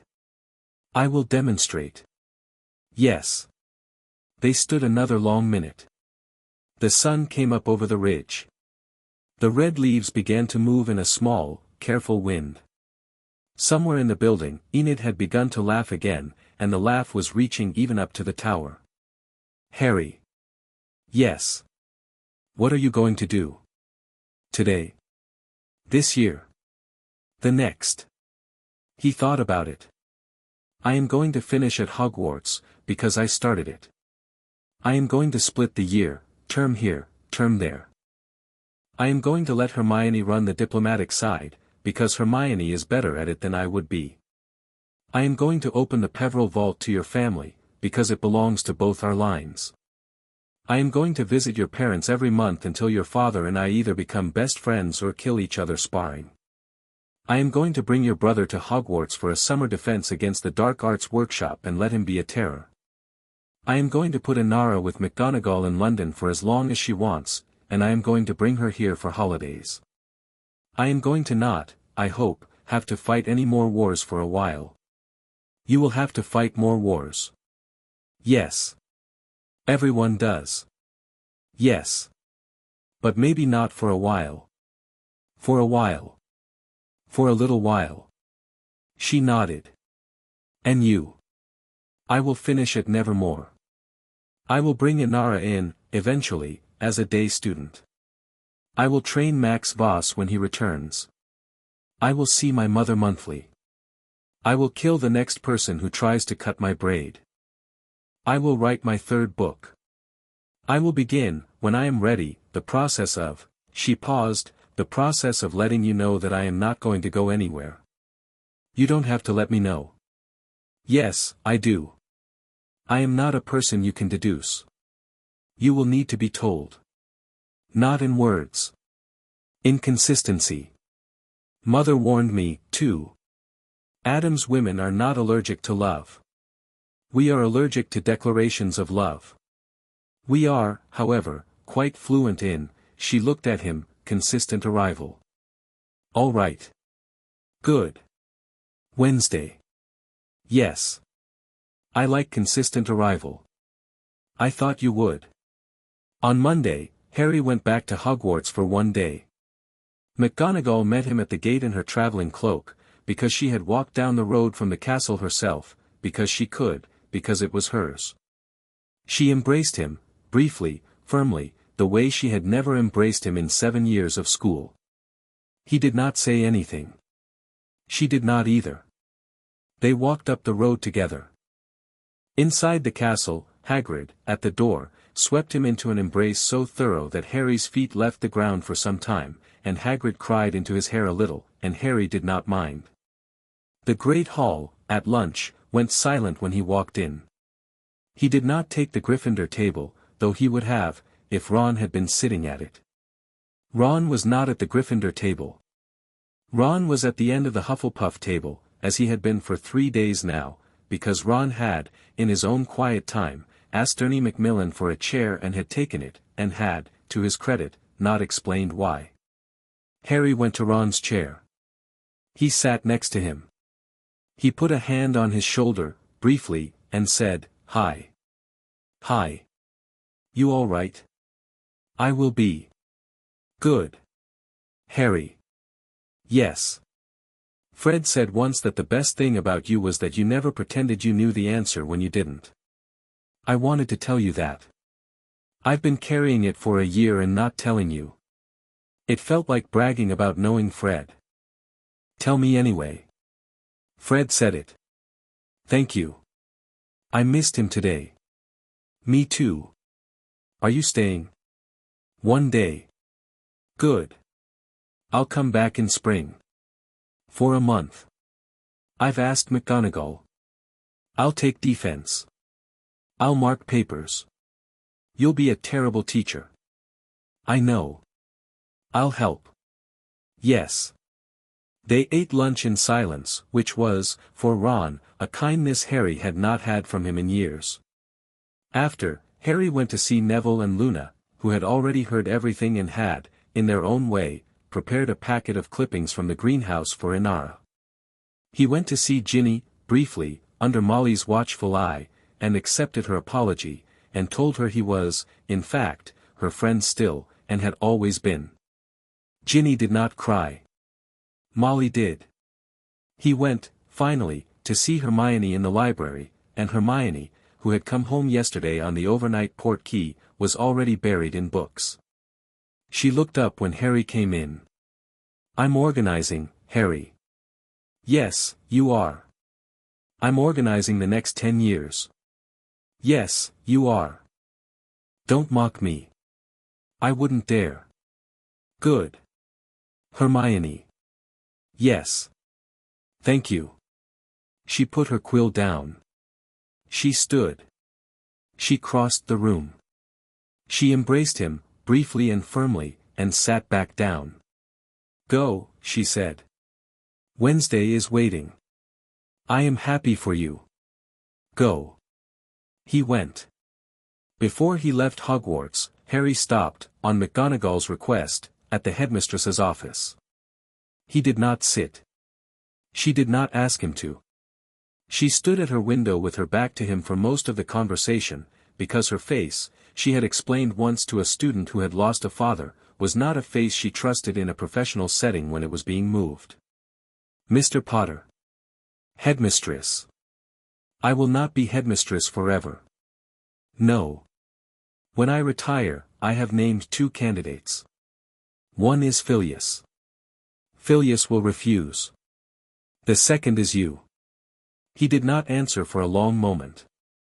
"Headmistress, I am not asking you to accept.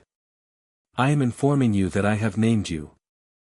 You will, of course, not be qualified until you have, at minimum, 3 years of teaching and 5 years of administration.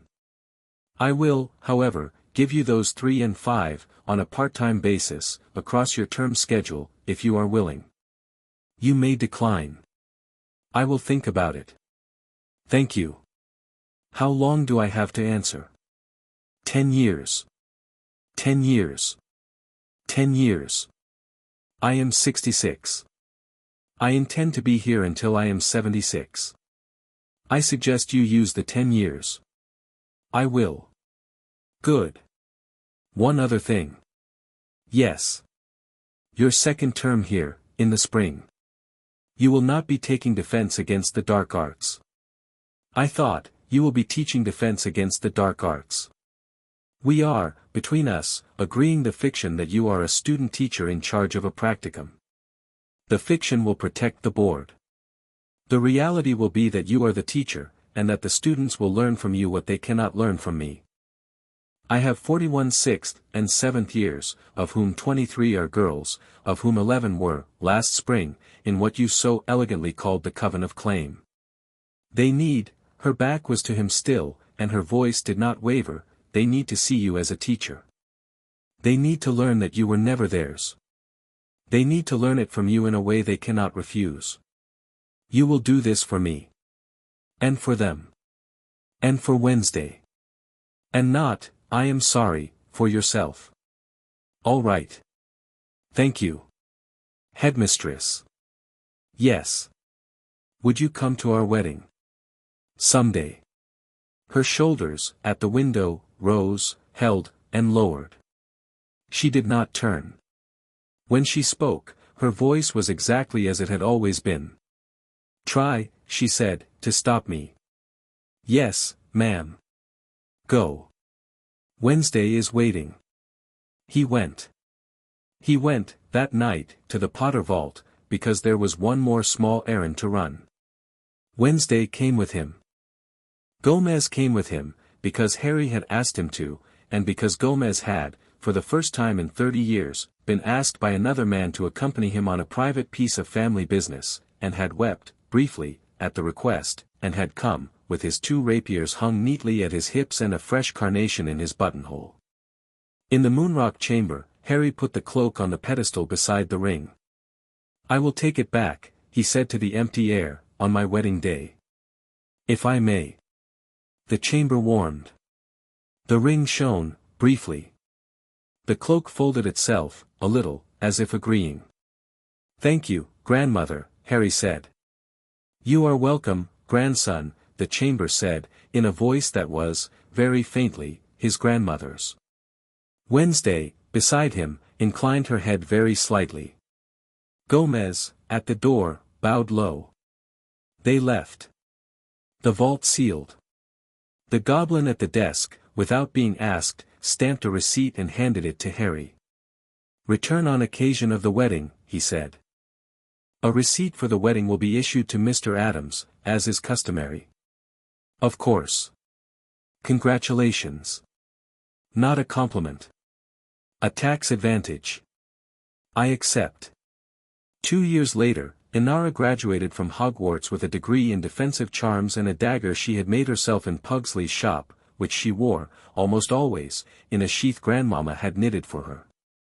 She accepted, on that day, the name Inara Vane Adams, because Morticia had, with immense ceremony and small fuss, formally adopted her 2 summers earlier, and because Pugsley had insisted that Inara's full name contain both his mother's name and his mother's mother's, and because Inara had liked that. She went, that fall, to study under Weems at Nevermore for her postgraduate work, which she completed in 3 semesters with a dissertation that was, Weems later said, the best thing she had read by any student in 50 years. Max Voss returned to Nevermore the following spring. He learned to carry both Max and Hyde without either overtaking the other. He published 3 books of poetry in 8 years. One of them, dedicated to The Girl in the Greenhouse Who Would Not Flinch, won a small, serious American award. Georgia Renton went home to Quebec. She did not, so far as any horror source could determine, take another contract in her life. Laurent Crackstone died in his cell 6 years after the blood moon. He had asked Inara, through Weems, never to visit him. She had agreed. She did not cry at his funeral, because she did not attend it. Her flowers did. Ignatius Weems lived another 31 years in the room Weems had put him in. He ate well. He read poetry. He wrote none. He was, by all accounts, a quiet resident. When he died, Weems did not write the eulogy. Bianca Barclay did, because Weems asked her to, because Bianca was good at eulogies.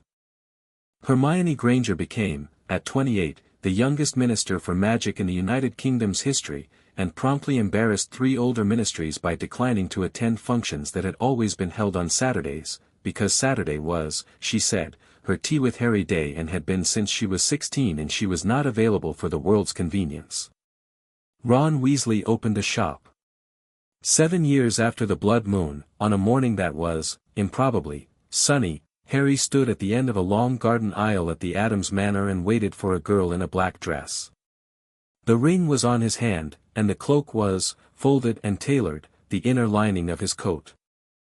The wand he had used on the night of the blood moon was still, where it belonged, on Aelin's workbench, and the goblins had sent, in the week of the engagement announcement, a small silver plaque for the bench that said "Thank you, boy," which had been Aelin's only written instruction for the day of her first human visitor's marriage.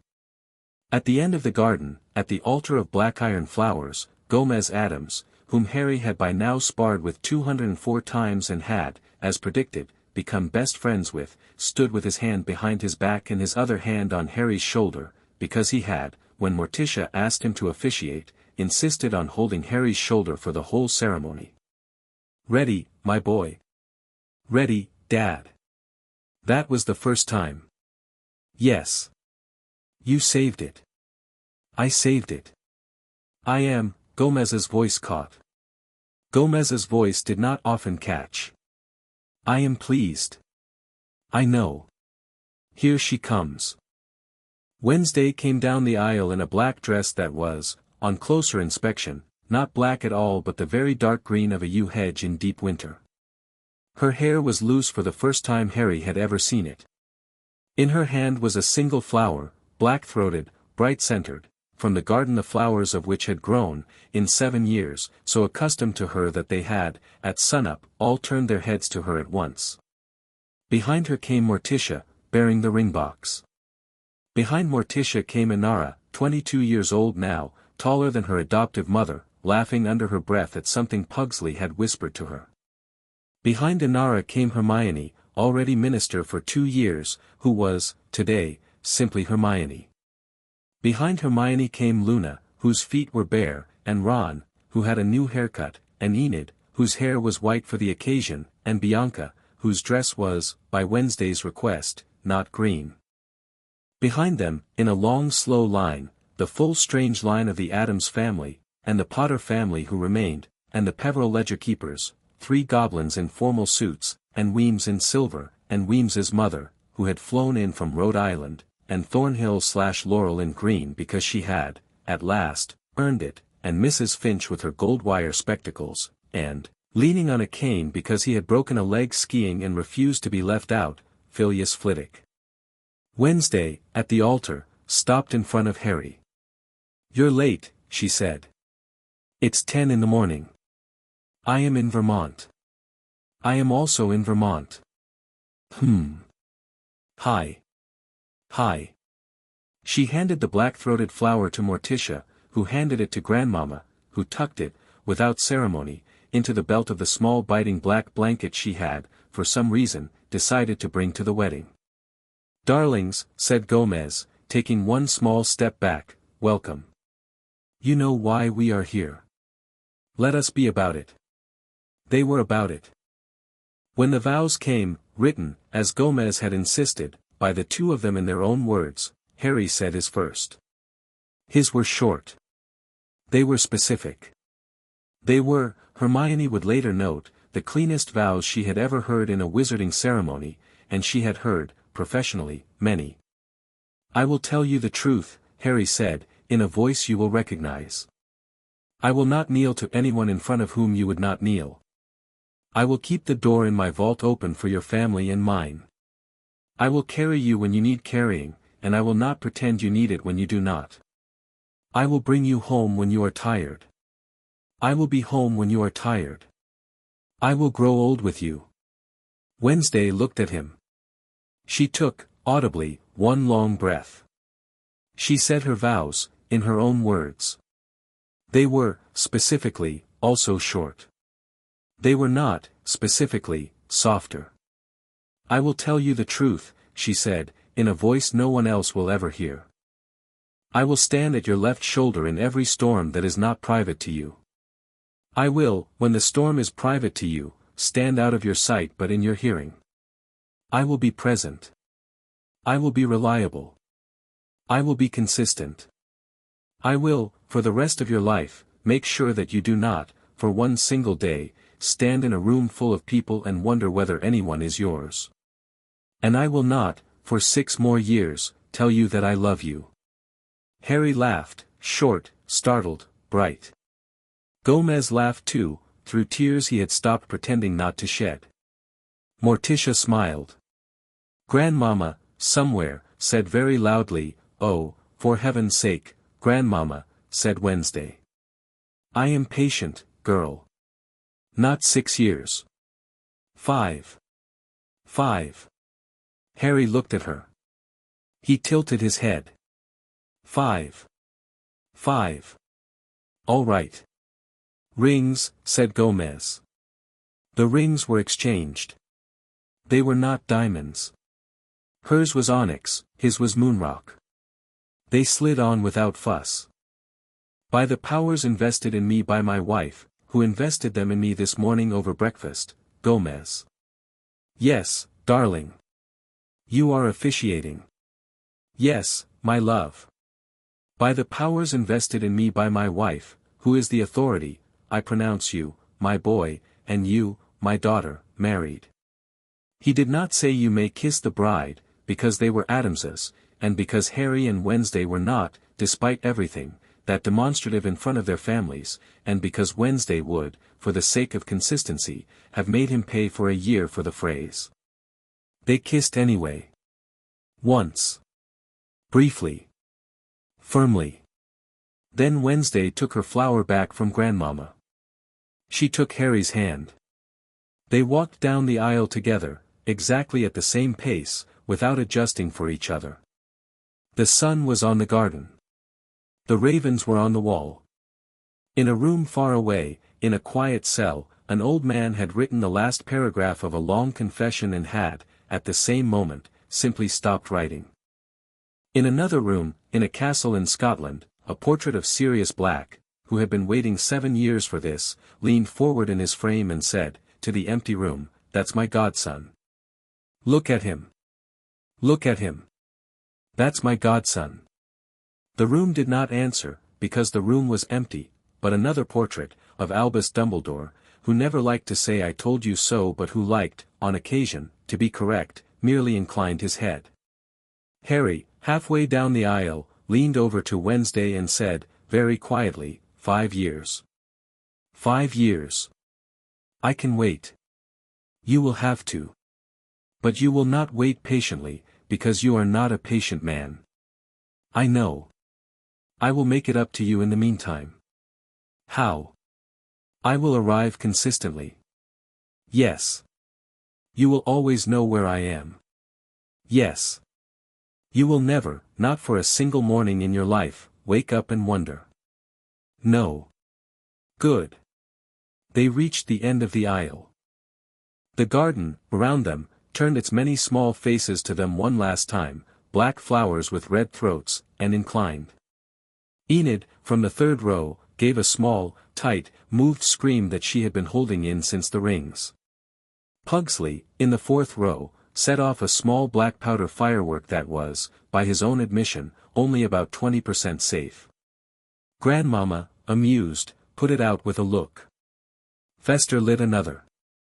At the edge of the garden, where the aisle emptied out onto the long lawn of the manor, Inara stood alone, smiling. She was holding a second flower, her own this time, from her own knitting, which was, in fact, a small woven rose of black wool that she had knitted for her sister. For you, she said. Thank you, Inara, said Wednesday. Welcome home, Harry. Thank you, Inara. Come eat. The cake has plum in it. Of course it does. They went.